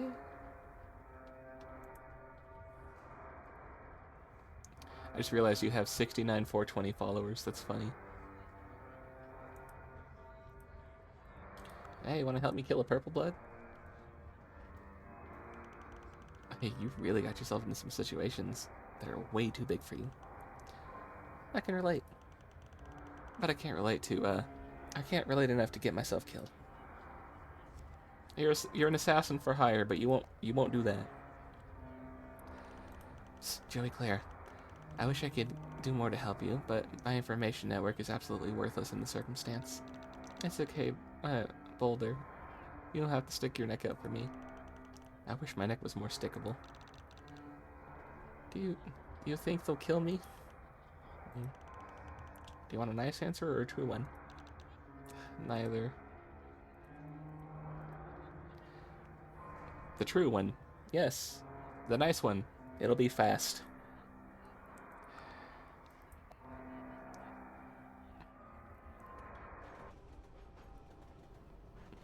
The not nice one. They're clowns. They'll probably drag it out just to have fun.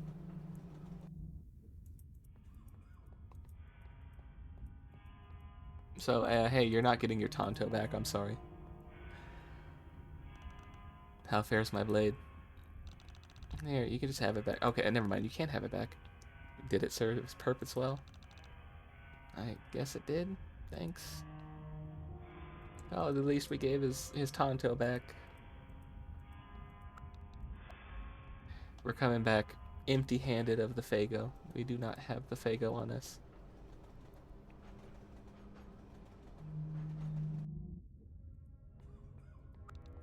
L word.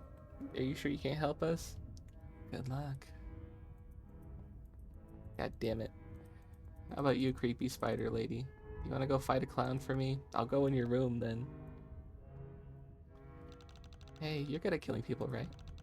Oh, I suppose I am. Why? I have to kill a clown apparently, but I'm kind of out of my depth here. Any advice?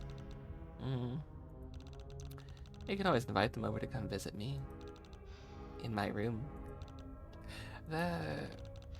Actually, you know what? That could be a viable option for me. Could that work?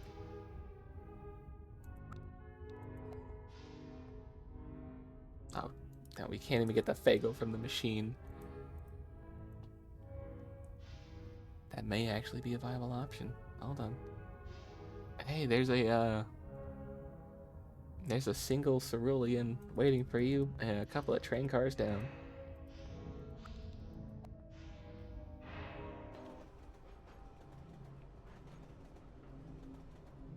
Oh. Hi. Basil? Hello, Joey. Oh, what's the matter, Joey? What are you doing out here? Where's Barson? Time's up, Joey. You took too long. What? Well, do you think we were gonna wait, see how you would kill us? I'm going to kill you first.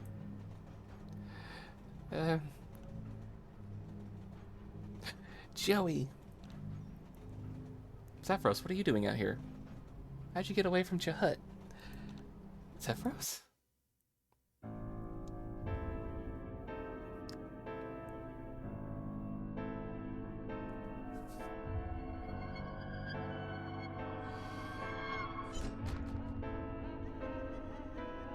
Uh-oh.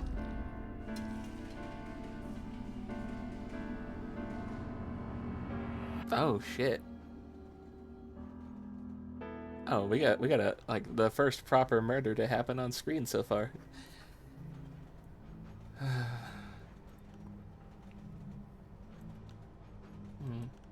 Let's just not talk about this. You just... Zephyros. Zephyros, you just killed a person. He was going to kill you. How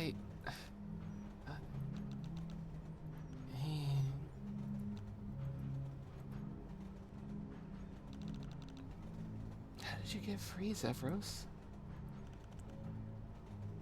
Marvis released me. He released you? Just like that? Yeah, he did. After Basil went after you, So I ran, and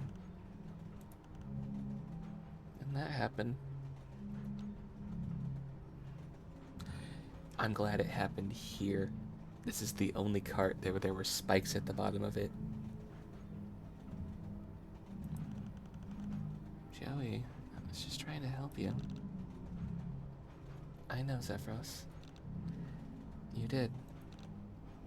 You saved my life. I guess we should go back in. Yeah, we've done what they wanted me to do. They don't show the spikes anymore, now that there's a body down there.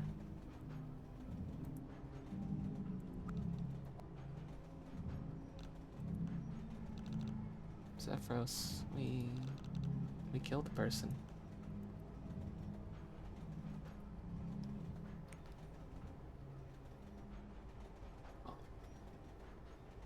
Well then. Oh fuck, he's wigging out.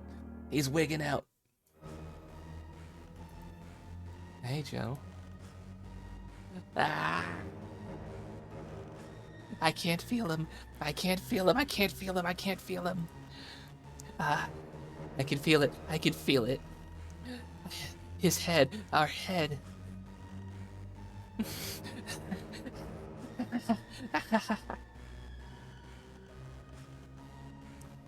I've got to hand it to you, Joey. Through all your gosh darn markery, I thought you hadn't had it in you. But here we are. Ah. Honk. A sad honk, happy face. Honk? I'm really impressed, Joe.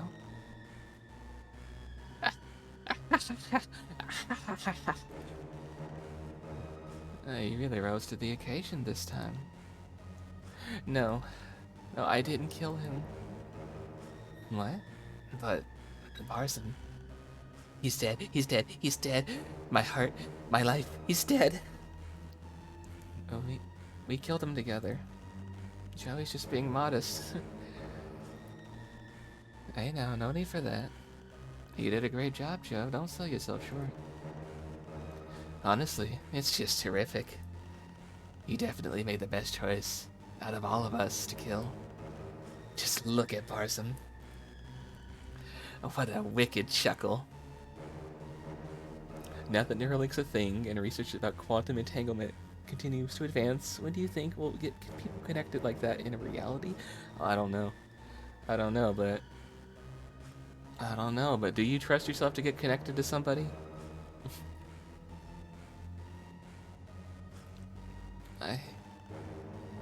I think you earned a clear ride, buddy.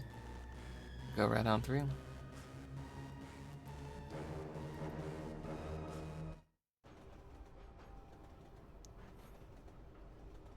This is it.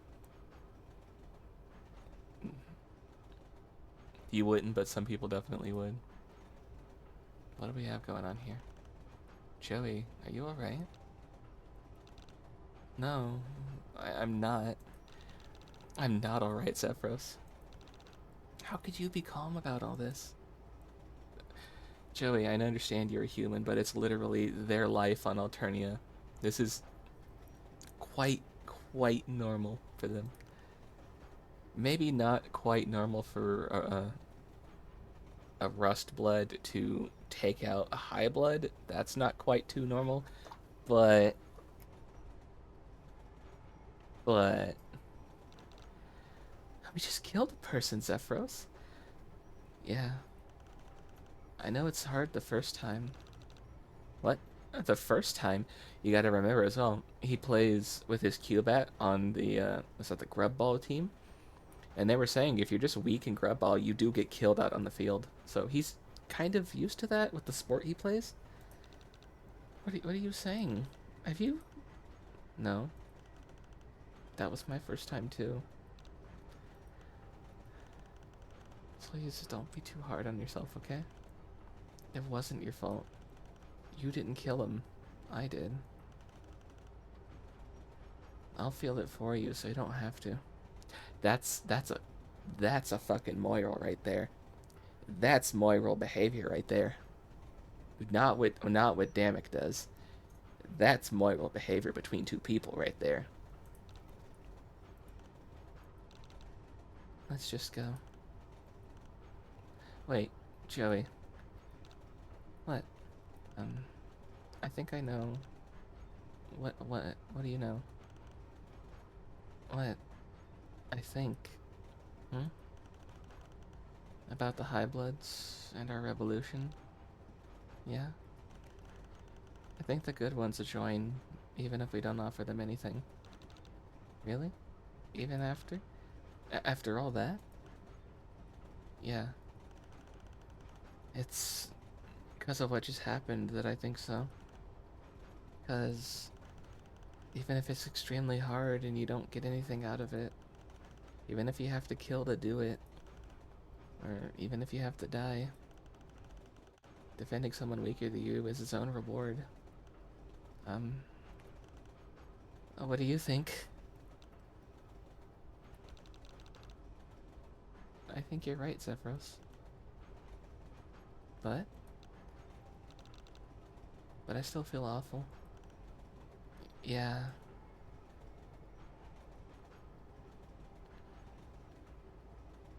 What do we got going on here?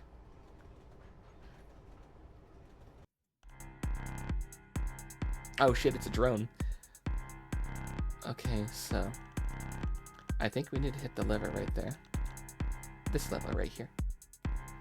The one he's holding? Or the other one? Yeah, that might be the problem.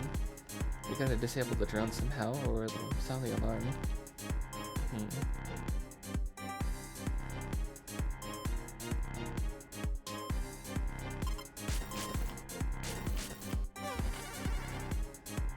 No.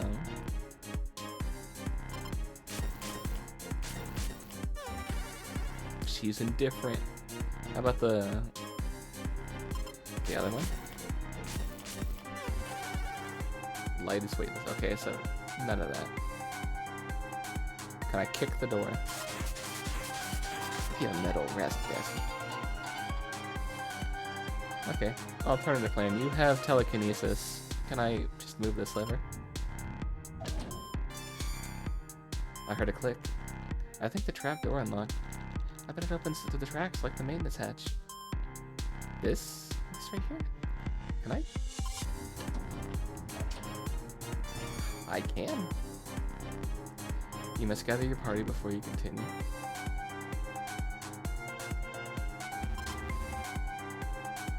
No.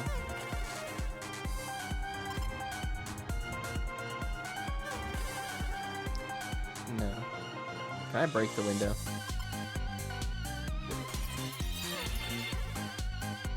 Oh. That got his attention. You were not supposed to break the window. We are not supposed to do that. Okay. Oh god, where was our save? Oh good, it saved us right here. Alright. Well, we know some of what to do. We use our telekinesis to open the door, and then from there, I don't know.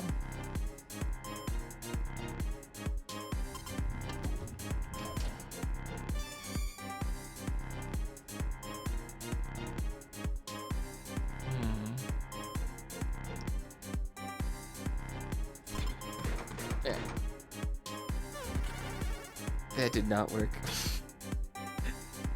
That did not work. Hey, buyers, do you want to go fly in there?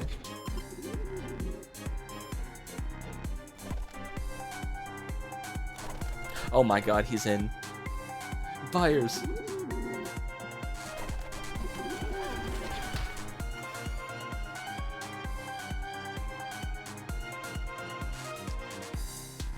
Do it again, buyers.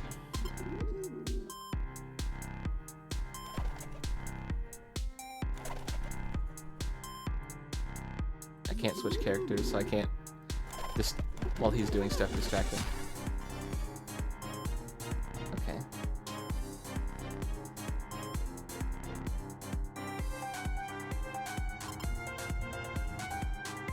No, that won't work. Brain parts shielded, activation denied.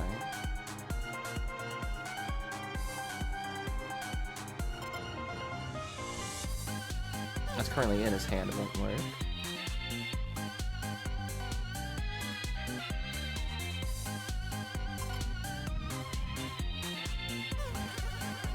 How do we go about this?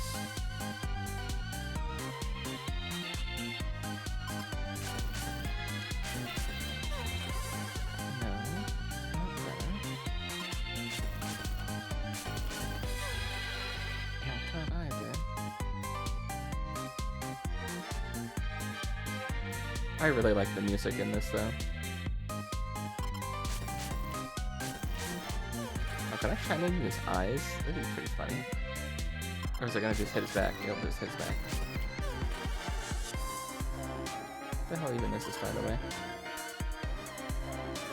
No, we did not learn it out. Okay.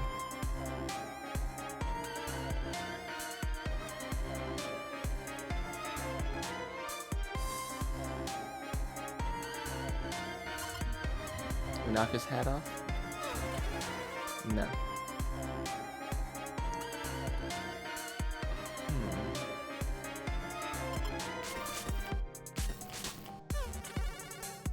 No, not that.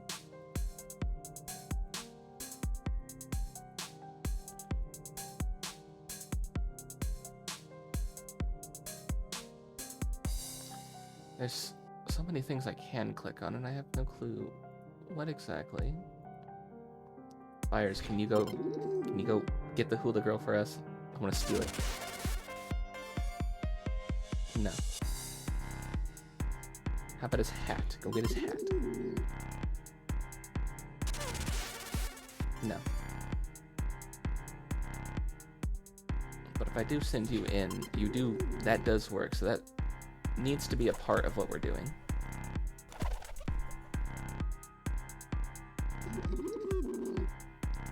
This just isn't the part currently yet. So what am I missing? No bee dance, no ballet. You can dance if you want to, but they ain't no friends of yours. How about tap? Give them the old razzle dazzle? That's not gonna work.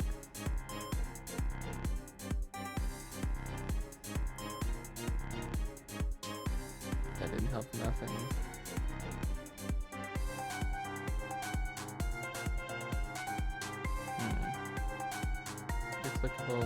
You're clickable, and you're clickable. Oh, and you're clickable too. Can I open you more? We're both CrossFit, hell yeah. We share a moon. I don't think I can activate you.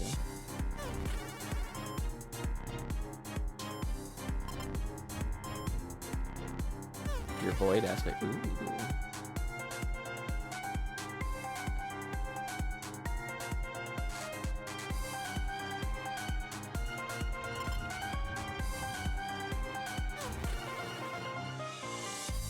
I can't activate your chair at all, can I?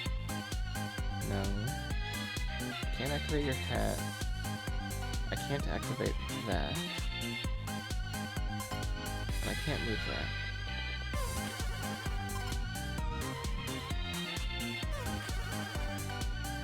It resists mental compulsion. Ooh, I'm at a loss here for what to do.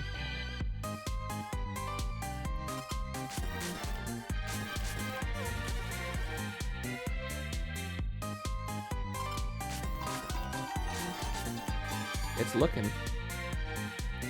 It's looking now. Get him, buyers. He's looking at it.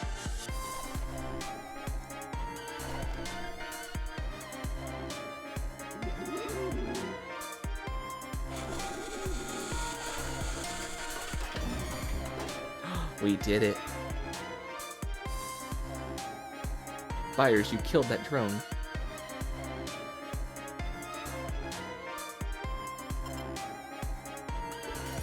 Now we get in there.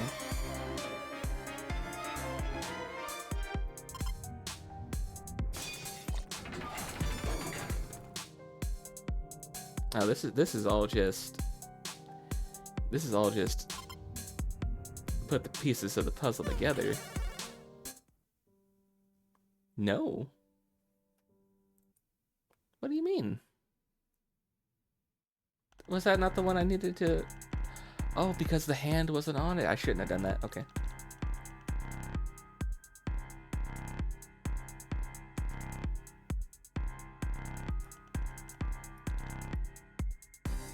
Hold on. Okay, I get it now. I did that just a little bit wrong. I shouldn't have used the glass to cut that because that took his hand off of there, and I didn't need his hand off there. I needed his hand on there. Do that, do that. Switch to Joey, shine the flashlight, send in buyers, and then use his hand to push that. Okay. Switch to Joey. Drop in. Take a look at that. No?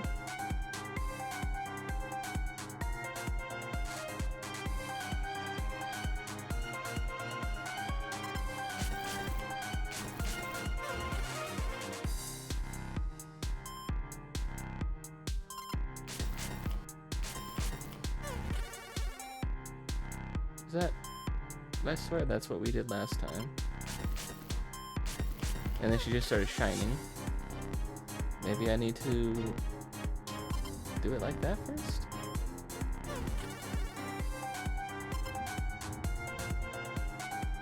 No, wait. Maybe I should send in buyers first and then try that, because we need to distract them.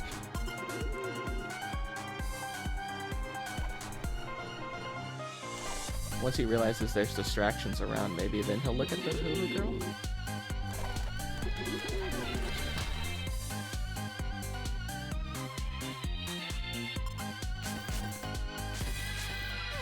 No.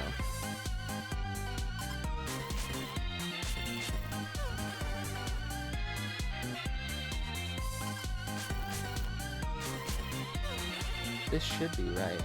The horns?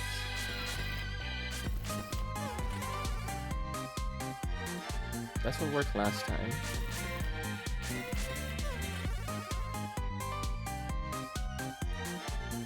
I'm just sending buyers again. Go get them, buyers.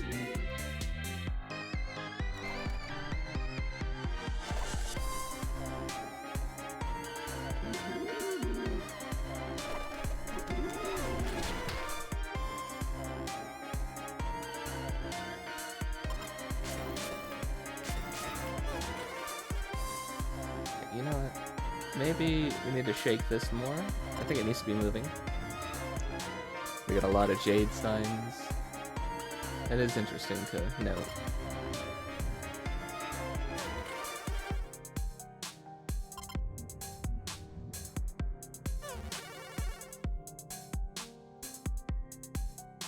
That won't work. That won't work.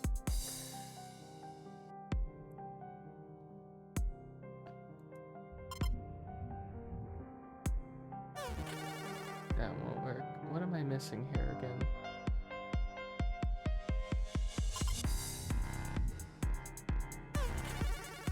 She's not moving and she's supposed to be bouncing around, I think. Oh, we were so close and then I fucked it up. But if we don't get him to spin his head off, then he'll look at us if we break the door. I can't break the door yet. Buyers, go in there and do that? No, that didn't work last time either.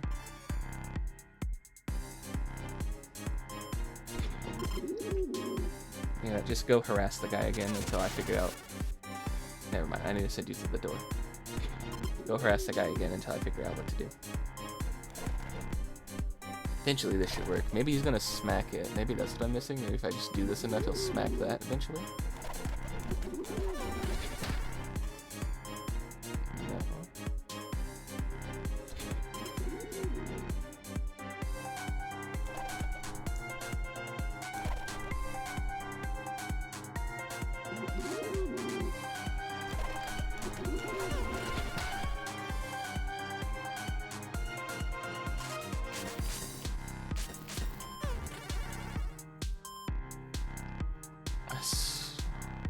What am I missing here?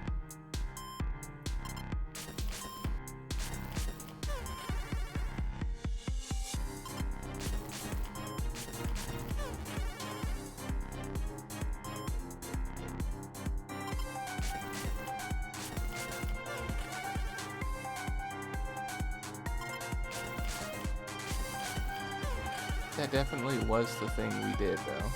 Because he looked up and he started looking at it.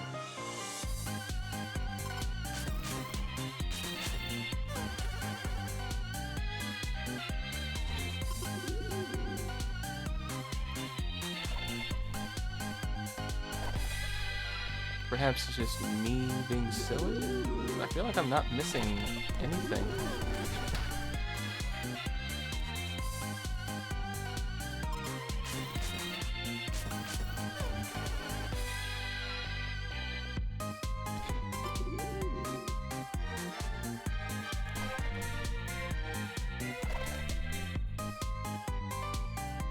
I feel like I'm hearing a chime every time I do the bird thing, like a ding.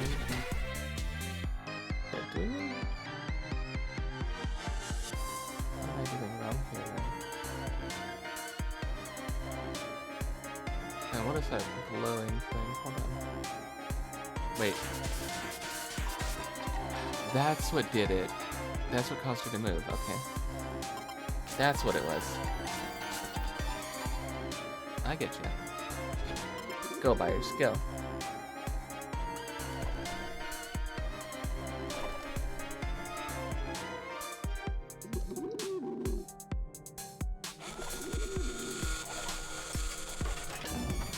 So if we cut the wires, the body falls, and then we can't access that.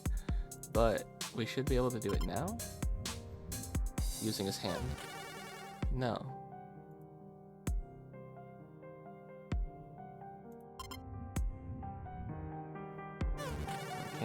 Gotta think smaller. No.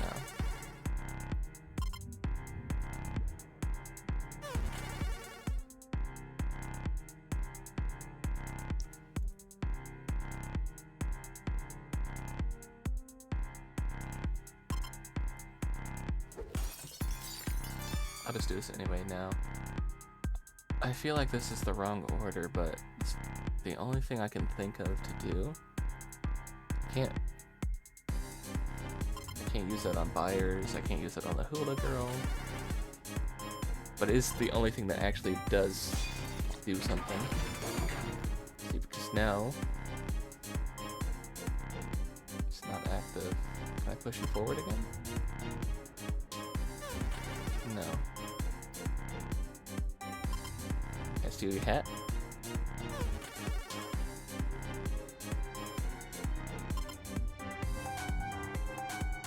It says no. So what are we missing? Does its hand really need to be on there?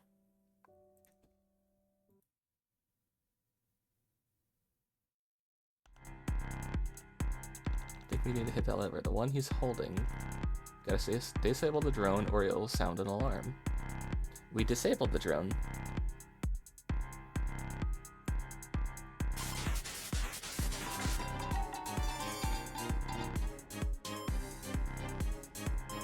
I'll get that wiggling right now so I don't forget it. Where to click. Trapdoors unlocked.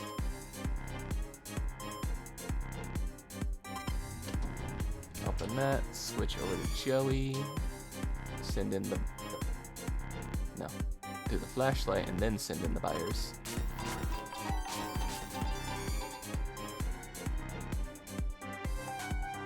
Come on, send in the buyers. Go get them, buyers.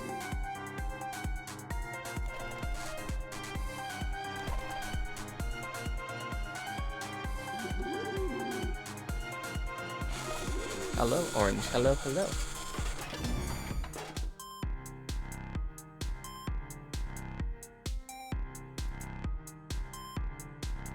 Maybe if we dance again? No.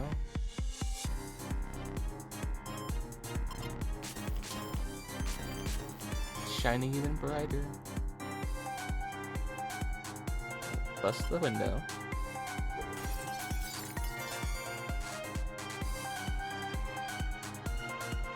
What if I yump it?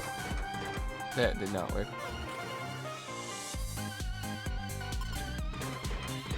No.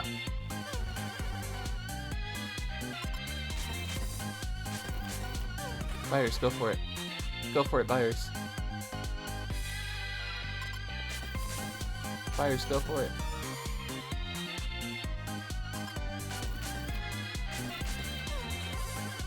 Buyers, turn back around. No, turn back around. Go for it. There you go.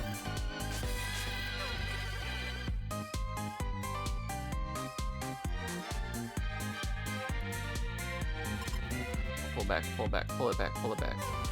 No, not the batter up. Pull it, pull it. Why would you just tell me,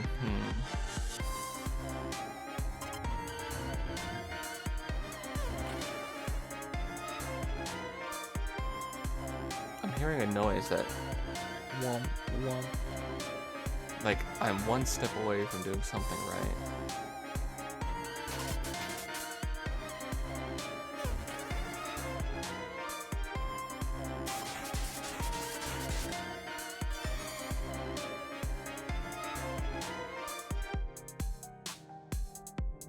Let's see, it stopped again.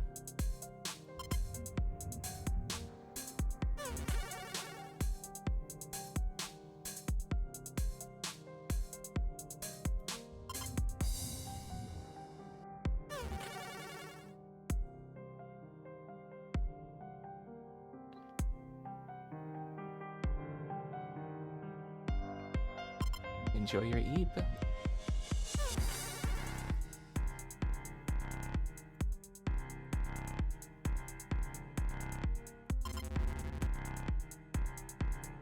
won't work. Then maybe I need some more juice? No.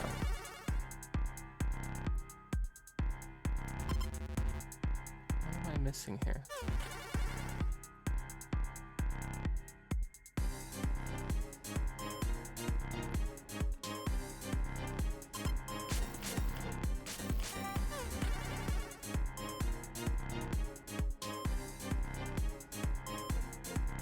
We know we need the telekinesis to do this.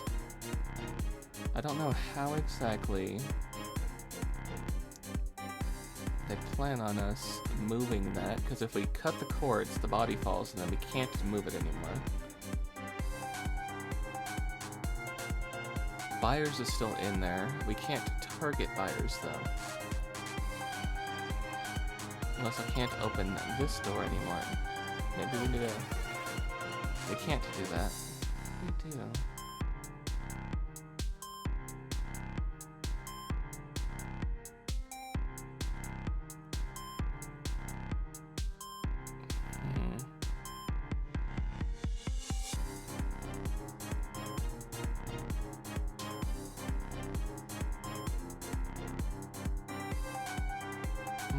I'm thinking. I'm trying to use my noodle.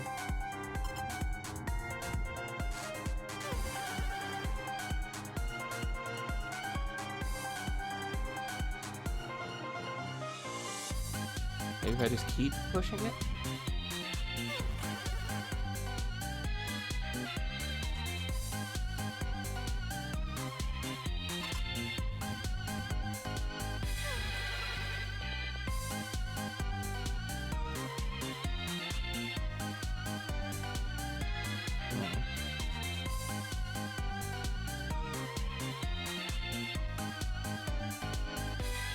I'm at a loss here.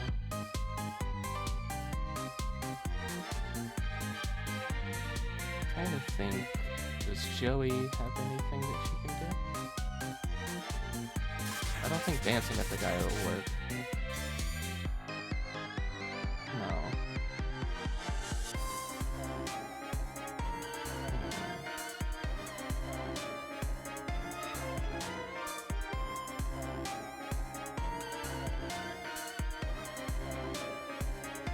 And we know if we throw these, it's not going to work. It'll just smack into that.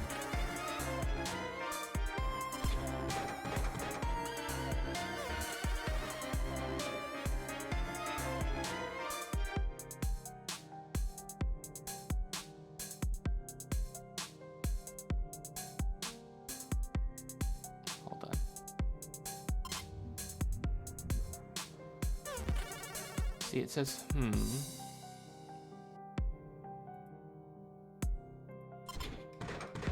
all that does is bounce into that.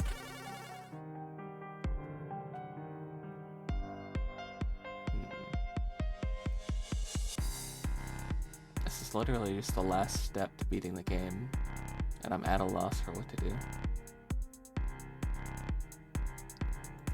You know what, I'll do this again.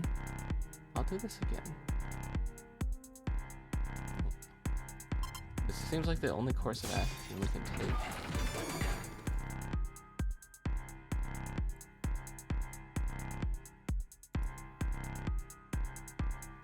And we do have an animation for using these. But maybe we can. Maybe I was doing it out of order was my thought, but I don't know. Come on, buyers, you can do it. No.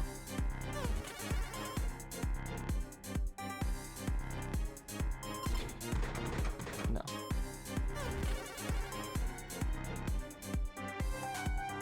Control the bird.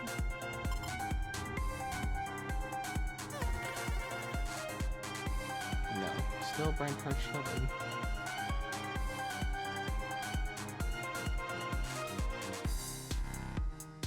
And I can't do that to buyers. It's gonna tell me the same thing, isn't it?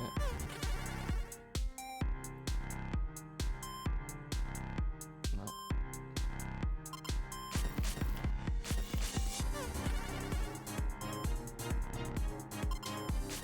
Buyers, get that. Get that, buyers.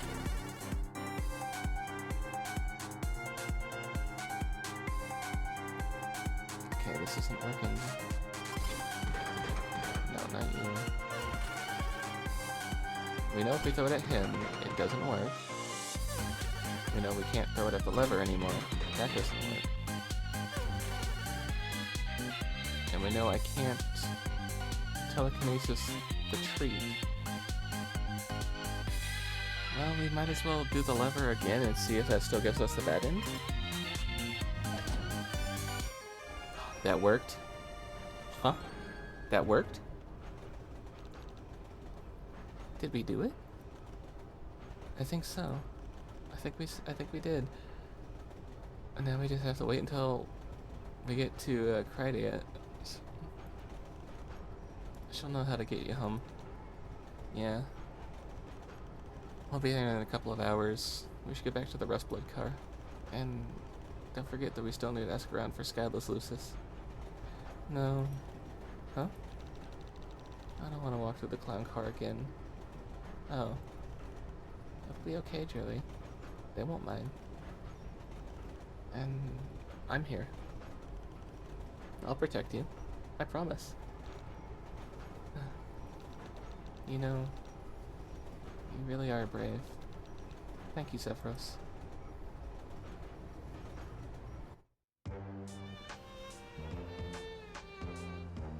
Oh, we fucking brute forced it. We just brute forced that ending.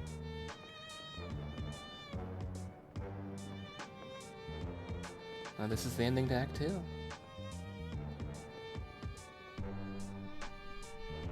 They've been through quite a lot. Uh-oh. Oh no.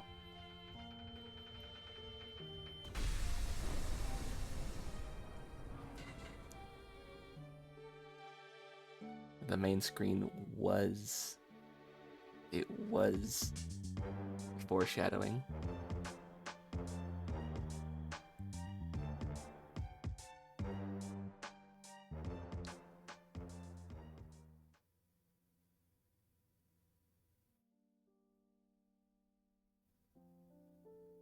Okay, then. Alright. Well, we're still waiting on Act 3. It's supposed to be a 4-part act, and we're still waiting on Act 3. And again, this was almost 5 hours of just doing this. I think I'm going to do a BRB and maybe try and get something to eat. Because it's been almost 5 hours and I have not eaten yet. Oh no. All I have is just some fruit, so I'll probably just go grab that and I'll be back real fast. But what do you guys think? What do you guys think of this game?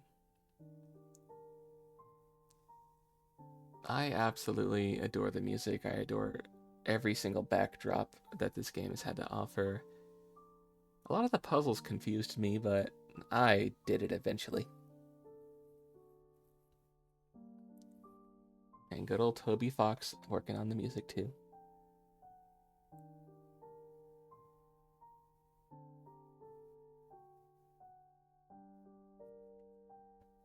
Quality assurance, marketing, player support, additional contributors. Is this going to be all the, yeah, there we go.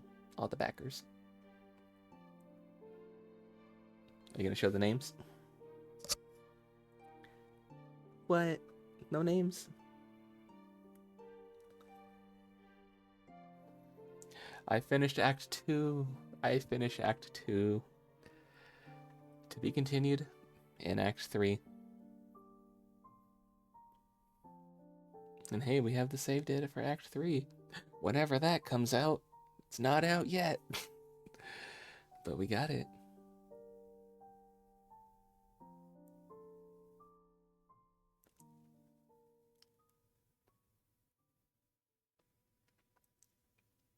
Ooh, that was exciting. We got our proper first murder on screen from this series. Oh, but there'll be plenty more on Saturday. Aram black screen. There we go. There we go. Like I said, I might do a little BRB. We're not done yet. I want to show you guys some of Friendsim. So we're going to be streaming a little bit longer. What I'm going to do is grab some food, set up a video for you guys to watch, and yeah, just enjoy. I do want you guys' opinions on the game too. I want to know what you guys thought of it. I want to know how you're enjoying just this universe that you're being exposed to. Some of you for the first time, some of you a revisit. I change my category to just chatting. I'm going to just stay on this window as well because we're going to probably find the video for you guys to watch.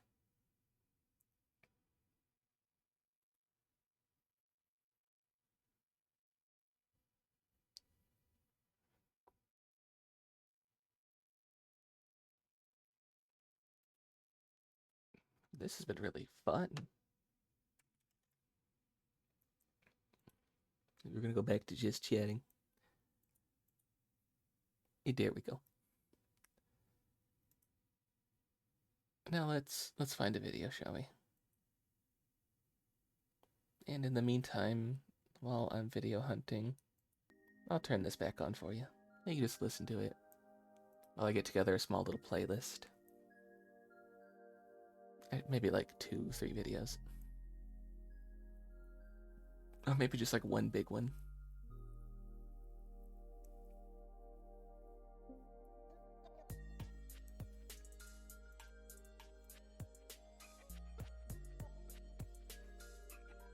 How are you doing, Tilty? I hope you're doing well.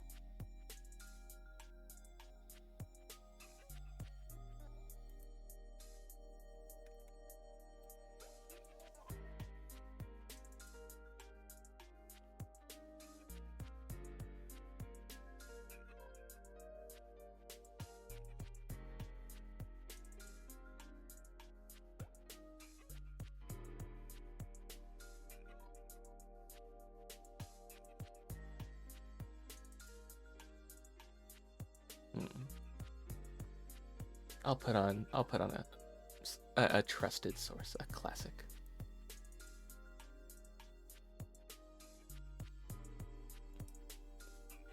Good old Dancing Bacons. Everybody's favorite.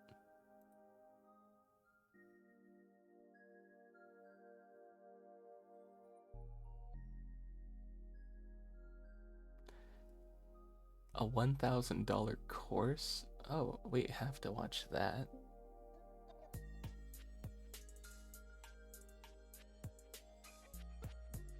Okay, let me get a couple of these videos in a little playlist together, shall I? I'm gonna take a moment, stretch my legs, get me some food. You guys also take a moment, stretch those legs, get yourself some snacks, get yourself some stuff to drink. And we'll be back soon. While you guys can just have a nice video playing.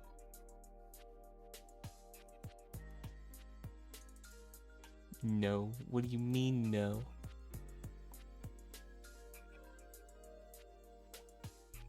What do you mean no?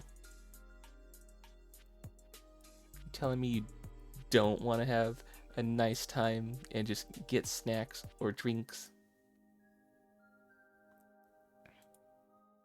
Alright, turn this back off. Turn you. There you go. And let me just make sure turn that on. Can't forget that. Oh, let's make sure the audio's good.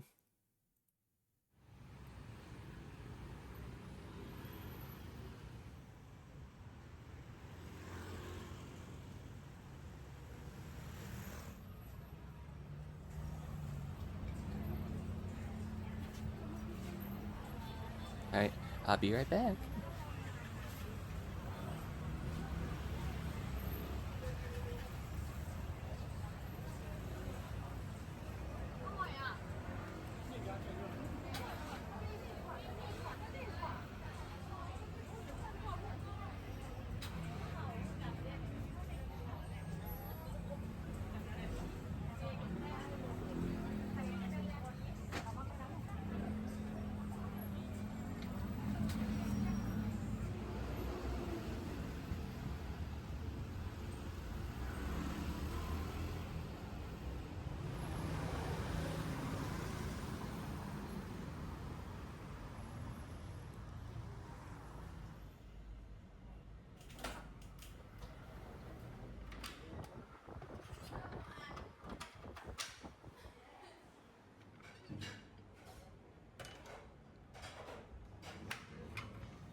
Was my model doing the thing again? Is that what you're talking about? Hi, I'm back. I got my food. I forgot I had leftovers from last night.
I was not paying attention to what they were putting in. I was doing something on my phone. I was checking messages and pings and stuff. I had 18 pings between playing the game and now. What the hell was that gray thing? Was that like blood or liver? What was that? That's an interesting looking fish cake too.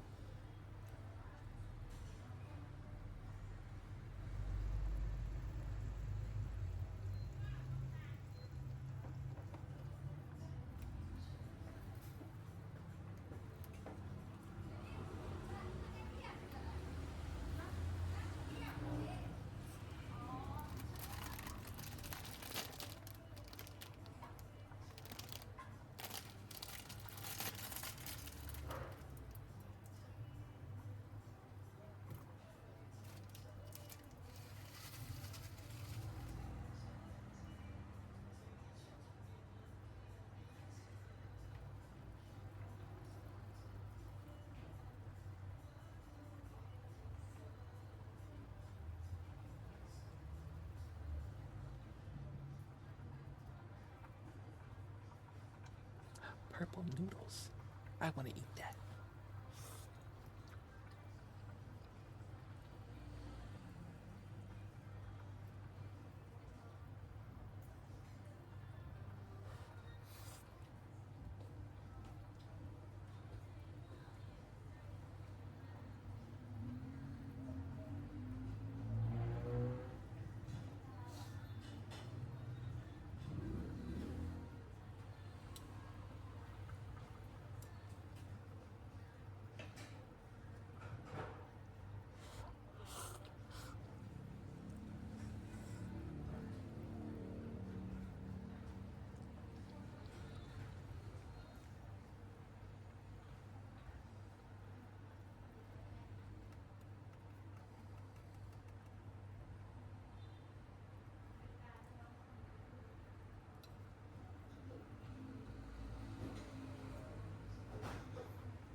I want to go to like a proper place and get proper sashimi.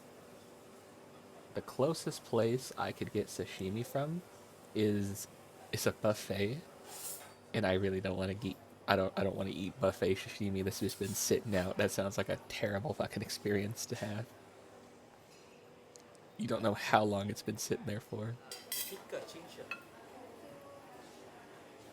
Picker tincture that refill. Before we start omakase course, okay, let me introduce myself. สวัสดีครับ My name is Chef Up. Today I want to make omakase Japanese food for you to eat. It is yuzu, yuzu pure and flower from green shisho.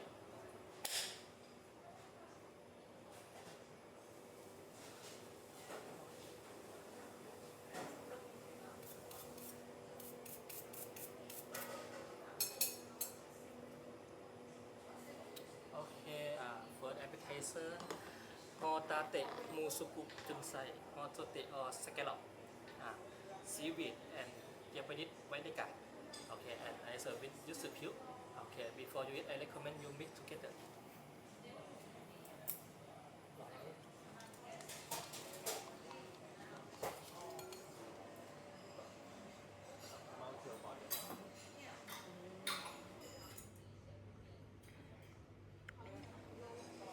Japanese say Szechuan mushi.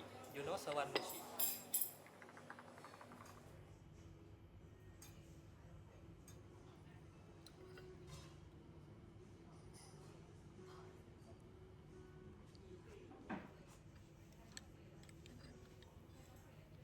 Chawan mushi. What is that? That kind of looks like a steamed egg.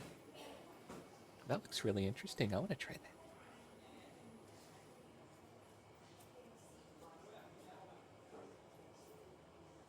First sushi, Japanese say ni ramen, topping with plum sauce, wasabi inside. Okay.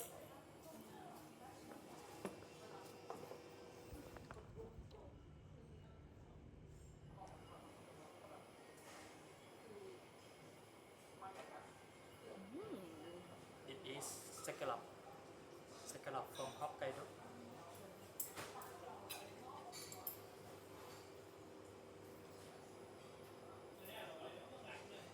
I marinate with salt about 5 minutes.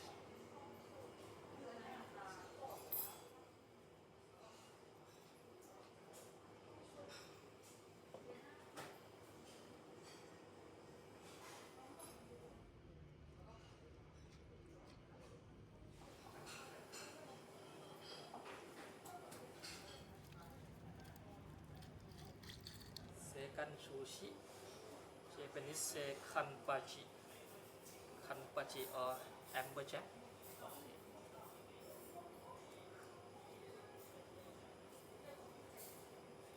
Amberjack. Hey, we were catching those in Persona.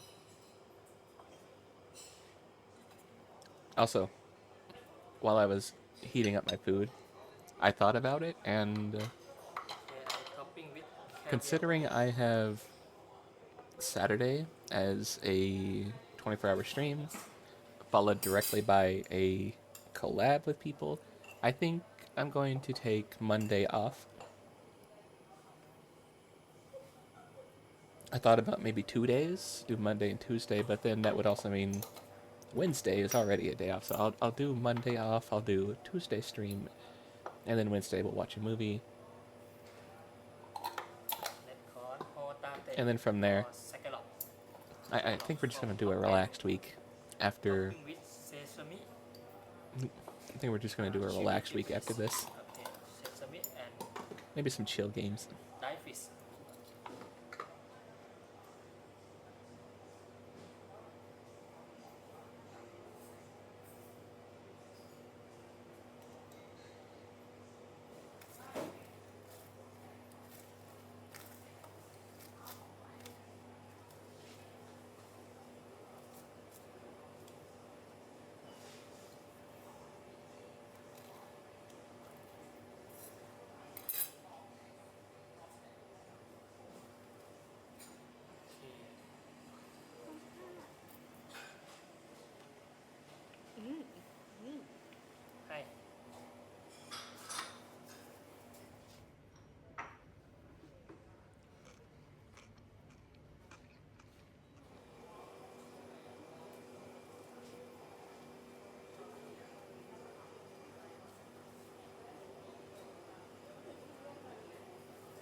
soy sauce lemon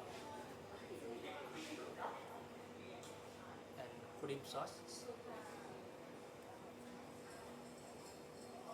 I know this is supposed to be a sashimi experience, but this seems like they do also have okay sushis mixed in with it, caviar like that one right there.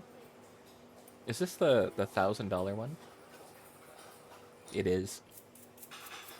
This is a omakase dining experience. Any of you guys had sashimi or like a really good sushi? What's your favorite one if you have?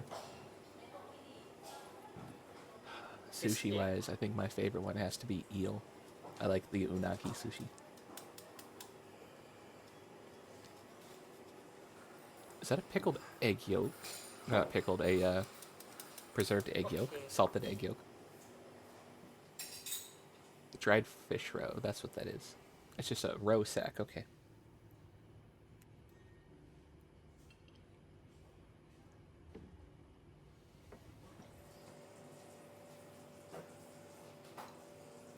bluefin tuna bluefin tuna marinate with soy sauce and truffle real cold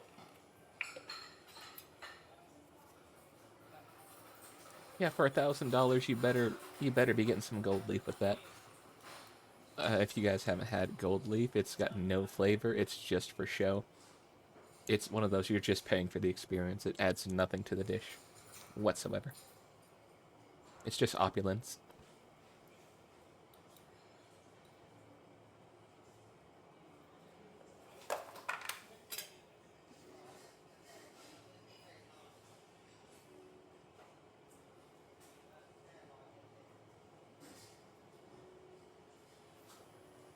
wait a moment please wait okay already 1 2 3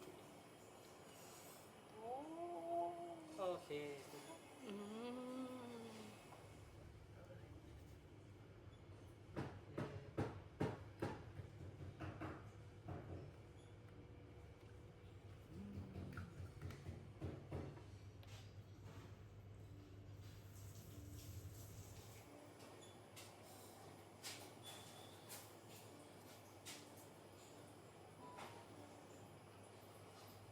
okay white shrimp I serve with spicy okay below the shrimp have crunchy tempura recommend eat with the wrap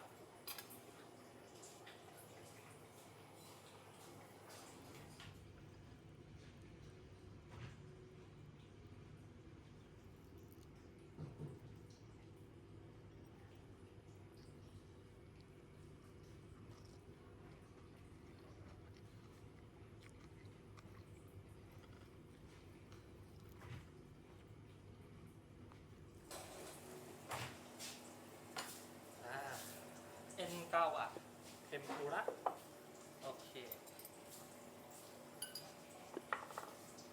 okay plum sauce okay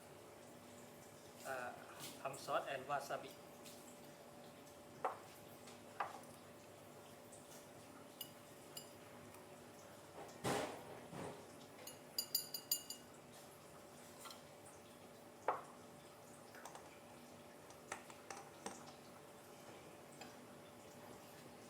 okay that's for the main course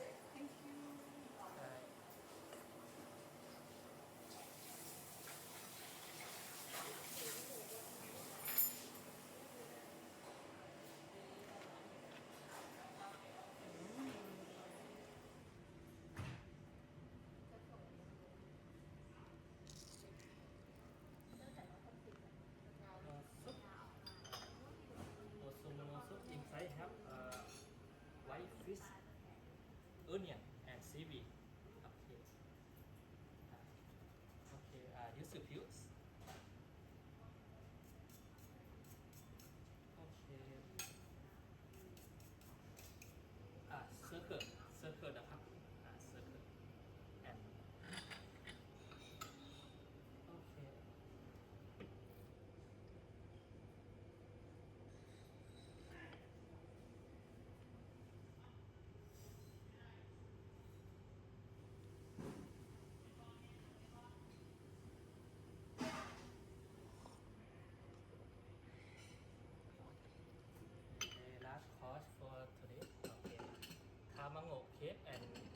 blueberry ice cream.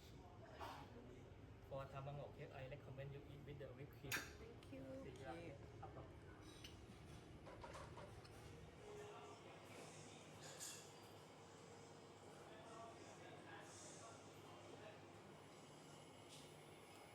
I want that blueberry ice cream. Blueberries are probably one of my favorite berries.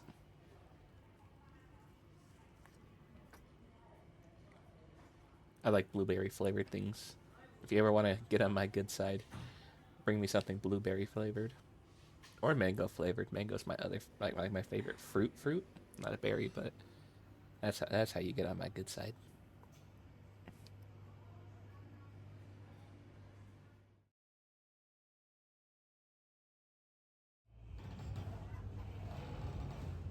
And this will be our last one, and then we'll get back to doing some stuff in the Homestuck universe. Yeah, we just almost got murdered by somebody. We had to do all this stuff on a train. We're not done with him yet. We're going to go play a dating sim with them. So that's gonna be fun.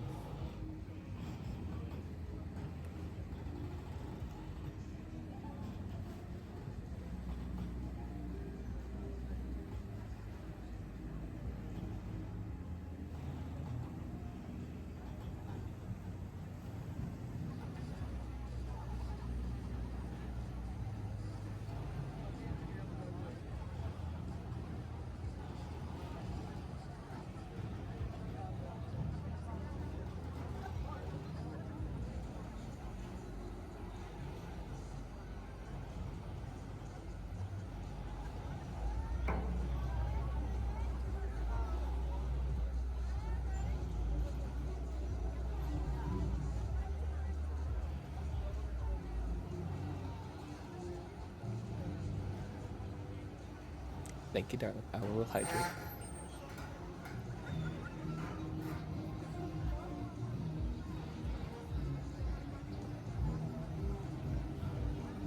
And you better be hydrating too.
dinner cruise. Yes, but you are here for early dinner. Yes.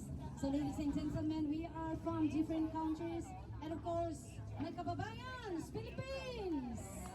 Oh, Philippines there. Yes. And this table, where you came from? America. India. Okay, here. Oof. Japan. I feel like my neck needs to pop, but I can't. Singapore. Here. Philippines. Wow. Here. Thailand, of course, from the land of smile. Let's smile. Okay. And to all of you guys, anybody? Taiwan, Korea. Out there, Korea, Indonesia. Although I will say, dinner and a show for $40 a person, not a bad price. Hong Kong era.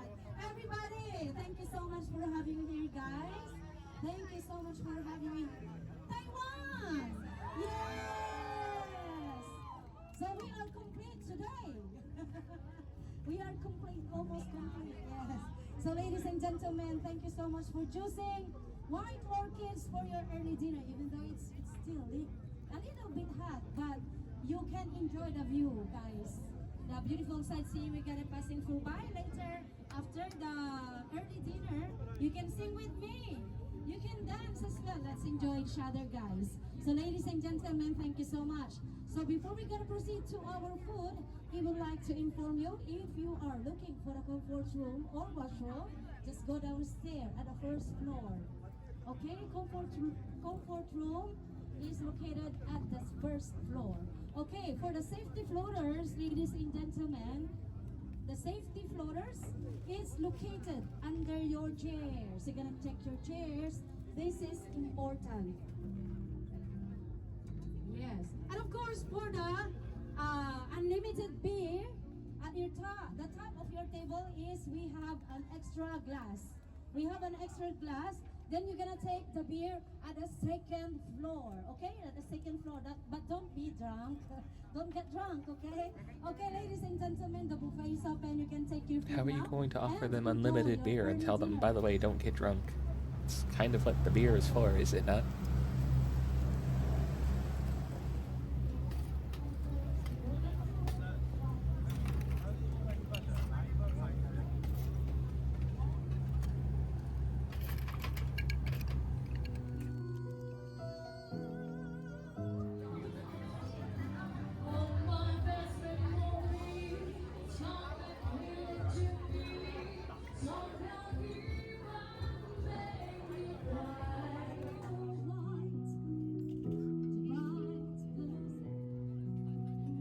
I'm surprised for free flow that they were getting a pretty decent head on that for just like a small cup. And this time, I would like to sing some international songs They did for you not. guys. They did not wash Of those. course, I will.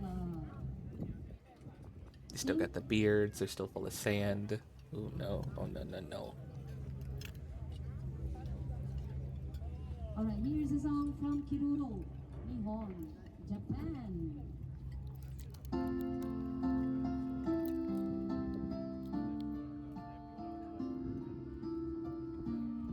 Tall orchestra from Japan.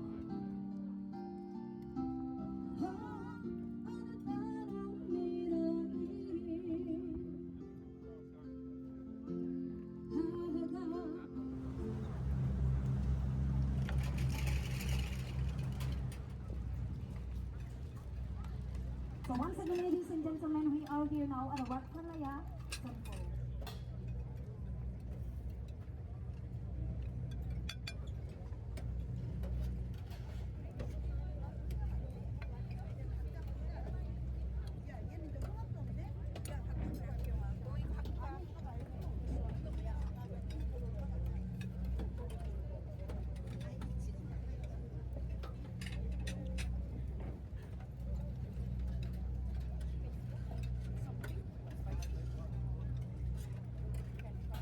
So you can come forward to the picture, guys.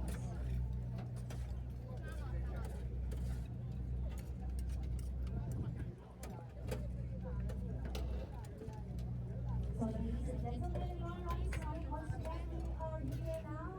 We are approaching now here at the Wat Palaya Temple. This temple is the oldest temple here in Bangkok, and it's over 300 years. The famous Wat Arun, or they call it the Temple of Dawn. So ladies and gentlemen, we are here now at the Wat Arun Temple. Don't miss a picture. This is very famous temple here.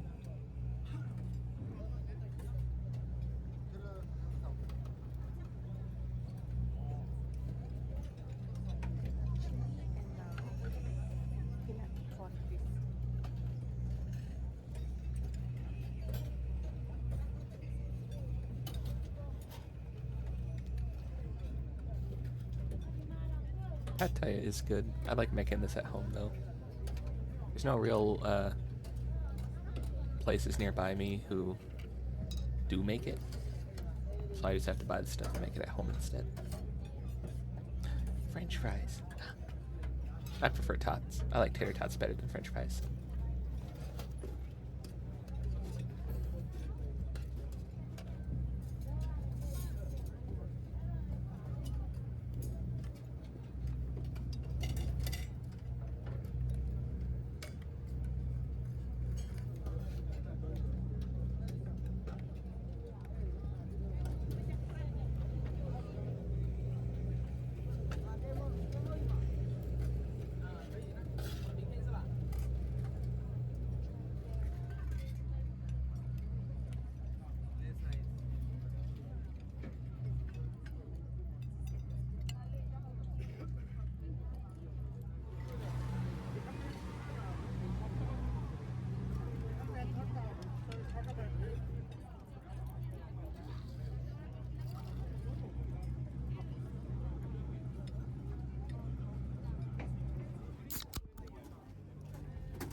Ladies and gentlemen, so we are here now at the Rama Bridge, the famous bridge here in Bangkok.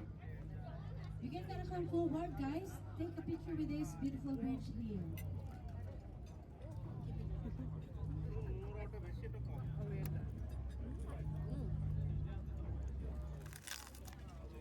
Alright, all done with my lunch. So after this video, we'll swap back over into a proper category and start with the I almost said light novel, the visual novel aspect, which is just going to be more reading.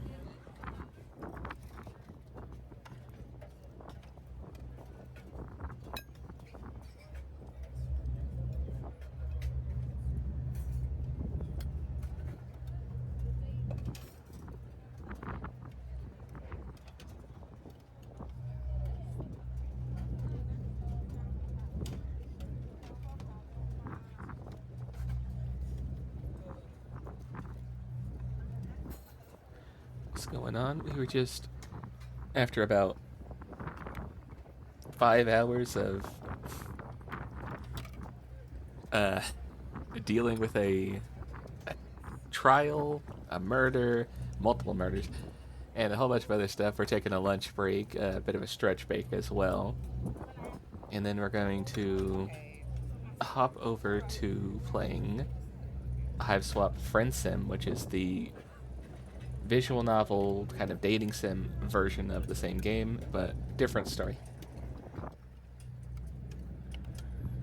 How's it going, Riley? It's nice to see you. Hello, hello.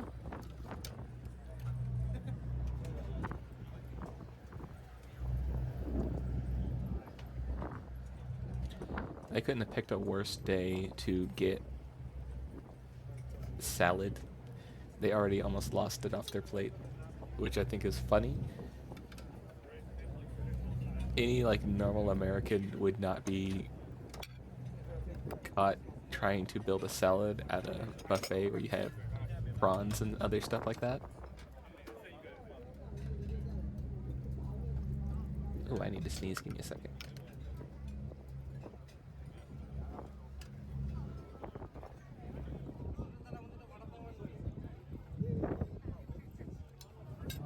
Also, personally, that seems like a really weird salad to build.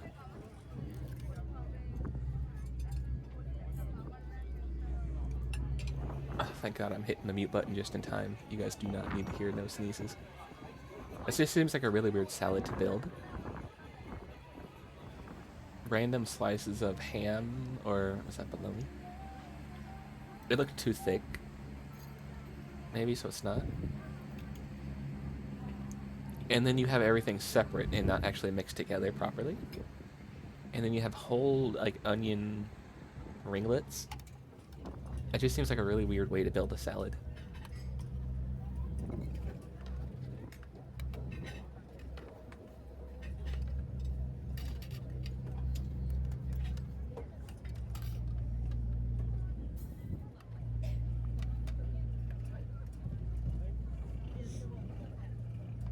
Just get one of each. Hell yeah. Hell yeah.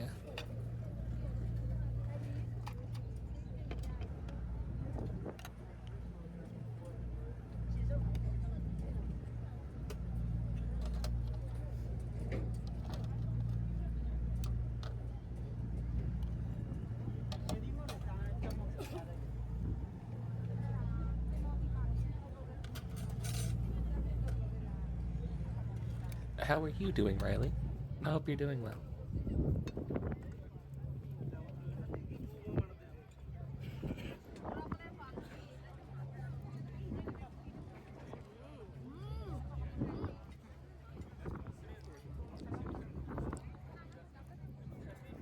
I have no clue what that is, but that looks delicious, and I want that. I want to eat that.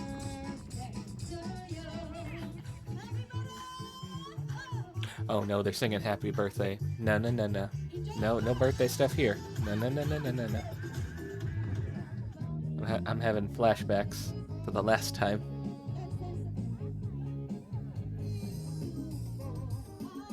Hi, Phelps.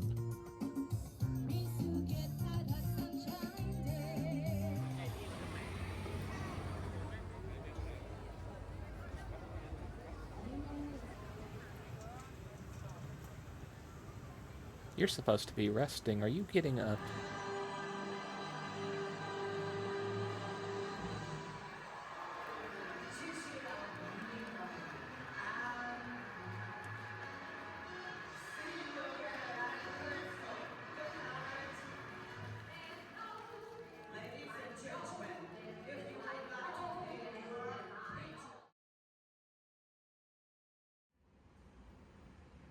I did say that that was going to be the last video for that, though, because we're done with our lunch. We've done our stretch. So, let's get that off the screen. And let's launch our game. We're like, bite the J candy cord. Do not bite the J candy cord. No, no, no, no.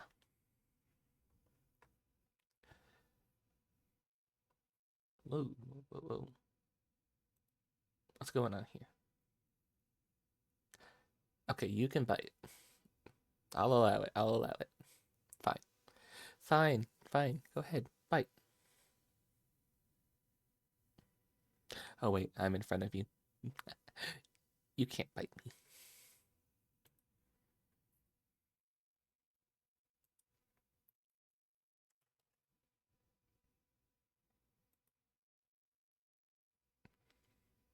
Oh, funny. The other ones didn't have the mature rating. This one does. It's time for Hiveswap Friendsim.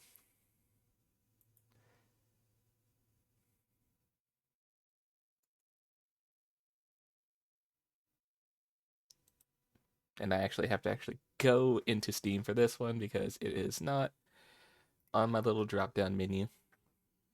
But it is installed.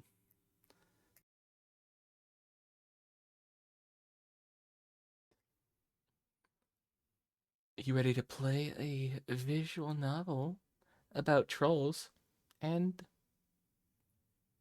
building a quadrant with them? I am. There's a specific purple blood out there I'm gonna look for.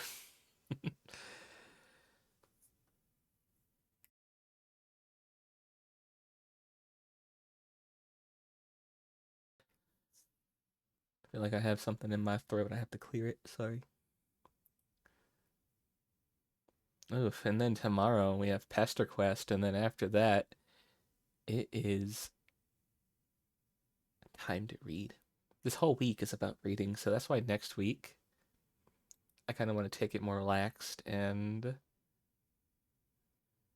yeah, just chill and relax.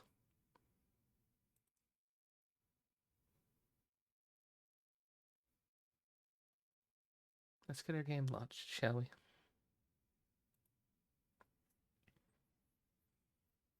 Every single one of the DLCs for this, by the way, is I think another path, like a romance path you can get.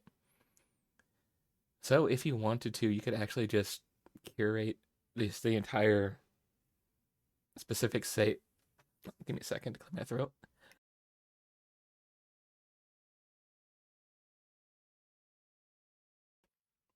You can essentially set it up so it's just a specific experience if you don't want to have to deal with anybody else's stuff.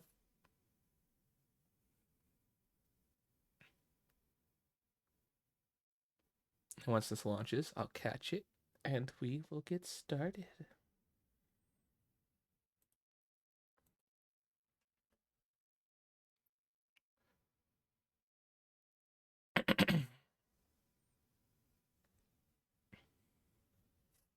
Here we go.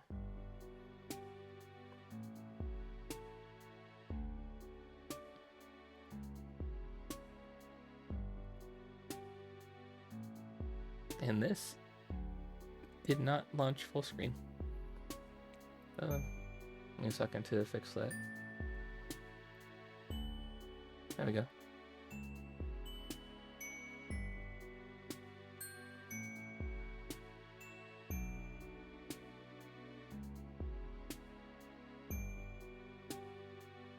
Oh, I can't see my mouse on here, so I have to actually guide it through OBS.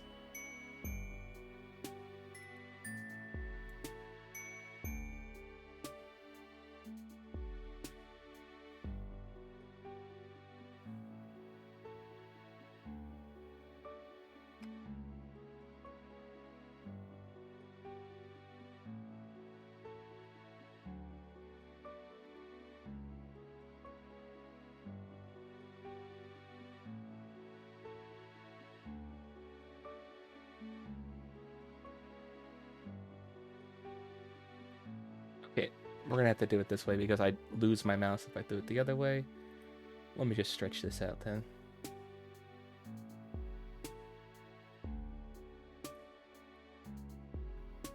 That should be good. Actually, I think that's a little too big. There we go.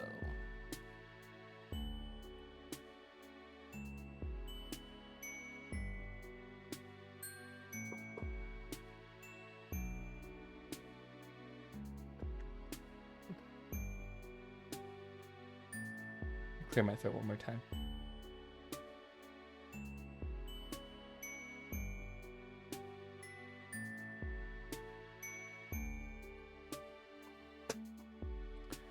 We don't want any skips on because we don't want to miss anything. Rollback slide. I don't know what that is, so we're just gonna leave that disabled. Keep the flashing lights. The Friendiments. What's this? Oh, this is literally just everybody. These are all the achievements. Okay.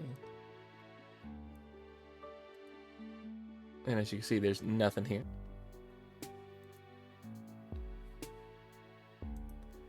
Friends. Okay, that's the same thing. Let's start, shall we?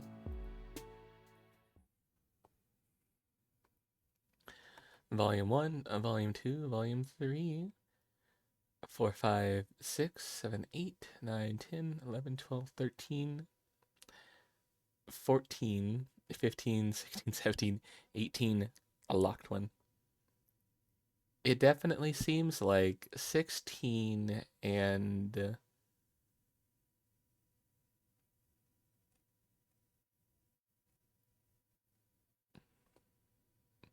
Where's Chahut? Where's she at? Where's the clown? I want the clown. Ah. Where's the big clown lady?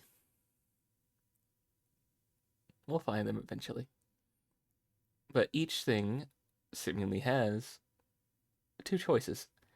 Might as well start with it. Volume 1. You've just crash landed on a planet called Alternia and staggered from the smoldering wreckage of your ship. You are now completely alone in this strange world. Desperate for information, for provisions, and possibly a bit of medical attention.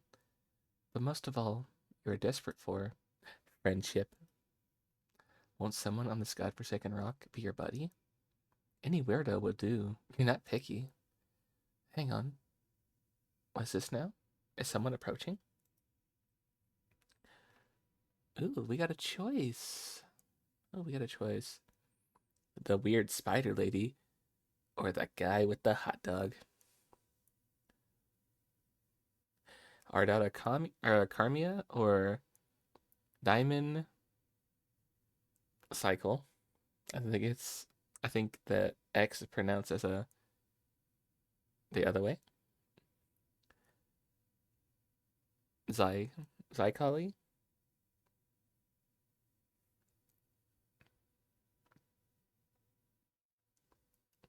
Let's start with hot dog guy.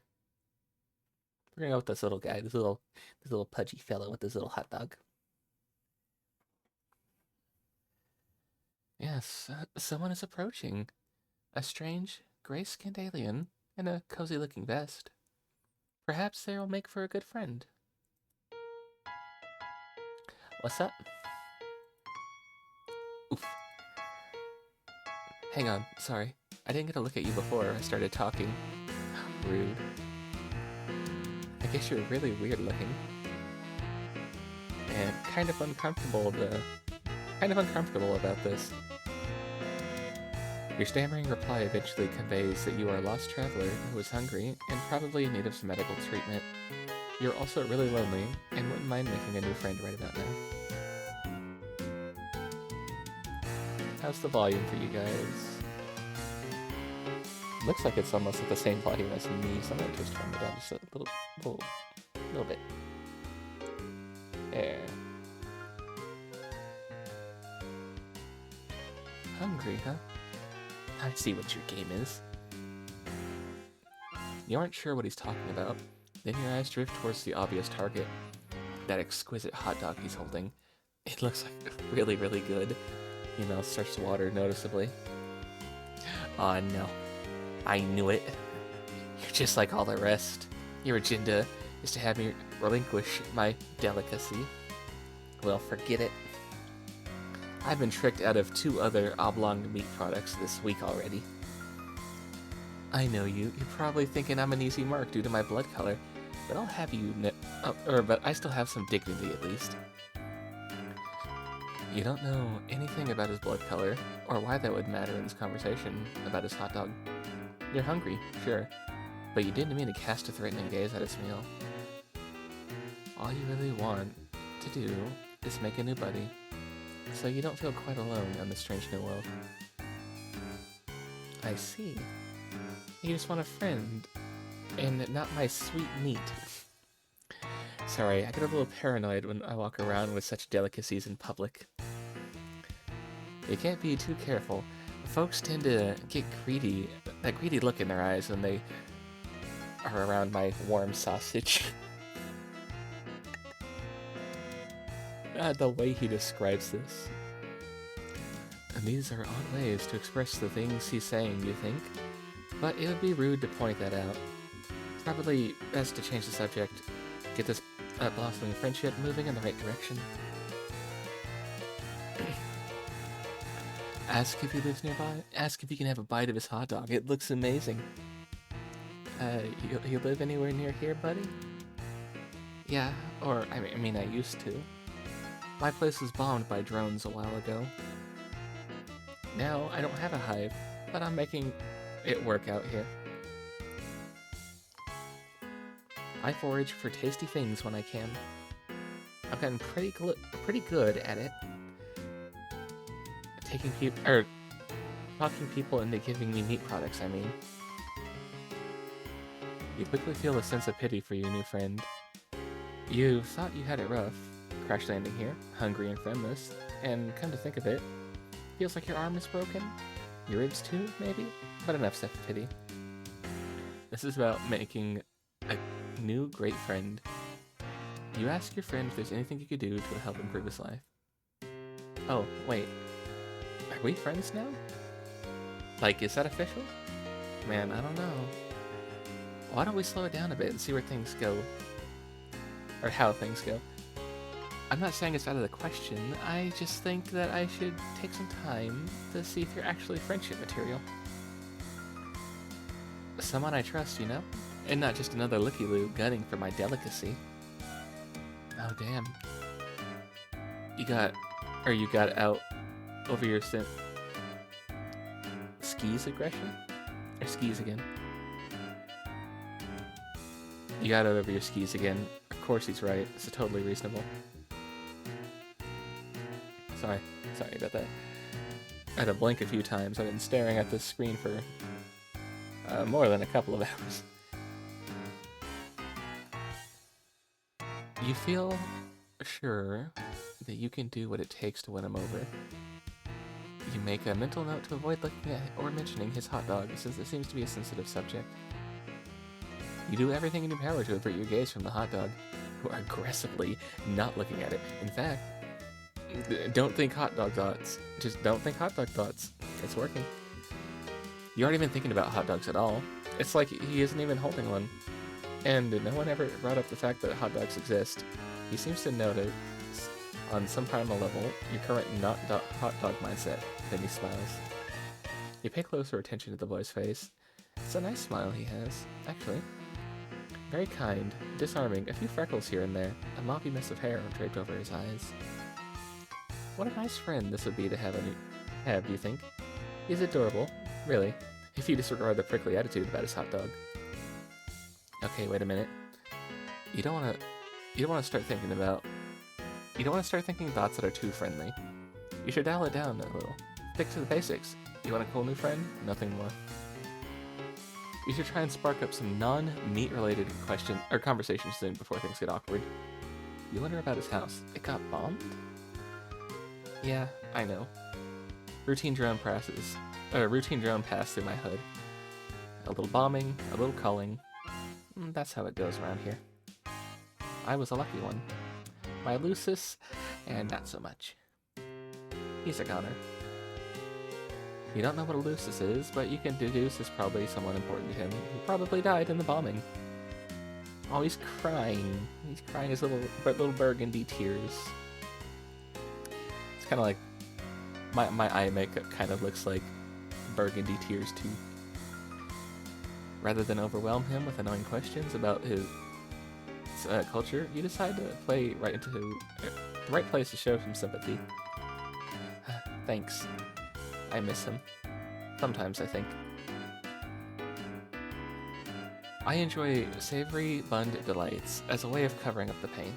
Sometimes I think I enjoy these delights by covering up the pain. They're so good that it's hard to stop. I also flavored the juicy meats before he died anyway. I also favored the juicy meats before he died. It's something we did together. How did we start talking about my hot dog once more? I thought it was a grub dog, not a hot dog. Let's drop it. Please, dude. Don't bring it up again. You didn't bring it up, but you don't want to correct him. The boy's clearly grieving. You see two faint red tears roll down his cheeks from behind the messy bangs. Your heart can't take it. You have to console this homeless boy somehow. Then he'll definitely be your friend. But what to do? Let's just give him a pat on the back. There. You keep it simple and pat him on the back a couple of times. Everything's going to be okay. Since you're his new friend, or at least working towards earning that status, he has a new ally to help him with whatever comes his way. He wipes his tears and appears to get himself back together. Your friendly gesture worked. You're right. I shouldn't let the past get me down. In a way, I'm free. I'm off the grid. They think I died. No need to worry about knocks on my door because I don't have a door anymore. Maybe I can live off the land for the rest of my life. Scrounging for sumptuous indulgences wherever I may find them. By rummaging through awful drums? Or smooth talking the right mark? It sounds like the life, honestly. I'll miss my Lucis, but I think he would be proud of me. If I can make it without him, I could survive on my own. I know he would be proud of me. Maybe I don't even need to leave the planet. Maybe I can avoid taking the ordeals altogether. I can't test who you can't find. If I play my cards right, I can probably live to the ripe old age on this planet without ever getting caught. Like hiding in alleys and sewers and scraping together just enough succulent proteins to keep myself going. Honestly, I don't even need to get by that long, since I have a much shorter lifespan than most trolls. But I think I might just be able to make this work. You look confused by that last remark, but then again, you don't want to be impolite. He holds up his hand as if to tell you not to bother. I can tell you're not from here. It's okay. Rustbloods don't live long. Blood classes higher than me live progressively longer the higher up you go. I went over this last time we talked about blood castes and stuff like that. Sea dwellers basically live forever. It's kind of crazy, seems unfair, but that's how it is. I'd be jealous of them, but I think I'm not. I'm almost grateful I don't have a very long to make it in this world. I don't know what I would do if I had longer. I'm happy to settle into a nice short ride and keep a low profile and take in some good meat along the way. Nothing wrong with that life, if you ask me. Hey, fucking men, brother. Nothing like just scraping by and taking in good meat, huh? This little dork. You understand. It seems like a tragic story, but if your friend has made peace with his destiny, you might as well too. You offer a sympathetic shrug and then continue your impressive streak of consecutive seconds not looking at his hot dog at all. He smiles again. He seems to be relaxing, gripping the dog a little less tightly. That's good. You know, you're good at listening. Not many people understand me at all. A lot of people find my overly possessive attitude towards meaty delights to be strange and off-putting. I've heard this more than once and lost some friends that way. Ugh. There are some past personal dramas I do not want to think about. Let me tell you. But you're different. Maybe you put me at ease because it's obvious you're even lower than me? No offense, but you are. Drones would vaporize a hornless goof like you, no questions asked. Oh, sorry, didn't mean to scare you. You laugh it off. You're not scared. You're not scared, you say. You've survived worse. You pat your broken ribs and wince. You clutch your sore ribs with your broken arm, and wince even harder because of that. Oh man. Looks like that arm is hurt, huh? I guess it's broken. Let me see what we can do about that. Or let's see what we can do about that. Here, hold this for a second. He hands you his hot dog without hesitation. Oh wow, he wants you to hold it? This is such a remarkable gesture of trust. You're overwhelmed. He gave us his hot dog and said, hold on to this while I help take care of your broken bones. What a swell little guy. You gingerly take the hot dog into your good arm, being very careful. You hold the hot dog from beneath with your fingertips, as if it was a priceless and delicate treasure. He takes off his vest and puts it on the ground, and then takes off his shirt. You avert your gaze for a moment, and then realize that's silly. Nothing particularly indecent about this, you suppose. If he's comfortable, so are you. He puts his vest back on, takes the hot dog back from you, and hands you the shirt. Here, make a sling out of it. That should help. He's right, it does help. Your broken arm is a lot more comfortable and secure. The shirt smells like meat too. You can't tell if you think that that's a bonus or if it's just weird. You decide it's a bonus, and this is your new friend. He loves meat, and so do you. Your greatest common interest, in fact. Nice. You know, I think we make a pretty good team. I don't know if I'm ready to be officially call you my friend yet, but I may be getting close. You're pushing all the right buttons, man. Just being someone who listens and understands. You have no idea how much that means to me. Be happy to hear this. It makes your heart sing. He's just a cute little guy. I want to ruffle his head. I want to ruffle that head. Well, if you're keeping it totally real, some of these things he's saying are just a little strange. Like, maybe the boy wasn't ready to, or wasn't really socialized properly by his Lucis, you guess? You think that might be his dad, but again, you don't dare ask. Not when the positive feelings are flowing like this. Why kill the mood? He gets a little bit closer, and then swoops a hand through his thick black bangs. For the briefest moment, you catch a glimpse of one of his eyes. Regarding you fondly, your heart beats a little faster. That's not gonna work, Orange. You gotta do the action before the emote.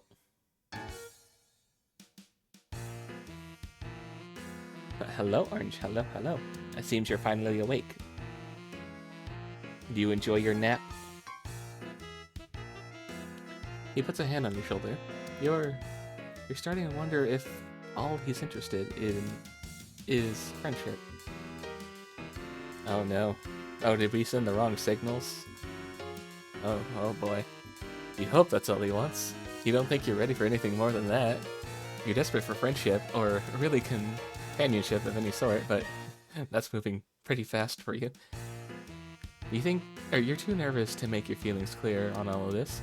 If he goes any further, you're not sure if you'll have the will to protest. Listen, dude. This gorgeous meat product we both admire? I'm thinking maybe we share it. Oh, what a cutie. Look at him. I want to ruffle his head. I want to give him head pats. I think that sounds good, actually. He wants to share his hot dog with us. What a guy. What a fella. Oh my. Yes, that sounds wonderful. You're so hungry. You're beside yourself with gratitude that Diamond is willing to share with you something so precious to him. It really means a lot. Here, I have an idea. He brings his face close to yours. He holds the hot dog up between your faces, with both ends pointing towards your mouth and his mouth. Are we gonna Lady and the Tramp this? Huh? Oh god, are we Lady and the Tramping this? Chat, is that what's about to happen? You're not sure what he wants you to do? You can't find the breath to ask. It seems like he wants you to eat the hot dog with him. Lady and the Tramp style. I got it right. Oh my god, we're doing this. I guess we're doing this. Okay. Yes, it pressed on it. You'd agree that the act is uncomfortably erotic, but you have to admit this is a good way to share a food item, while ensuring that it gets split about evenly. You also absolutely loathe the idea of letting your friend down. It's completely at odds with your values as a person. You chomp down in your end of the hot dog, as he does with his end simultaneously. Holy shit, that is so good. You take another bite, and he times his bite perfectly. He's eerily good at this game. It's throwing you off your chewing a bit, which makes you cough a little when you swallow. But you feel like you can't pause without breaking eating rhythm with him. Might be what a bad friend would do. Oh god, he's getting closer. Oh my god. Ooh. You keep going, without really quite swallowing as you go. You get closer to his face, which is creating an intimate situation you aren't sure how you're going to handle. You haven't planned for it, and he's coming up fast. The hot dog backlog collecting in your throat is getting a bit too heavy. You try and swallow, but you can't. You gag and cough up all the chewed hot dog explosively into his face. Oh no! Oh no! He recoils, absolutely stunned. His bangs are blown back. He's staring at you with wide eyes, hot dog and bun bits all over his face. He says nothing for a moment and puts his hand on his throat. Oh fuck, he's choking. Oh god, he's gonna die because we launched hot dog into his throat. He points at his mouth desperately. You need to do something. The Heimlich, of course. That's what you need to do. You need to save your friend's life. You get behind him and put your girt arm around his belly and form a fist. You plunge the fist in under his ribs, trying to dislodge the masticated delicacy. It's no use. You can't get any leverage. You need your other arm. It really hurts, though. You'll have to make a sacrifice for your friend. Yes, a friend who may have tried to trick you into kissing him with a silly hot dog stunt. You're not sure how you'll navigate that tricky subject once he's breathing again, but you'll deal with that later. Right now, you have to save a life. Hello, Reffy. Hello, hello. Phelps, I do believe, is currently Ethan right now. Or laying down. You pull your broken arm out from its sling and grab your other fist in front of his belly and squeeze. Are we just gonna like launch this hot dog like a potato gun out of his throat by squeezing it too hard? You try and try and try. His face is turning, well, not blue, but deep red. You can guess the blood is rust color. Sure, that makes sense. You yank one more time, your broken arm throbbing in pain. Oof.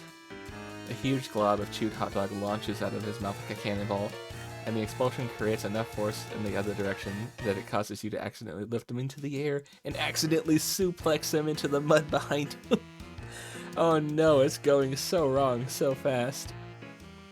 We just suplexed this poor guy into the mud after launching his food that she wanted to share with us into his own face and making him choke on it. As you in turn go tumbling over him, and the two of you are locked into an inseparable pinwheel of interspecies downhill mayhem. You roll and roll down the grassy incline towards a nearby neighborhood, towards a street. Luckily, you stop just short of the street, but Diamond's neck lands right on the sharp edge of the curb after flipping into the air once or twice, and you come down right on his face with your big ass. You hear a crack. Oh, did we snap his fucking neck? Diamond? You slap his cheek a little. No response. He's not breathing. You check his mouth. Throat. It's clear of hot dog debris. Oh god. This can't be happening. You look around, all panicked. This isn't what you need right now. What you wanted was a friend. You can't be held responsible for alien murder. You have to hide the body. You see a couple of kids creeping out of the nearby houses to see what all the commotion is. There's no time. You've got to find a bush or something. There. Over there. Looks like a little alien bush thingy? It's pretty small, but it'll have to do. You drag the vested shirtless carcass over to the bush. You dump the body into the bush, and it's really not convincing. It looks like a dead kid was unceremoniously dropped on top of a small bush in a poor attempt to conceal a murder. You've got to come up with something better. Wait a minute. Someone's standing behind you. It's almost Homestuck Day. Hello, Big Dallas. Hello. It's almost Homestuck Day. We're going to be doing 24 hours of reading it just all day once we hit 413, starting at 10 PST. But as we get up towards Homestuck Day, the lead up, we've been playing Hiveswap. We did Act 1, we just finished Act 2 today, and now we're checking out Friendsim. Tomorrow we're doing Pester Quest, and then the big event. We're doing the 24-hour, my first 24-hour of just nothing but reading, with the occasional break here and there. How are you doing?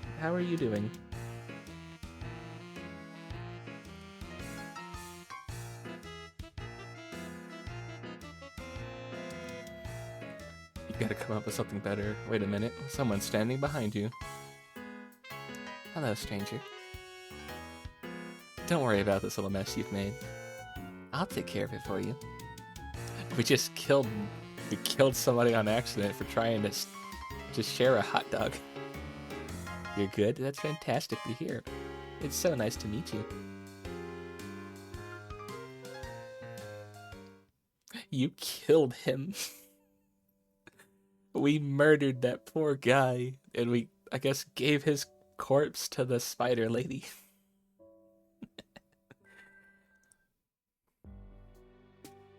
How did we fuck up so bad?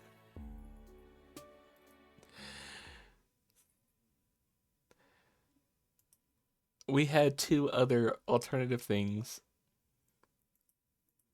I want to go through this and see. Someone's approaching. We're going to try the other 2 things and just see where that takes us.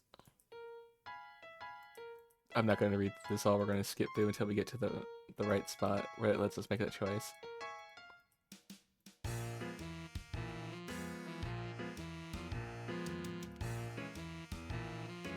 Here we go. First choice. Ask if you can have a bite of his hot dog. It looks amazing. Hey, can I have a bite of that?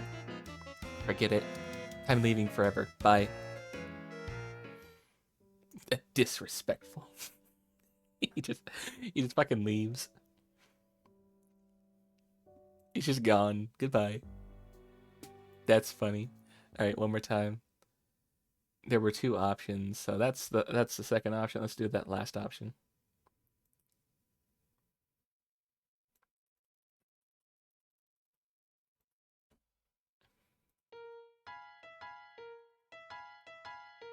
This time we won't ask him about the hot dog, but we will do the other thing.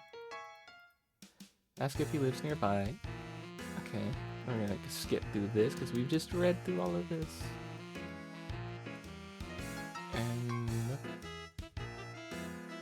whenever we need to comfort him, we're gonna give him a hug. Sometimes I think that you enjoy the savory bun delights as a way of covering up the pain. But you liked them before he died. Something you used to do together was just eat them. Alright, we're going to give him a reassuring hug. You open your arms and approach him with a posture of a great compassion. You furrow your brow upward a bit as if to say, I know how hard it is. You advance and he leans back a little, as if caught off guard by your sympathy. Maybe you're coming on too strong, but you know that there's no turning back now. You just don't throw on the brakes on the intimate, heartfelt, you don't throw on the brakes on a imminent, heartfelt hug like this. Oh, thank you for the follow. Thank you. It's so nice to have you. I hope you enjoy your stay. You embrace him awkwardly, and it goes well for a moment, until you realize that your arm is broken, and it seizes up reflexively in pain. It jostles the hot dog from his hand, and he bobbles it. You both gasp. You try to detach from the hug, so you can catch the hot dog, but it's already on its way to the ground. In your attempt to save it, you stagger backwards and slip. The hot dog gets smushed under your big dumb ass the moment it makes contact with the ground. Ivan lets out a shriek. No! Oh, dude, my dog! You scramble to get up, hoping that you're not as owned as it looks, but your feet keep slipping and your butt keeps grinding the hot dog into the mud. When the carnage finally subsides, you roll over and check it out. It's completely unsalvageable, and just a gross, meaty mud mash, like the hot dog never even existed. Diamond howls in agony and slumps back against the tree. Oh no, you fucked this up bad. That's it, man. I've lost everything. I'm not sure what the point of even living is anymore. You're absolutely mortified by your clumsiness and foolishness. You have a feeling that you'll be thinking about this moment for years to come. During those insecure moments, when your mind seems to be looking for any excuse to make yourself cringe with self-doubt and shame. Still, you can't help but feel this guy as being a little unreasonable. It's just one hot dog. There are probably plenty more of those to come by. For those who know where to look in this strange world. He himself said that he makes it a habit of enjoying these, so they can't be all that uncommon. Maybe it's just an unusual psychological disorder surrounded by a fixation of this particular food item? Yes, that could be it. Poor guy. The little guy's just autistic and that's his comfort food. Leave him alone. This just means he needs your support as a friend. All the more you won't give up on your friends, or a matter of fact, people who you're trying to desperately to become friends with. That's just isn't who you are as a person. You have an idea. You run it by him with a sense of optimism and salesmanship. The past is behind you. There's no need to wallow in self-incrimination and guilt over the hot dog incident. Diamond perks up a little. You want to help me get another hot dog? Absolutely. It could be a fun adventure, you say. Something to bond over, to bring you two new buddies closer together. Okay, you don't say that out loud, but you really hope it's true. I don't know. Could be a long shot. Sometimes it could be days before I am united with another plump treat, glistening with perspiration, steaming and relaxing comfortably in a soft, melt-in-your-mouth loaf.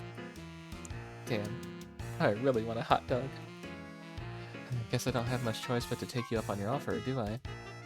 What do you have in mind? That's a good question.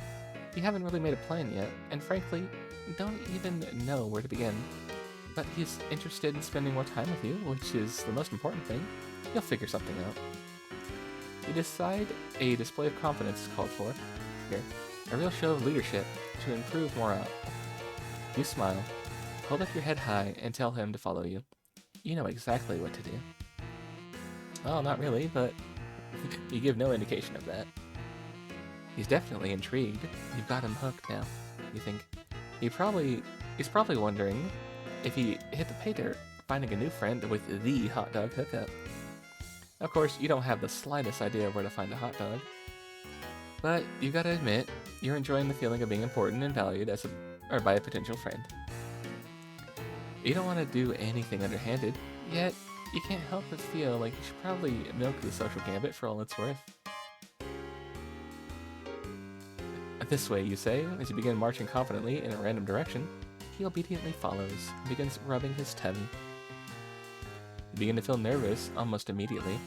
You have absolutely no idea how it is you're going to play this, or this is going to play out, or if it stands any chance of resulting in a hot dog at the end of the journey. Oh well, he'll figure something out along the way. You lead him towards the streets, or through the streets, winding through the yards of strange-looking houses, and he follows. He takes care to make sure you both are not seen, which could get you both into trouble. Apparently, the impoverished circuit route appears to provoke his suspicion. No, not circuit route. Hold on. Dyslexia, not fun. Not fun with big words. Circuitous?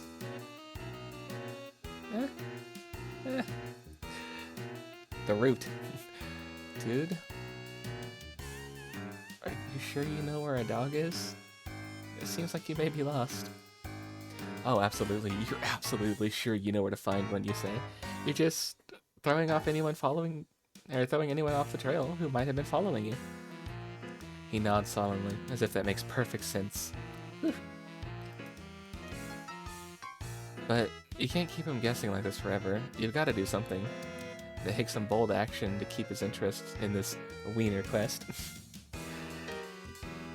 You say, this way, down here, there's a shortcut to the hot dog supply you're privy to. It's the motherlode. In the sewer? Yes, totally. It's just a short trek through the sewer. Shouldn't be more than an hour, or several. Sewer trudging, that is. If he still has the will to do what it takes to get his hands on more juicy dogs. Oh, hell yeah. You know it. After you, man. An hour later, you're so deep in the sewer that you've lost all bearing and sense of direction. Could be anywhere by now.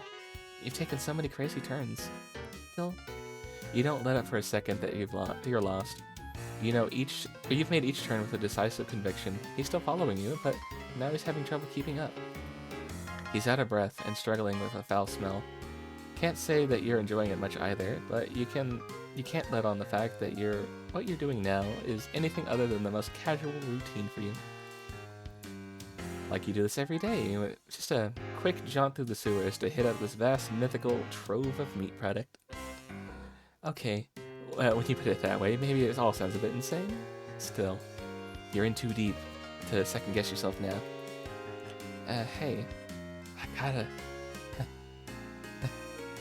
I gotta stop and rest a bit.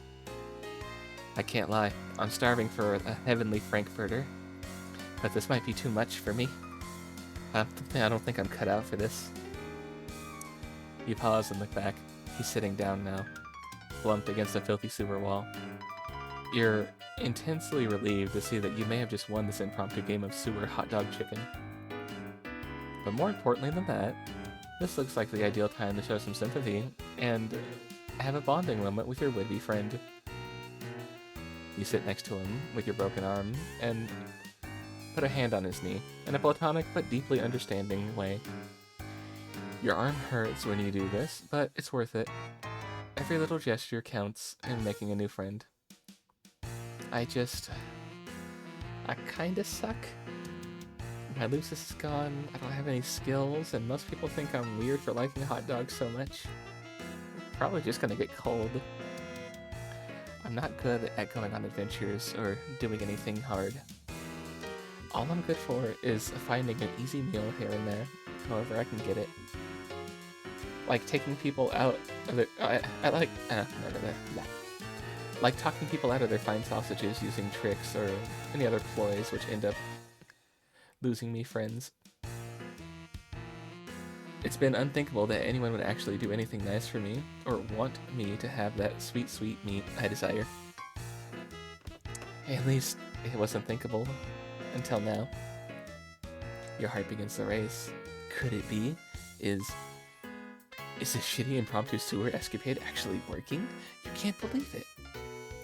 No one's ever done so much or worked so hard to try and get my hands on another magnificent banger. I'm sorry for being emotional like this. It's just new for me. I don't know how to handle it. I'm just so grateful. I'd be thrilled to call you a friend, man. Whatever you are. You're overjoyed. Unbelievable. It's almost too good to be true. What now? It's such a sudden turn of good fortune, you hardly know what to do. Should you just hug the guy? Last time you did that, it didn't go so well, but this time he's not holding a hot dog for you to clumsily defile. Well, maybe this is your moment. Wait. What's that? A deep rumbling sound begins to echo through the tunnels? Oh shit. They found us. It's a drone, dude. I guess they're on, like, sewer duty? We gotta run. He gets up and grabs your hand and sprints. He's a lot faster than he looks when motivated to get moving.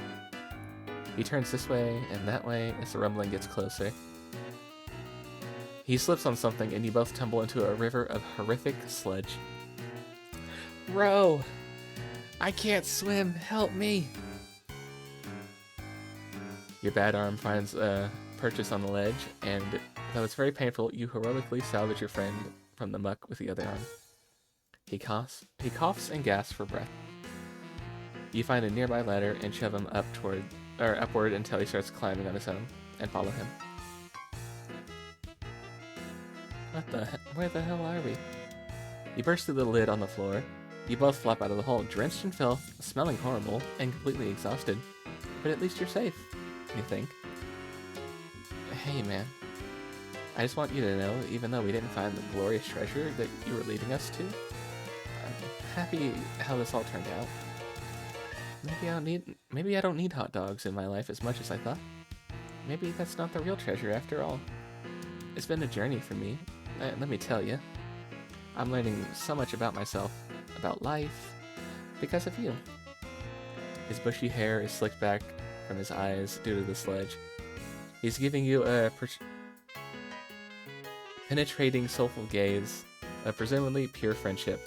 Or is it even deeper than that? Wow, this is intense. Then something catches your eye, just above him. Something dangling. Lots of dangling. Actually, come to think of it, it's really cold in here. Freezing, in fact. You finally realize, holy shit, you're in a weird alien meat locker.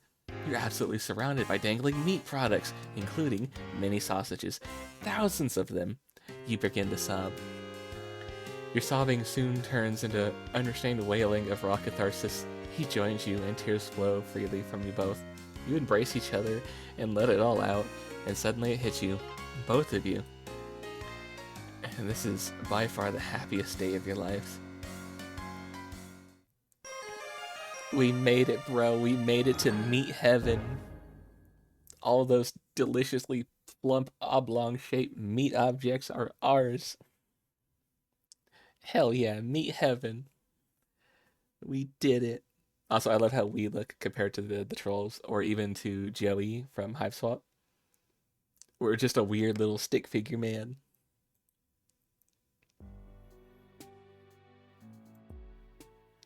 We still have another half of Volume 1. And we got all the endings for our little guy right here, for Diamond. I can't believe, like, the easiest sounding route of just being friendly and being nice ended up with us choking him, suplexing him, and snapping his neck, and just fucking killing him just right there in the spot. How did this happen? Befriendments. Meet heaven. That's a good end. We didn't have anything else here, so...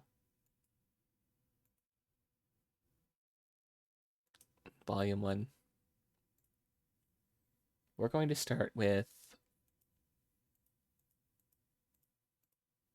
Who's approaching? Ardata? Carmia. Yes, someone's approaching. A strange, gray-skinned alien clad in blue. Perhaps they will make for a good friend? Dear God. Just what are you supposed to be? Your stammering reply eventually conveys that you are a lost traveler who is hungry and probably in need of some medical treatment.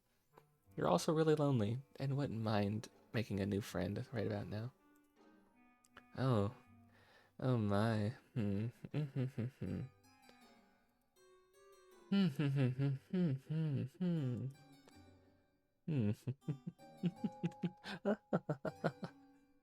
I like her already. She's an ohoho, much like me.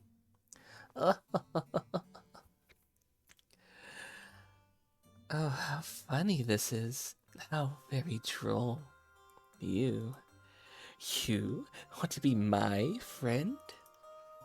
It's too much, this thing at my doorstep, wishing to know me in any capacity. The hilarity somehow escapes my ability to capture with maniacal laughter. How rare.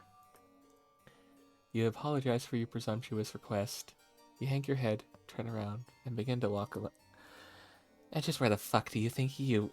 Or what... And just... What the fuck do you think you were doing? Who invited you to leave? You stop in your tracks, obediently, and turn to face her again. Your possibly broken ribs are throbbing in pain, but this does not strike you right as the moment. Strike you as the right moment to exhibit weakness. It dawns on me that we may have gotten off to the wrong saunter pod. Where are my manners? Ghastly behavior on my part. After all, it isn't your fault that you seem to be some sort of hideous freak, is it? And such a tragic creature cannot be held responsible for such devastating shortfalls of social competence. I would weep for you, really, except that crying out of 3 eyes at once gets a bit messy, so instead, I think I'll be saving my tears for someone less offensively worthless. You aren't sure if she's inviting you inside, or if she just got you to stay a little longer, so she could insult you some more. You try and remain stoic. Ooh. Hiccup? Ooh. That hurt. You try and remain stoic while your confrontational new friend decides what to do with you.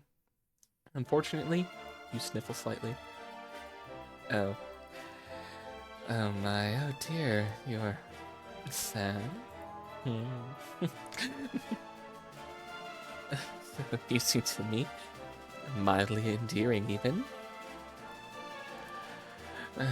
Perhaps I'll decide later if it's endearing once I've had more information. Or once I have more information. It's entirely possible I will retroactively decide that it's disgusting. But for now, try and put yourself at ease, you completely pitiful fool. Not one more sniffle. Do you understand? You nod while practicing exemplary control over your nose. I need to drink something.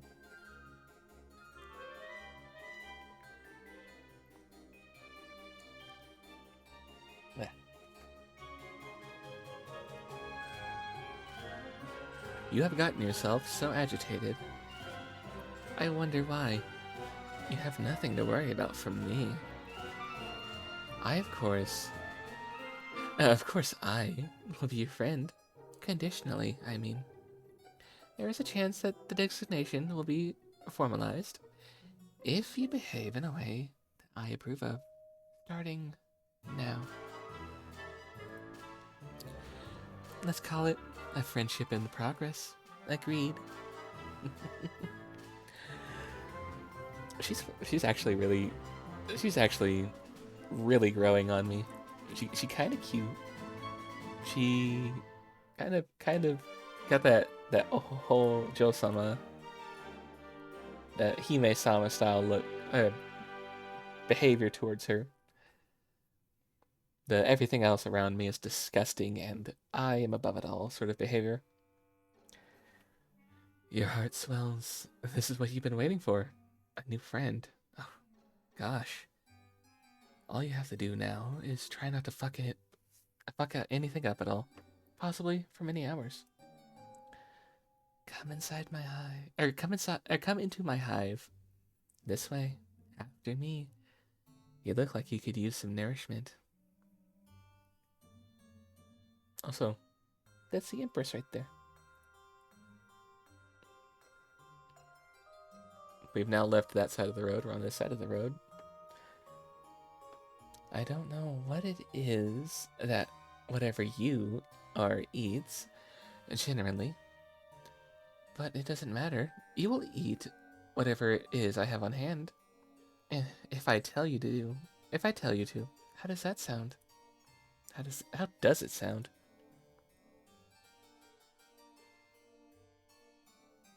Sounds fine, I guess. Yes, ma'am. Sounds good. Whatever you say. Obviously, it sounds good. You will definitely enjoy it. You will enjoy everything I provide you with and tell you to do. I can't imagine any sort of negativity or disagreement coming from one of my friends. I will assume that we share this philosophy when it comes to friendship. You say, oh yes, absolutely. You nod enthusiastically as you can without aggravating your broken ribs. You consider giving her a thumbs up as well until you realize one of your arms is probably broken too. You'll try and make sure she doesn't notice though. It'd probably leave a bad impression. Come with me. There's something I need your help with. You follow her into her hive. It's a bit gloomy in here. You suppose she's going to fix something to eat soon, as promised? I like how not only is the door handle on the fridge horn colored, it's got the 3 colors. The knobs on the sink are as well.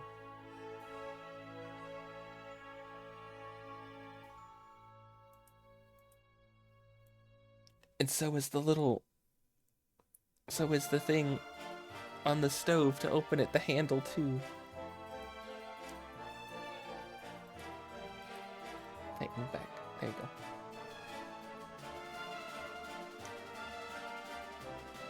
You pass through her kitchen and out the other side to another room? Okay, I guess dinner can wait. This way. Try not to let any of your broken limbs slow you down. A good friend wouldn't allow such trifling physical ailments cause me any inconvenience. Oh, so you guess she does know you're injured? Fair enough. You hobble a little faster, though, through another door into a much darker room, and now down a flight of stairs. Oh god, she's taking us to the basement. It's hard to see. There are torches along the wall. A monstrous noise rumbles below. Don't mind her. She's just hungry. She's always hungry, though. What's that? You are hungry too?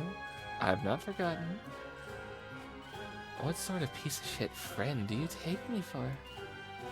You didn't remind her that you're hungry. You thought it, though. Can she read your mind? You hope not. It's going to make this friendship in progress a bit awkward. Here we are. This is where you will be most useful to me as a friend.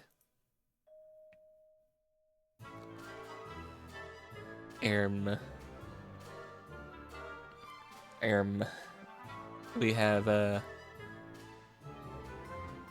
room with lights around it. We have a camera on a tripod. We have... Is that a piano? Is that a stage? What's going on in here? I like the little picture of her on the wall. That's a nice touch. And is this her Lucis? You look around with a sense of relief as you see no sign of whatever hungry thing was grumbling down here.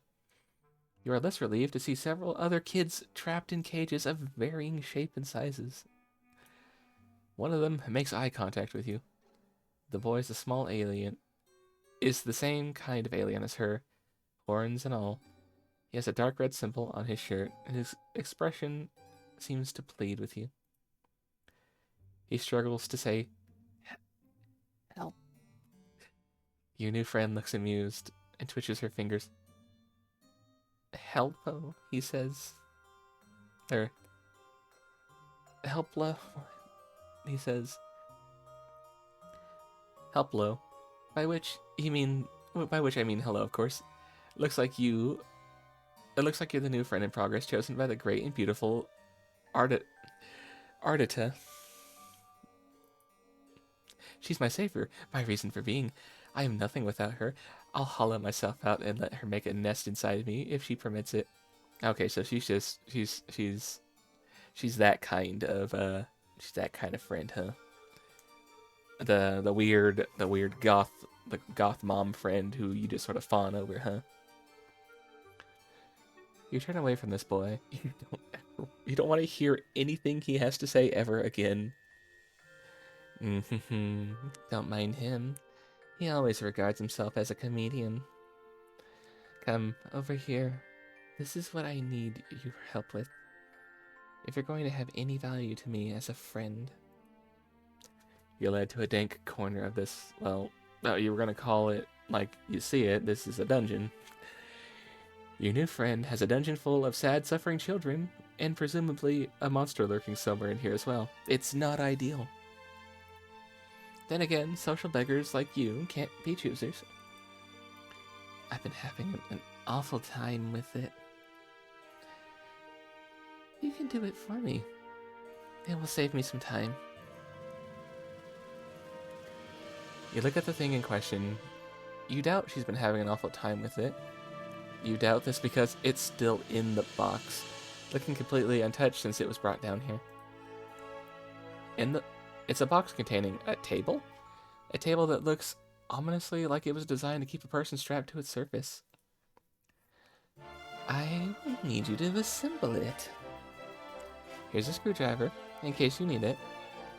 I will assume that the other required tools are contained within the... Are we just here to assemble your IKEA furniture, man? You take the screwdriver with your non-broken arm. This isn't exactly what you had in mind. You don't know what you had in mind, really. A warm meal, a friendly banter, perhaps a sling for your arm, remedial balm for your ribs. Still, you open the box without protest. Hold on. Before you start, this will make for excellent content. My fans will appreciate this. Is this the box with the thing, or is this a weird piano? She sets up a video recording device on a tripod. Also, that is her Lucis. And that's her as a grub. That's what a grub looks like. She sets up a video recording device on a tripod and points it at you. The video feed comes to life on several monitors just behind you. You see in the corner of the screen an unflattering angle of your torso hunched over a future box. Other rectangles contain shots of the other kids in cages around the room. You suppose cameras are pointing at them too. You have no idea this friendship came with the perks of instant stardom. Now you may begin. She's suddenly sitting in a comfortable-looking chair facing you, holding a chalice, swishing around some viscous liquid it contains. You have all of the parts spread out on the floor, organized all according to the labels and the instructions. You try something the last time, or try to remember the last time you assembled something like this. You don't recall it, enjoying it. To be perfectly honest, it just doesn't look like it'll be fun at all. She frowns conspicuously?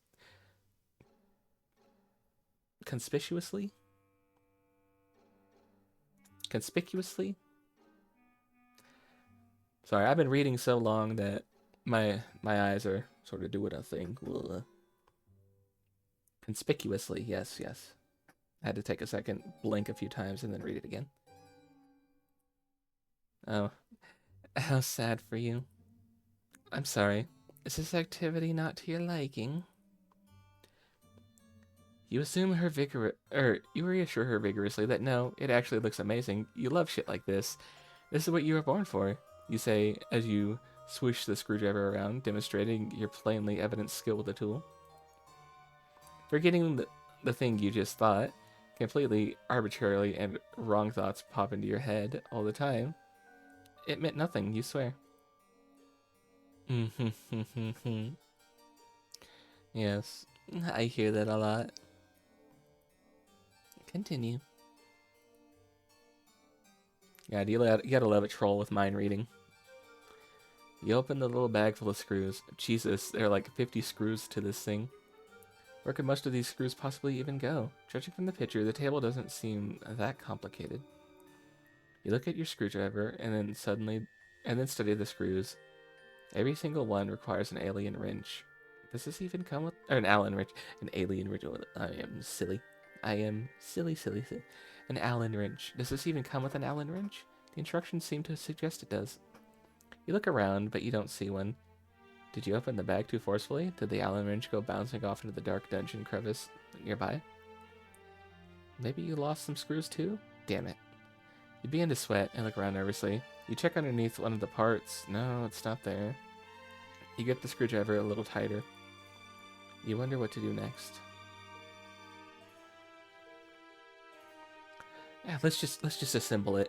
We're already here. I don't think we can run. There's a monster down here. We're on video. Let's just do our best to assemble a table. That's what friends are for. Actually, I remembered that there's buttons here. We're going to put a save state right there, so that way we can come right back to this choice. Let's just assemble it. That's what friends do, right? You decide it would be best not to complain about the missing Allen wrench. Your friend would probably consider it bad form. You'll just have to make do, and twist all the screws by hand as best you can. Your broken arm isn't making this easier. You favor the other one, and prop pieces into place precariously, leaning against each other, while you nudge them into position with your legs so the screw holes align. It's really frustrating work, you're not going to lie. As you're twisting the first screw, the grooves slip and the screw gets stuck. But you've already turned it too tight. Now it's hard to get out. You twist the reversed harder. But your fingers slip and the table piece start to slide. They're going to fall. You react to catch them, but it's too late. The heavier pieces tip over and slams against the broken ribs, or slams into the broken ribs on the way to the floor. It hits the floor with a bang. The stuck screw pops out and bounces 10 or 15 feet away, settling deep underneath a piece of dungeon furniture. God, you're probably going to need to get that. You hear a light chuckle. Good.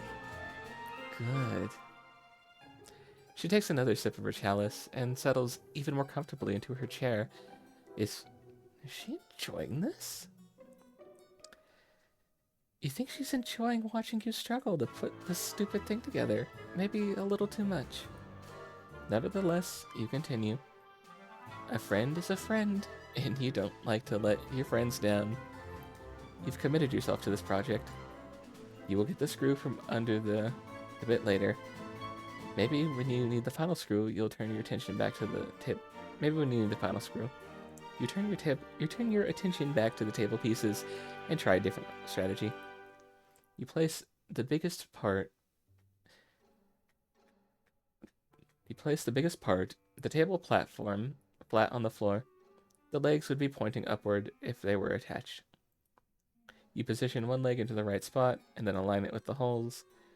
Sit on the table platform and then steady the leg with your feet. You grab another screw and concentrate. She sounds so pleased. It's strange, you admit, for watching this sort of activity to make someone so happy. But you have to admit to taking a certain pride in it. It's wonderful, actually, to feel useful, wanted, important even, if only somewhat menially, to a great new friend who has discovered a way for your talents to improve her life. Out of the corner of your eye, you notice one of the cage kids reaching out with his hand. He's concentrating. Then you notice the screw you lost slowly sliding from it.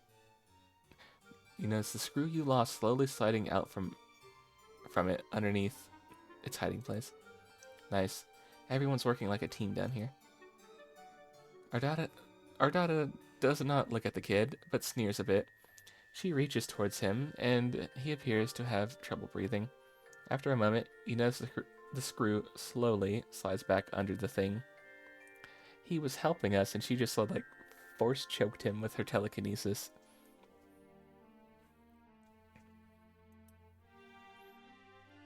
She releases him from his breathing problems, resumes her pleasant expression, and takes another sip from the chalice. You guess that was against the rules? You decide to make a note of it.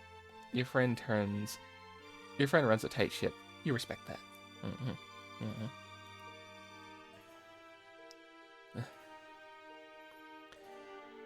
I realize this is not a piano with a bench. This is just the picture of the table on the box. And I guess this is the table we're building, or these are cages for the kids. About an hour later, you have all four legs on, plus some other accoutrements attached. You wrestle mightily with the thing to get it upright using only your good arm. It seems she may have forgotten about the final screw. You doubt the table needs it. You decide you won't bring it up if she won't. You give it a test. It's pretty wobbly since you're only able to tighten the screws with your bare fingers. Then again, she doesn't seem to mind. She reclines and has a look on her face which appears absolutely enamored with your handiwork. She has finished her drink, and the chalice is on the side of the table. Some awful-looking thing crawls along the floor towards her. It looks like some sort of spider, the size of an average dog. Its abdomen, preposterously large. Actually, you think it might be a huge tick? That's what it looks like. It settles just in front of her. She puts her legs on top of it and crosses them. It settles under their weight and grumbles. Let's try it out, shall we? You shrug and sit down on the rather rickety table. You're about to lie down, but she interrupts you. No. You fool, you absolute fool. What do you think you're doing? That's not what I meant. Get up. You stand up, embarrassed. Again, without looking at the cage kids, she raises an arm towards him and beckons.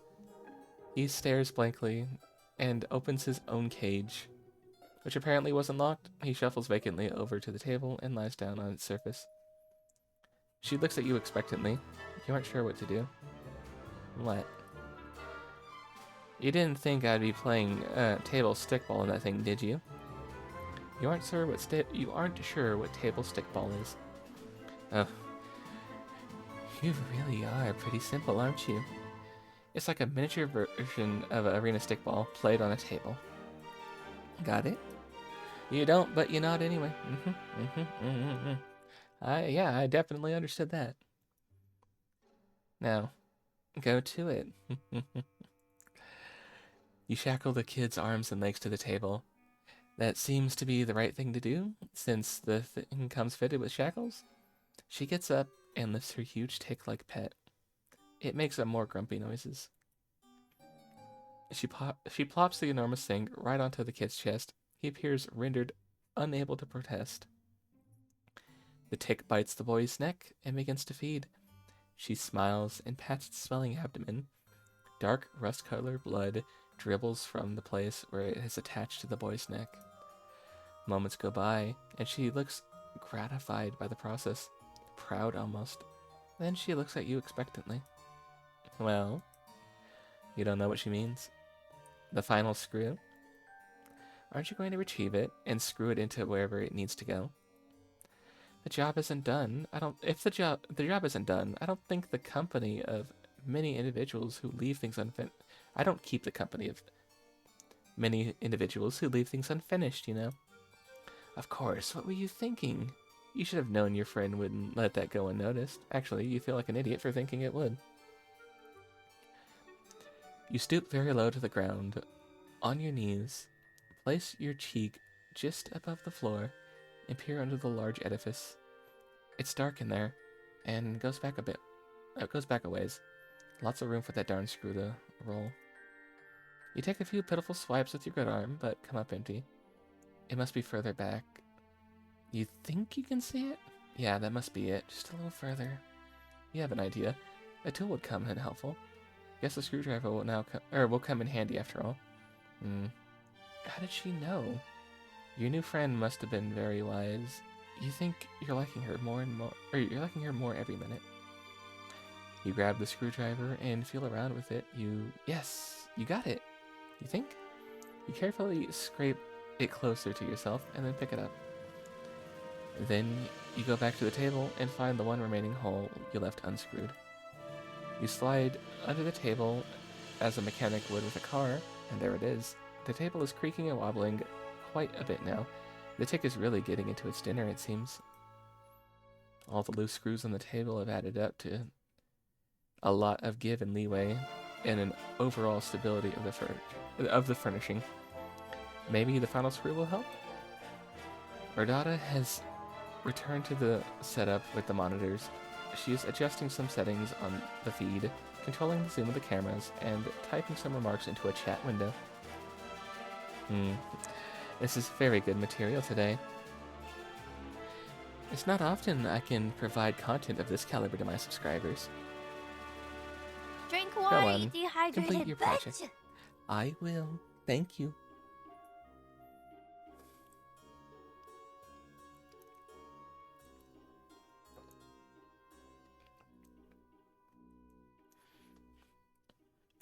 Thank you for the hydrates, dear.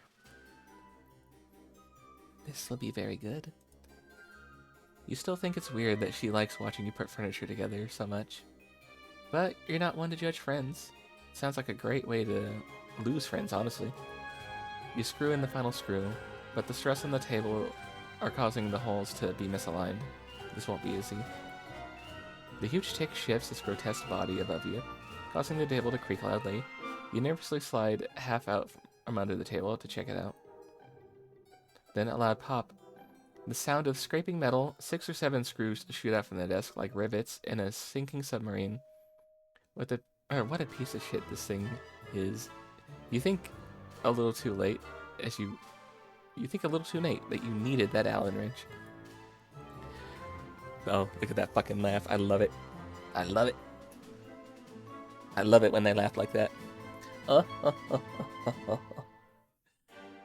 All 4 legs splay dramatically out from underneath it at once, like a baby deer on ice.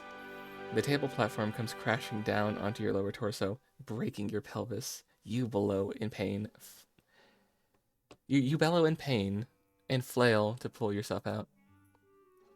You forgot that you were still holding the screwdriver. In your desperate flailing, you plunge the screwdriver into the fat abdomen of the tick, which begins gushing rust blood with a great force, spraying your entire upper body and face. We killed her Lucis. The beast starts thrashing wildly and screaming. You can't see your new friend due to the blood in your eyes, but you can't imagine she's thrilled about what's going on here. Your annihilated pelvis is in perfect agony. You have to get your miserable torso out from underneath the shitty table. You have an idea. With your broken arm, you start slapping the ass of the screaming tick while yelling yeehaw. You clutch the screwdriver handle in your other hand hard. Huh? What are we doing to this poor girl's lucis? The blood-gushing monster starts kicking and rearing, then blasts off across the dungeon floor like a pig at a rodeo. You hold on for dear life, still blind, but your plan works. You've been pulled out from under the tomb you spent the last hour constructing for yourself. Your pelvis is now in ruins, but at least you're free now, and riding like the wind. As you and the blood-spewing tick go off tearing around the room, crashing into stuff, you hear a boy crying. You guess Ardata has become distracted by your foolish display and has ceased her paralyzation method on him. Or maybe distraction is the wrong word? Maybe she's disappointed by your foolishness? Oh god, you might be blowing it right now. The tick swerves suddenly and starts running up the stairs. Ow, ow, ow, ow, ow. Your brittle pelvis feels every step on the way up. It careens through the rest of the hive and crashes through the front door, then comes to a violent halt. You're catapulted violently over its backside and sail 50 yards through the air. You land on your ass and wipe the blood from your eyes. Okay, this was embarrassing. But everyone makes mistakes, right? You can still salvage this friendship. You know you can. You turn back to look at her hive. Ardata is standing there in her doorway with a furious look on her face. She is flipping you off. You will not be my friend. Rejection. I like her hive. It's like a castle. That's cool. But that's why we saved, though, so we can load that right back there.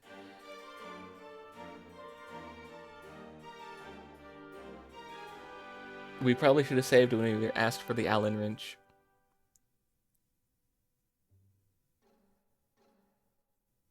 Let's try to get the hell out of here. First you clear your head, and then try and think innocent thoughts. Fluffy clouds in the sky, ironing some clothes, a winning touchdown pass from the sports. Ardata's long black hair spilling over her cloak. Wait, these are not innocent thoughts. Shut it down. Shut it down. Sorry, we're thinking about her too much now. There's no time for thinking. You have to act. You hurl the screwdriver at her and run. She calmly lifts a hand towards one of the kids in the cages. The kid tenses up and lifts a hand in the direction of the screwdriver. The screwdriver freezes midair, right in front of Ardata's head. You run up the stairs. She twitches a finger, and the cage kid does a full body spasm, and the screwdriver goes sailing towards you. It stabs you deep in the leg. You buckle over, tumbling backwards down the stairs. You're in a clumped heap at the bottom of the stairs, bleeding, and you think your arm is broken in 2 places now. That didn't seem very friendly to me. Luckily for you, I'm very determined to make this relationship work. Even ones with people who simply flee furniture assembly projects. She stands over you in an attempt to pull the screwdriver out of your leg. She stands over you. You attempt to pull the screwdriver out of your leg, but your entire body locks up. You can't move. She holds an outstretched hand just above you. You shouldn't try and move yet. You certainly shouldn't try and pull out that screwdriver. You'll get blood everywhere. To my 3 little eyes, under the present conditions, it would seem to me that the only one of us who should attempt walking up these stairs. Oh, I think I read that wrong, but okay. You feel relieved. Perhaps she has some alien means of levitating you up the stairs? Wait, no. Your body is tensing up again. It moves without your permission. You get to your feet without taking the screwdriver out. Wow, it hurts. What is she making you? Wait. She can't be. You use both of your arms, all of your strength, and pick her up entirely. The pain from your arms is excruciating. Arms with broken bones are not meant for heavy lifting. The additional weight of your wounded leg isn't great either. Yeah, she's making us princess carry her up the stairs. I freaking like her. She is everything. She's like everything I would do too if given some powers like this to like mind control a motherfucker. I'd just be like, okay, you princess carry me. Carry me. I refuse to walk. I am cute. I am adorable. You will carry me. You hold her as a groom would hold a bride. She wraps her arms around your neck to hang on to you in what strikes you as an overly familiar manner. She looks directly into your eyes and grins. This is better. Now, onward and upward, new friend.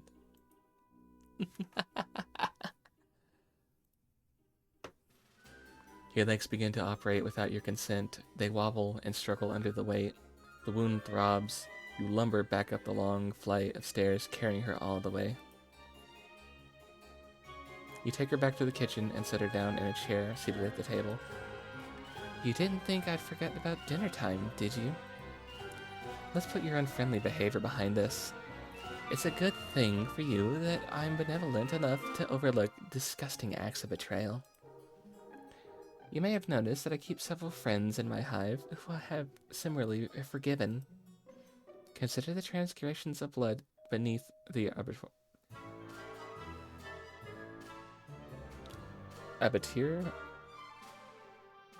What that word?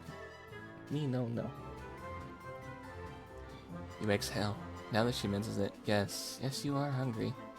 Maybe a warm meal will lift your spirits and get this heretofore turbulent friendship back on track. What's with that sussy look, huh? Huh, Tilty? Maybe you'll even get the chance to pull the screwdriver out of your leg.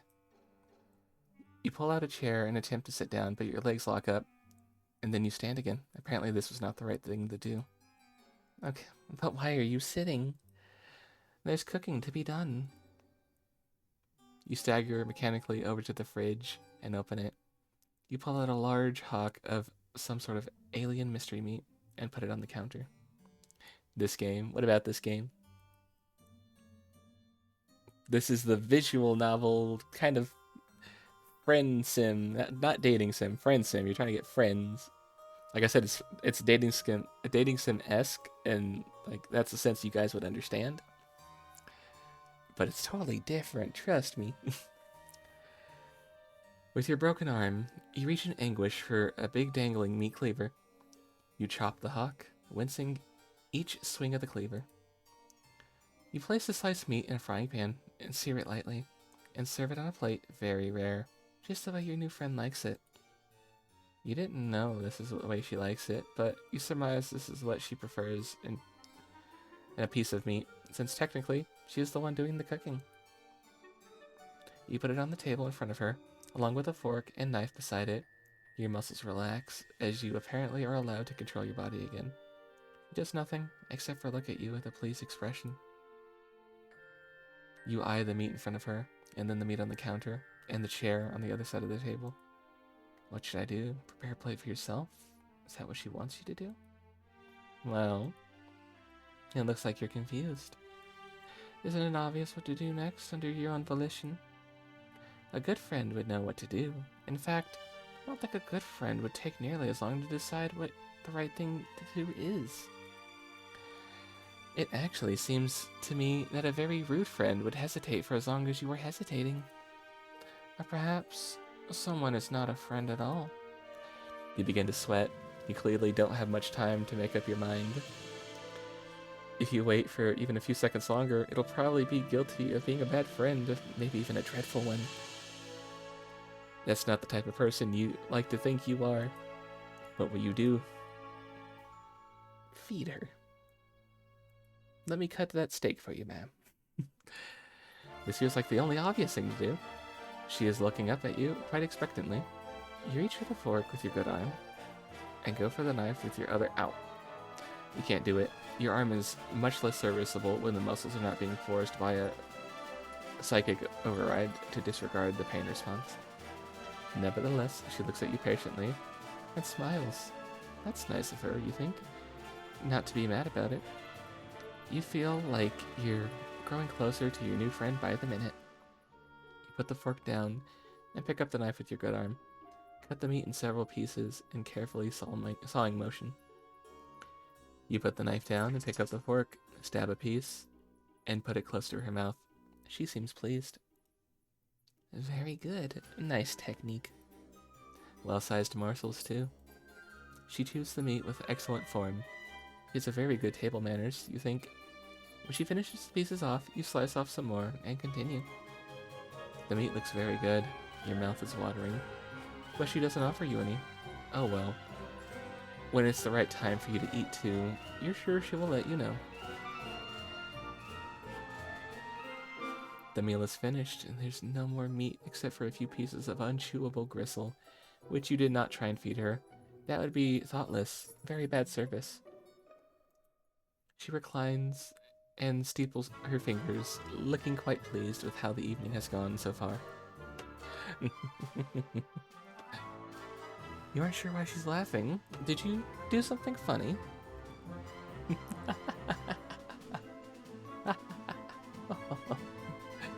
Oh my.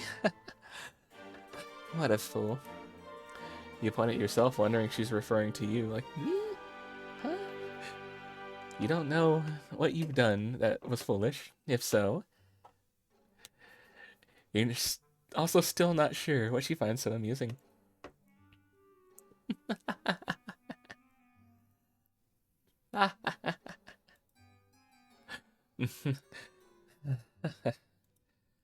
Huh. She pauses her laughter for a moment or two, then slowly begins to frown.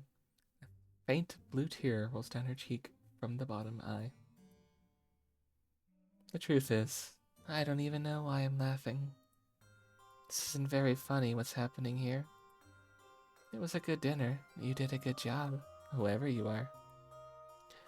She puts her face in both of her hands and sobs quietly. You have no idea what to do about this. You stand there, still holding the fork, feeling a bit useless. There's a lot of pressure, you know. Wipe her tears. That's the right move. Being so respected and admired from your high status in this world. I didn't ask for this, to be so superior to so many. Much is expected of you. Much is presumed about what your personality will be before you even develop one. You work hard, you build a brand based off of what you think people assume you should be like. Sometimes I wonder, am I even that good at being sinister? Could I be more sinister if I tried harder? Maybe this is not my true calling after all. You begin to offer her words of sympathy.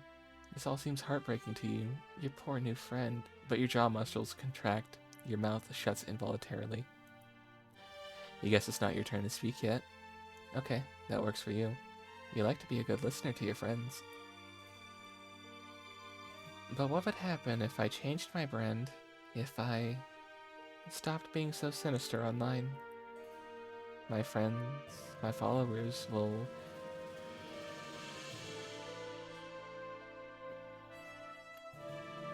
What is that word? Deride? My friends and followers will deride and reject me. And my superiors will eat me alive. If I show weakness, if I scale back my bloodthirsty content, will I incur the scorn of a wise-ass clown with 100 million subscribers? You're talking about Mavericks, right? Will I be in a cage someday, listening to a fucking fool honk his horn for likes? No. I must persist. How lonely it is to know that this is all I can do until the day I leave this planet. I have no material or sensory comfort, I have no material or sensory comforts left here for me. Or left for me here. Until I can get on a ship and fly away. Pain is my only solace. Your hand holding the fork grips it tighter. You're horrified to realize that, or what it is in the process of doing. You bring it down hard on her hand, which is placed flat on the table. She doesn't flinch or react in any way. 3 trails of cerulean blood flow from the tines where they pierced her skin.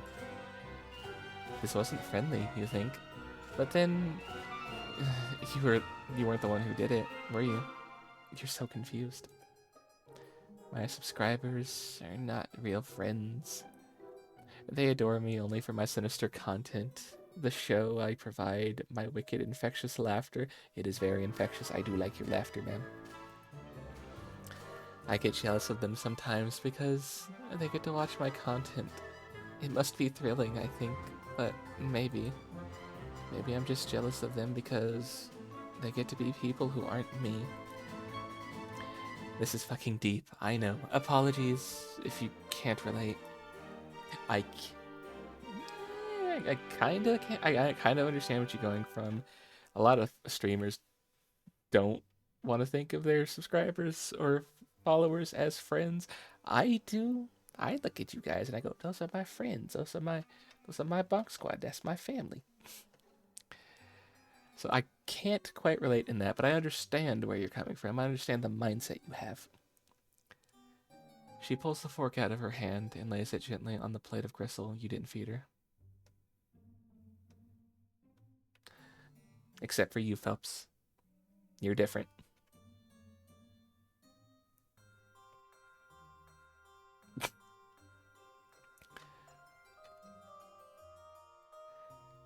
The people downstairs in their cages aren't my friends either. They act like... You're different in a good way, darling. It's fine. In an entirely different way that nobody else is. It's fine. Don't cry. They act like they're my friends, though, and sometimes I even believe it. But they don't really want to be friends with me. Nobody does. The only person who's ever wanted to be my friend, who ever tried to be, is you. You clear your throat and point to yourself innocently. Who, me? That's it. I've decided. You have passed the test. You will become my friend, officially. As such, I think a reward is in order. You are overjoyed.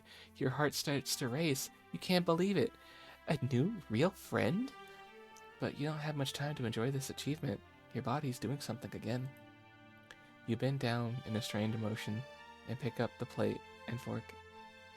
You position the plate over your wide mouth and scrape all the remaining gristle and begin chewing. With the bloody fork? Are we ingesting her blood? Is this a blood-packed friendship? It's virtually inedible.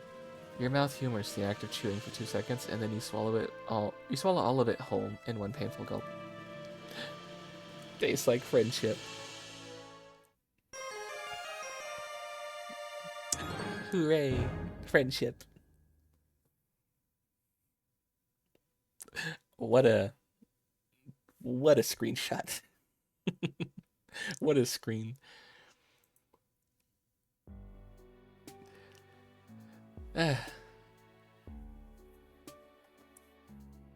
I'll definitely be doing more of the Friendsims. Maybe we'll do a couple tomorrow. And then we back to 2000. Why are you asking TiltyBot to do it and not Stream Elements? Okay, there you go. Alright, Tilty, enjoy your eat, but good night, sleep well. We're actually gonna get ready to go ahead and raid out. Looks like Rage Comics. Funny enough, dear.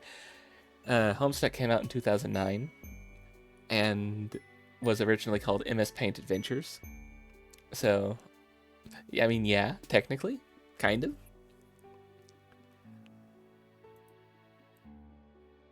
I think I'm going to... We did Act 1, or Volume 1, right? We got the friendship endings for these. Let's see our bestest friend mints. We did. Good. So, why don't we actually... go ahead and wrap up here. We did a volume. We finished Hiveswap Act 2.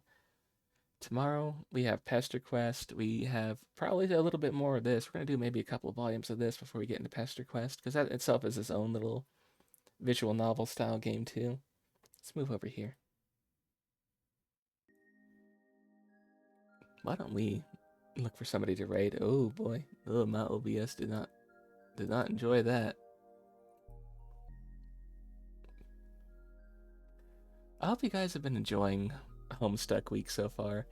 Hope you guys are learning a lot. Hope you guys are taking away more than you came in with. Really getting that knowledge in that think pan of yours. Let's see who's online right now.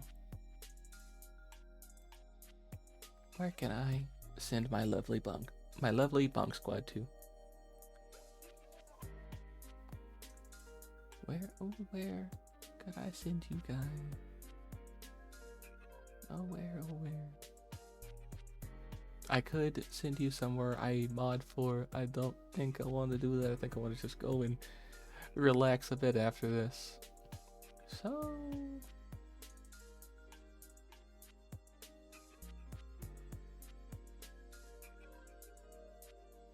how about I send you... oh, not there. How about I send you over to somebody I'm making plans with, right? Somebody who, on the 20th, we're going to be seeing more of. Because I have a collab with them on the 20th. That's right. I'm already planning for the future. I know I said I wanted to take Monday off and have a bit of a break, but guess what? We're already making plans for collabs. They're kidnapping people. Because that's what I do best. I'm going to send you to my dear friend, our favorite office bug lady. You guys should know her, Miss Twitchy Buggy.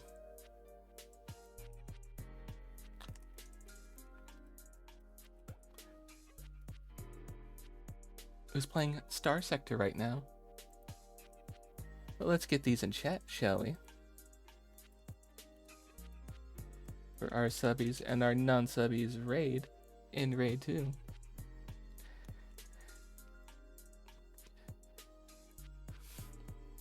I didn't see what you said. The bot overwrote you. 7-hour stream, by the way. Yeah, we're trying to build up time so we can get more used to it. So when we do the 24-hour stream, 24 hours without sleep, by the way, we'll have a lot more fun. Thank you guys so much for coming out, spending time with me, making me a part of your day, vibing with me, chatting with me, enjoying the show, enjoying both the games, sitting with me while I got up and stretched and did my lunch. And I'll see you next time. I'll see you tomorrow. Otsubunk. Bye. Mwah.